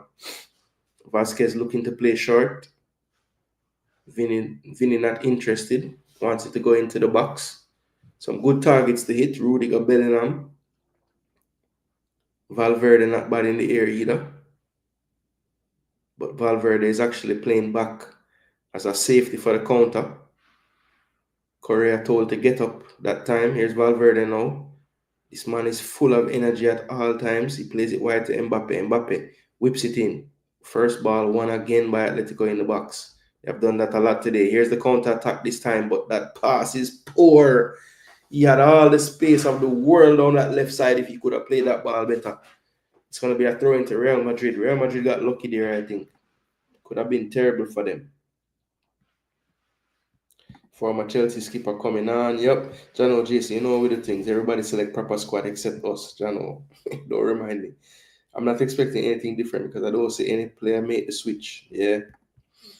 The last time on your stream, I tried to ask a question about commentator. Someone who I hear said Butler not good for the U17, saying I was bringing down Jamaica because I'm friend. Oh my gosh. The friend thing in a Jamaica football, kill it, you know. Let me tell you. Last time on your stream, I tried to ask a question about commentator.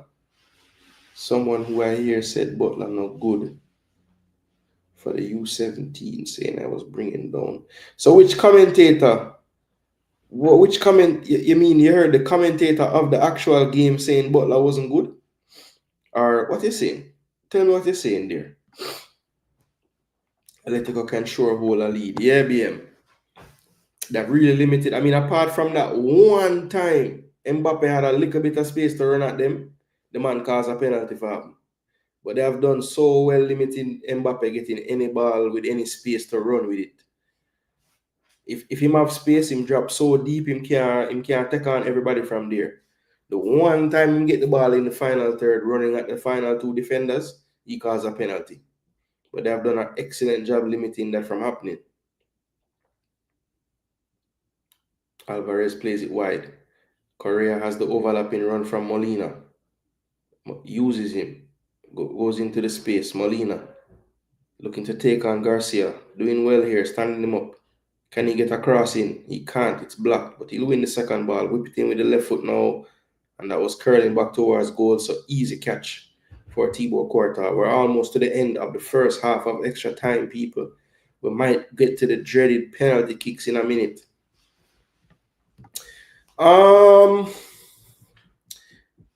I would give the slight edge to Atletico only because I think they are doing more things that I think the coach wanted them to do. The way they have set up to play the game, I think they have carried it out better than Madrid. I think Madrid have not done enough to create chances in this game. Once Atletico Madrid has been set, very rarely have they gotten any joy in terms of like finishing off the action with a shot on target or something like that. So I would say based on how the teams are playing, Madrid have more of the ball, yes, more of the territory, yes.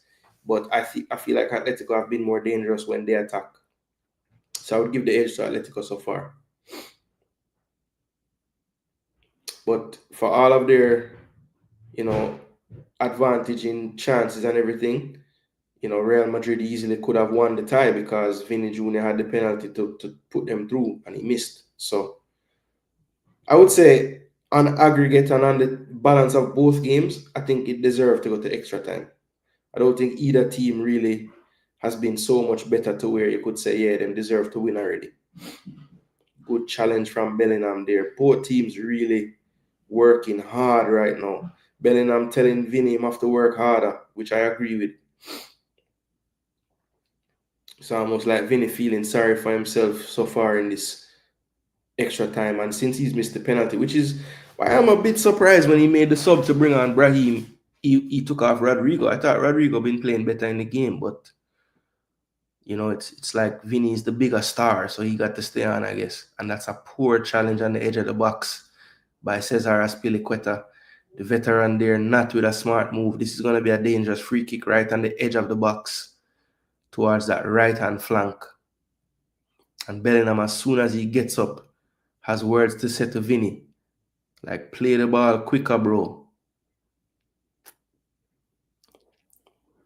I don't think Vinny enjoyed being spoken to like that, but it looks like the bench and Jude both had the same thing to say to him. Do better. So this is going to be dangerous. We have the right-footed Lucas Vasquez, the left-footed Brahim Diaz. It's touched to Lucas, and then he goes for goal. And I think Oblak would have maybe been caught out there. He wasn't expecting that, but very surprising they didn't whip that into the danger area. I think it was a miss kick. I think he was trying to cross that ball and just miss-hit it completely. But it did hit the side net in a goal kick to Atletico. We're into injury time in the first half. There were 2 to be played, and we're at about 1 minute and 30 seconds now. So let's see how this one ends up. I'm pretty sure the stream is a bit ahead of me in terms of time. So I think it might be halftime on the screen here. It's going to be a throw-in to Atletico. Marcos Llorente will take it.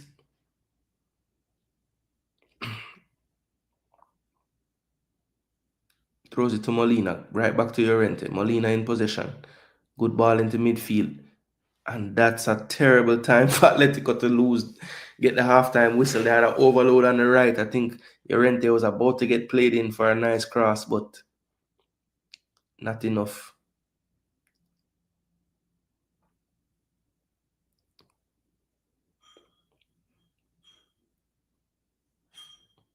So it's halftime of the extra time, people. What do you guys think will happen for the rest of this game? Do you see a goal coming for either team. Do you think we're headed to penalties? What are your overall thoughts so far? Riyad Koke is over there coaching the team. He's out with injury. I think he's injured. Yeah, doubtful. So I'm never suit up today. One more sub on the bench for Real Madrid. They have made 5 subs, but actually they've only made 4 subs. So they have the ability to make 2 more subs. On the bench, David Alaba. He's pretty technical, so he might come on if it does go to penalties late. Also, Arda Güler, a good technician as well. They might be thinking about bringing him on to take a penalty, take off Vinny since he's already missed one. Who knows? I don't think entry could be coming on for that. So the only 2 that I really see on the bench that might come on for penalties is Alaba and Güler. Those are the 2 I would say. But let's see how the second half turns out. On the screen, you'll see that it has started, but for me on my stream, I haven't seen the action start yet. So I'm about 25 seconds or so behind kickoff. Which is okay. When the penalty shootout is happening, I'm going to take this off the screen altogether so that I don't know what happens before time. You mentioned about commentator just now, and I was saying I won't say anything, but the person who was on. Oh, got you. I see what you're saying now. What are your thoughts on Arsenal winning 9-3 overall? Those scores are inappropriate at this level. Look, the 7-1 game in the first game was like, we could have played that game the same way 10 more times and we beat them like 3-2 or, 2-1. But everything we hit towards the goal just went in. Like, it was just one of those days. So I don't think that 9-3 was a true reflection. I think we were probably a good 3 goals better than them over the 2 legs, but to be 6 goals better than them was really a mixture of just poor goalkeeping and poor defending by them in the first game. I don't think we are 6 goals better than them over 2 legs for sure. I mean, it happened, so that's what it will say. But I don't think we were so dominant over them to win by 6 goals. Raya had to make between the 2 legs at least about 10 saves. I mean, not all of them were like, world-beating saves or anything, but still, it's not like he was just chilling. And we conceded 3 times over the 2 legs. So, it's a mad scoreline, but I think if you watch both games, it really was not that far of a distance between the 2 teams. I think these clubs give players star titles, so I think it's always about them and not the team. Yeah, it's difficult in a team like Real Madrid not to get to that level. I mean, the whole, this is good from Real Madrid. Brahim Diaz took too long though.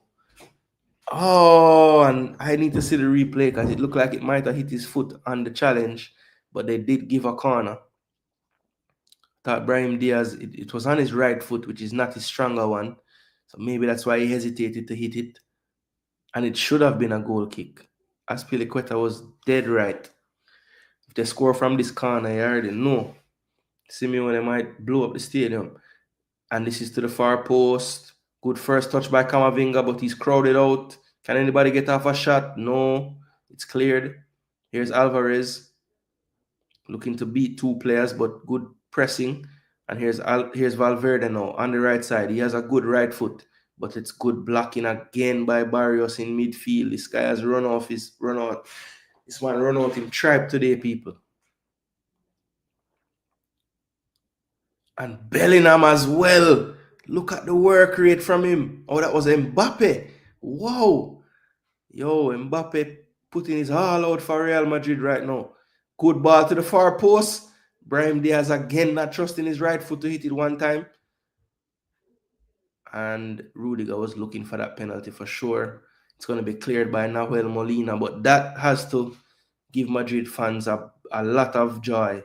Seeing Mbappe run back, chase back, and win that challenge like that cleanly as well. Good challenge on Molina, who was trying to counter. Thought it was Bellingham, but it was Mbappe that did that. Jude looking to go diagonal, not getting the execution right. It's cut out by Azpilicueta, Atletico Madrid on the ball. And that's a forced pass again by Atletico Madrid, and that's not what they need right now. Real Madrid coming with wave after wave in the start of the second half. Diaz plays it wide to Vasquez. Vasquez infield now to Valverde. Valverde has some help. He uses Bellingham. Bellingham at the top of the box, trying to get it on his right foot. It's on his right foot. It opens up a little bit. He's closed down. Plays it now to Diaz. Diaz wide to Vasquez, but good closing down again by Atletico Madrid. Not giving them any chance to put in a good cross. It's going to be a throwing down by the corner flag to Vasquez. And it actually went out for a corner. I thought it was a throw. So it's a corner kick again to Real Madrid. It's going to be another outswinger. Last time it went right to the foot of Camavinga at the top of the box, but couldn't get off a shot. Let's see how this one goes. Again to the back post. Rudiger with his head on it. Almost fell to Diaz. He's now on the ball. Plays it wide to Vasquez. Vasquez, actually this is Asensio. I thought it was Diaz. This is Valverde. Camavinga. Valverde does well to keep possession of that one. Here's Fran Garcia being chased by Correa. And that's poor again from Vinny Jr. Good defending from Barrios. They win the ball. Here's Llorente to Barrios. Back to Llorente down the wing. Good 1-2 being played here. Correa didn't give it to him. And that's a brilliant outside of the foot pass, but a good tackle by Camavinga. And the ricochet comes off Llorente for the throw for Real Madrid. That was dangerous ball there from Correa. Just didn't quite get the power on it to make Camavinga have to run further for it. But in the end, a brilliant challenge by him. This is played wide to Lucas Vasquez. Vasquez finds Bellingham. Bellingham now to Diaz. Bellingham still with energy to overlap. He gets it. Good cut inside by Bellingham, waiting for a run. Goes back outside again. Makes the player fall down. Whips it in with his right foot, and that's a poor cross. There's no one in there. Mbappe on his heels. Vinny Jr. hadn't cut in from the wide left area. And Jude finally now showing the effects of the physical exertions he has made in this game. So Diaz now dropping into midfield to give Bellingham some time to recover. He still hasn't recovered. He's up there with Mbappe on the front line.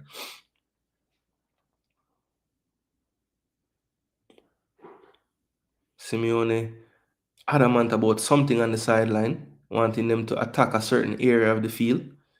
And I think more than anything, just wants them to keep the ball for a spell here. That's played infield in the center circle. Here's Llorente. Oh, poor pass by Llorente. That has to be fatigue. Usually much more secure with his passing. Here's Camavinga, who has been a good addition to the midfield. Brahim Diaz looking for a pass. Tries to force it and can't get it through. But a good challenge by Vasquez, not letting them get down the wing. Ancelotti pleads with Diaz to be more secure on the football.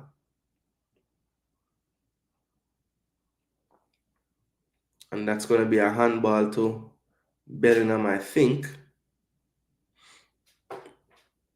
Hit his hand, but no yellow card for Jude. And that's left a little short on the pass, but good hustle by Molina to keep it in their possession. This is Jimenez now. Goes to Azpilicueta, wide to Lino. Thought about playing it inside, but goes back to Jimenez in a bit more space. Now Lenormand can go forward, approaching the half line now. No one really stopping him yet. Looking for a pass. Angle made for the pass wide to Molina. Lenormand leaves his centre-back role, gone on a mazy run down the flank. It's going to be a throw into Atletico deep in Madrid's half. And the changes made. It was initially showing a Real Madrid throw. The referee overruled the assistant, it looks like, and it's going to be a throw into Real Madrid. And the fans definitely upset with that call.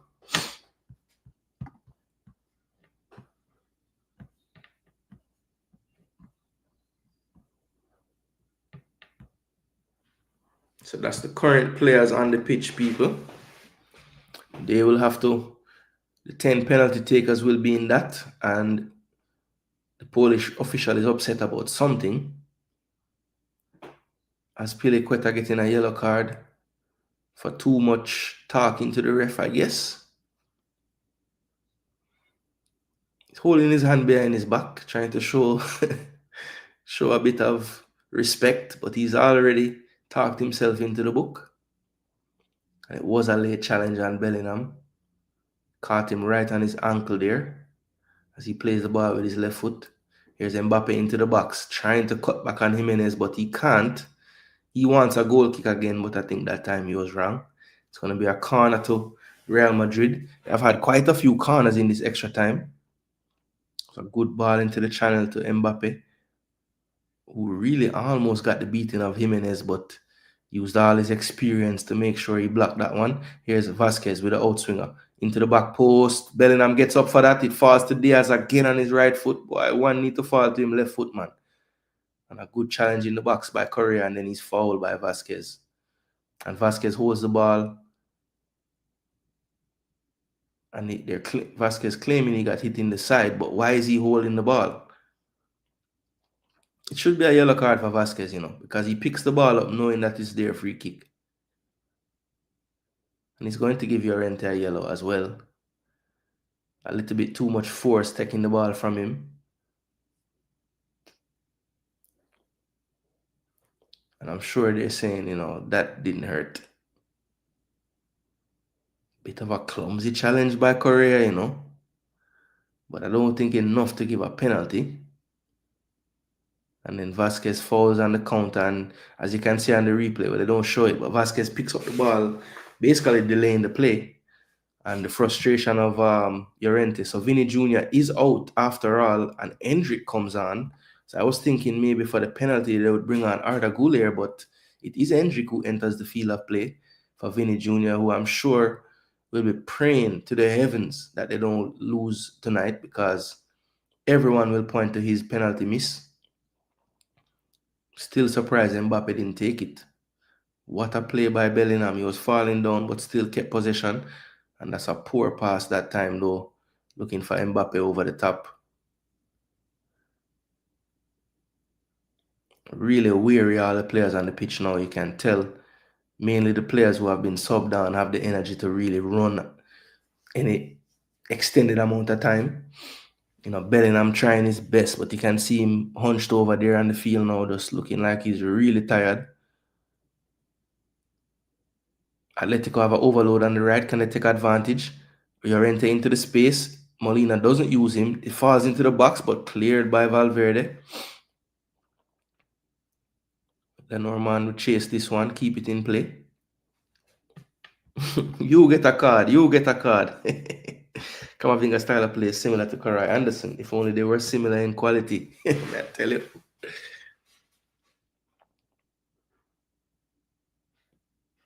Vasquez again holding the ball. He's on a yellow card. Needs to calm down. So a little more than 3 minutes and stoppage time in the second half of extra time left to play, people. And then we'll be headed to the dreaded penalty kicks, where might as well just buy a lotto ticket. That's going to be a foul on Asensio. I don't think that, especially when Asensio has been on Sorloth, he has been able to deal with the physicality. So that's something that they could try to do in these last few minutes. Just play some balls directly into him in his feet. See if he can turn him or draw a foul, just like he did there. The big guns getting into the box now. Alvarez usually with a very good delivery on him. So let's see if he can put this into a dangerous area, force Courtois to make a decision off his line or something like that. Let's see. It's whipped into the near post, far right at the penalty spot. The follow-up from Llorente goes wide. And Llorente wanted a foul, but he won't get it.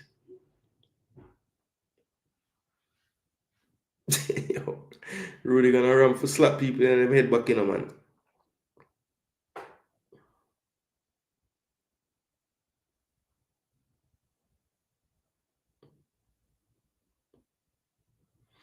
Hendrick did just enough to throw him off to get a clean contact on the volley.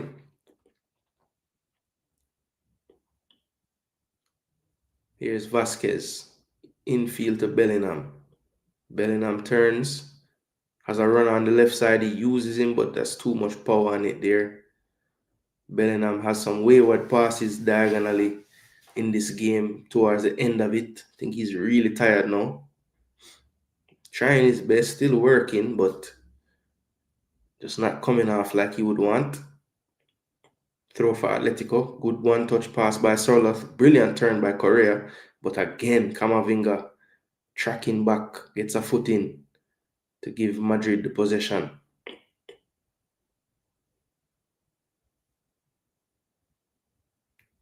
Here's Rudiger. Time and space in front of him. Plays it to Camavinga. Camavinga has Vasquez in acres of space on the right-hand side. He uses him. Vasquez inside to Bellingham. Back to Camavinga. Camavinga. Good ball into Mbappe. Loose touch, but he's still on the ball. Trying to go forward, but crowded out. About 4 Atletico players, 3 Atletico players close him down. Over the top. And that's just given away to Madrid. We're into the final minute of extra time. Ancelotti still telling his players to calm down. I think he's pretty much okay if it goes to penalties at this point. Right on the field, is Simeone still talking to his players, telling them where to press, where to close down. Last thing he wants is a chance for Madrid here at the death. But Madrid taking their time, trying to find an opening, and again, a loose pass by Valverde looking for Fran Garcia. On the ball again is Atletico Madrid. They'll try to have one last attack before the time is over. This is Barrios, who has been sturdy in the midfield today. He plays it over to Azpilicueta. Good one-time ball to Lino. Good ball again into the space to Alvarez. Alvarez trying to beat Asensio for pace, but he shows his pace and does well to keep possession as well. But a poor pass by Vasquez and given away, and Camavinga makes the challenge. Put it into touch for a throw to Atletico Madrid. I think Azpilicueta will try to do one of his long throws into the box. Sorloth try to get this flick on, and a runner needs to be coming in. Courtois close to the scene just in case it comes near to him. As Piliqueta goes long, not long enough. That's headed by Camavinga. And that is it, people. It will go to PKs, people. PKs. This is not what the Madridistas would have wanted. They will have to do it at the Metropolitano under pressure. Simeone is pumping his fist, feeling good about life.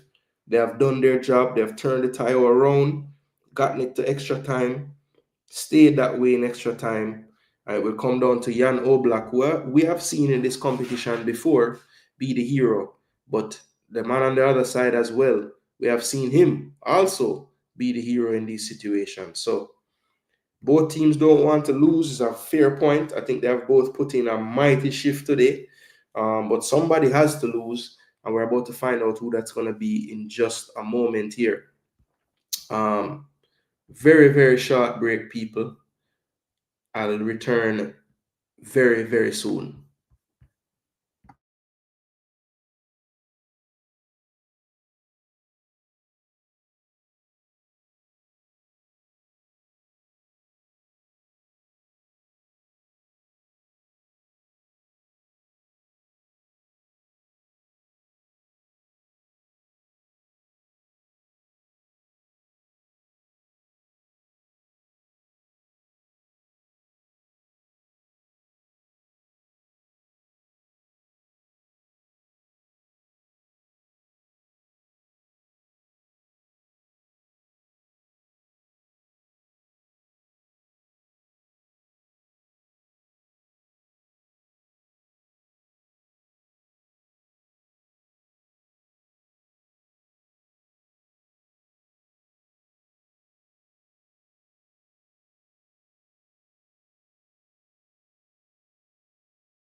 All right, people, we're back. We're back. Looks like the coin toss has happened, and Madrid has elected to kick first. It looks like I see Mbappe walking up to the spot to face Oblak.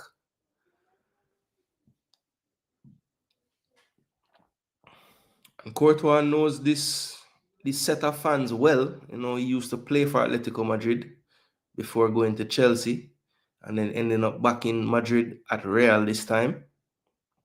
Oblak has been at Atletico basically since Courtois left, and has been worked his way up to legendary status with the club, and is now the club captain. Well, one of the captains. You know, Koke is really the club captain, but he's out. So on the field of play today, Oblak is the captain. Mbappe, who I thought should have taken the penalty in real time in the game, will take the first penalty kick of the shootout. I am going to try my best to not look at the comments during this, because I know varying times are probably going on. But here's Mbappe steps up and easily slots it to the left of Oblak, who went to the wrong side. Mbappe with a calm run up there, telling his team to calm down. Vamos. But yeah, I don't know why Mbappe didn't take the penalty in the game. He's on form, you know. We've seen Vinny miss penalties in big games before. I don't think that's his thing, man. We've seen him score them, to be fair, too. First penalty will be Alexander Sorloth. So the two number 9s on both teams taking the first penalty. Sorloth, the left footer, looking a bit nervous. I don't think Simeone can bear to watch either. But let's see how this one turns out. Sorloth, deep breath, approaches the ball and slots it home beautifully, low and powerfully to the keeper's left, as well as Courtois dove to his right. Brilliant penalty by Alexander Sorloth there in front of his home fans. I don't think even if he goes that way, he can save that, you know. Well, he was doing a calm down gesticulation, but he said vamos. I know it don't mean calm down, but he was saying vamos, but also telling everybody over there to chill, like he got this, you know. So yeah, his gesture did not match his words that time. But yes, I know vamos means let's go. Here's Jude Bellingham now. A lot of theatrics in the run-up here. Takes a deep breath now. Approaches the ball and bangs it in to the keeper's left again. Oblak has dove the wrong way both times. Bellingham calmly, with his instep, just driving it into that, to the keeper's left. The Madrid bench and the fans in the crowd are let out a vamos. So it's 2-1 to Real Madrid. Atletico will have to hold serve again. This is Julian Alvarez. I think if Atletico got a penalty in this game on the pitch, he probably would have taken it. So this is one that they would be counting as one that has to score. Here is Julian Alvarez, short run up. And he slipped, but still put it into the roof of the net. Definitely nervous there after seeing him slip, but was hit with some power into the roof of the net. Courtois diving to his left. It went into his right and high into the roof of the net and barely grazing the underside of the crossbar. So that slip almost was crucial. That slip was almost crucial, but he ended up putting it in. Now here's Fede Valverde. If ever there was a player that deserves not to miss, it's this guy. Putting so much work in this game. So what are they doing now? They're checking if the kick has to be retaken, because they're saying it hit his foot twice before going in the goal. So does that mean that it's a miss or it's a retake? I don't think that shouldn't be a goal. I mean, his sliding foot slid. But yeah, that you can't. Why would you have to take that? Yeah, you shouldn't have to retake that, man. Come on. Yeah, nothing. So wait, what is he saying? It counted, right? Ooh, All Black goes the right way for the first time, but the The direction on that one just beat him. He went with the side foot, so a little more safe, but he did that to ensure that he had it in the corner. And it was brilliantly done all along the ground. And the emotion comes out after he scores that one. Beats his chest. So 3. Oh, so they did take the penalty away. Oh my gosh. So Atletico will be screaming that it's a conspiracy here. It's 3-1 now, people. So this is a must make almost for Correa. Correa approaches the ball. And Courtois got a hand on it but couldn't keep it out. Off his hand, off the cross, off the post and in. So Jan Oblak needs to come up with one of his big moments now, people. I don't think if this goes 4-2, they will be able to turn it around. I mean, they can end up 4-4 in the end, but you definitely want this one to be the one they save to kind of get it back even going into that 5th penalty. But this is the 4th penalty for Real Madrid. They are 3 for 3 so far. It is Lucas Vazquez, the captain. Had an eventful time on the pitch since he's been on. Let's see if he can convert. Slow run up. And that's a save by Oblak. It did not look convincing at all in the run-up, people. And Oblak took his time, didn't go early. And it was a poor penalty in the end. Was not clear nearly far enough to the corner. Almost hitting Oblak in the chest. It was so close to the center of the goal. But Oblak did kind of know he wanted to go that way. Got his hands in front of his chest and it was an easy save. Easy save. So it should be 3-3 at the moment, but it's not. So this will tie it up. Remember, Atletico kick second. This is the 4th kick. Llorente off the crossbar and out. Oh my gosh. Llorente had the chance to put Atleti back into the tie. And he can't convert. I feel bad for him as well. Ran his socks off in that 120. Played right back and midfield. Mbappe not letting the gamesmanship happen. Oh, had him beat for pace, but too much height on it. Jeez. Inches away from being a perfect penalty. My gosh. And it looks like it's going to be... Who is this taking this kick now? It's Rudiger.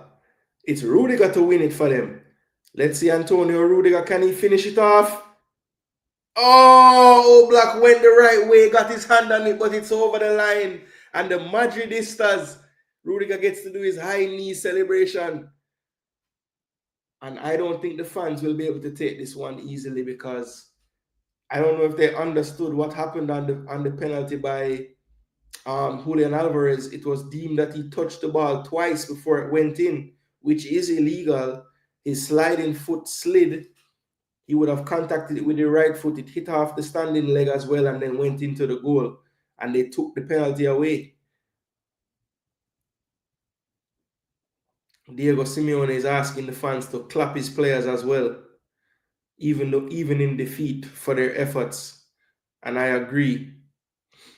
And Vinny Jr. is celebrating in front of the Atleti fans.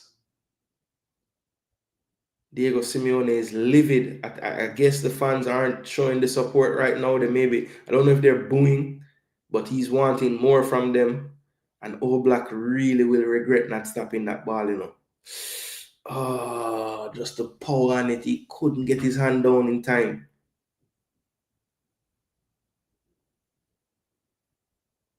And he had to wait to celebrate it. It wasn't clear that it went in.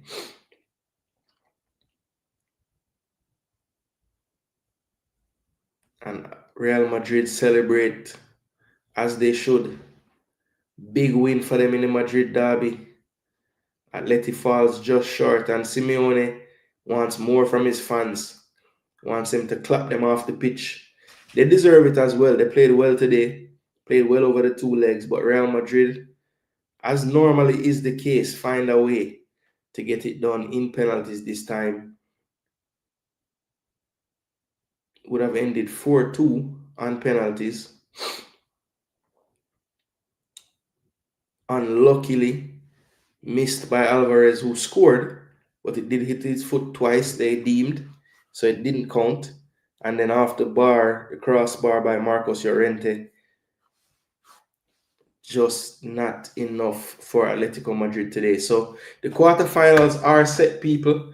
On one side of the bracket, we'll have Bayern and Inter, Barcelona and Dortmund. And on the other side of the bracket, we'll have Aston Villa versus PSG and Real Madrid versus Arsenal. So Diego Simeone is saying, yo, clap the players, man. And he's telling his players to clap them as well.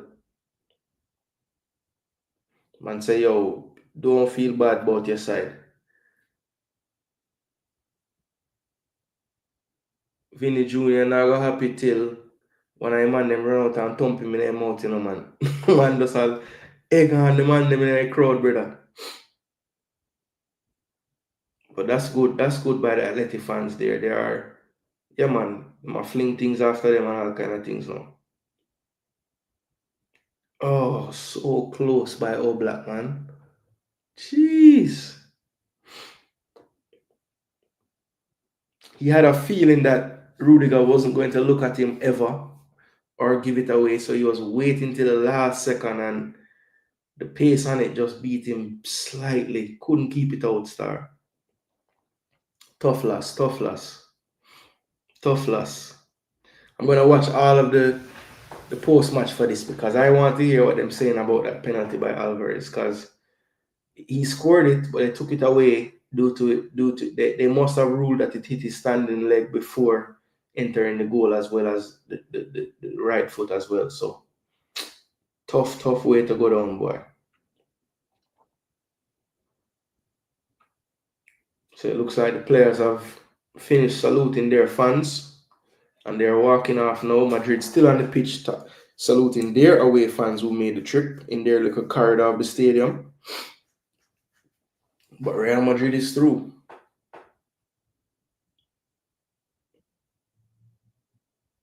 Wow. So they're showing the replay again. Alvarez disallowed penalty.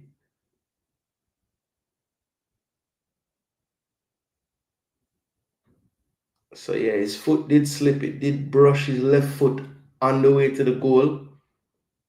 And they're super zooming in now. Yep, definitely hits the top of his left foot and heads towards the goal. So by the letter of the law, that is not an actual scoring penalty.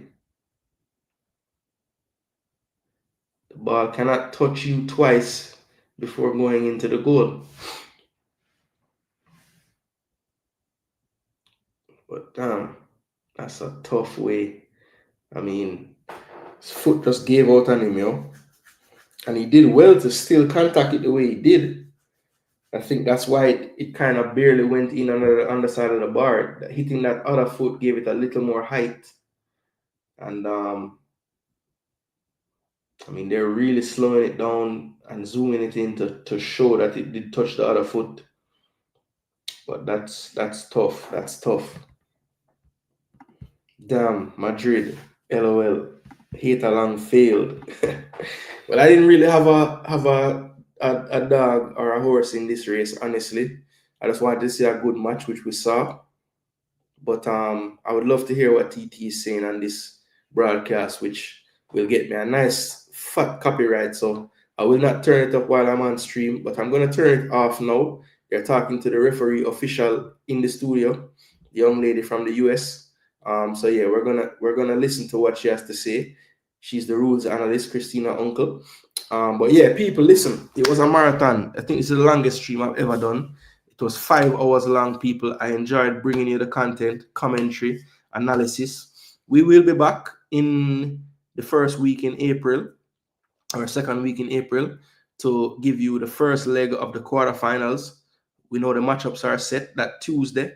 Let me show you guys on screen what it's going to look like. I think Tuesday will be the other bracket. So the side with Bayern and Inter and Dortmund and Barcelona. That will be the first Tuesday of those matchups.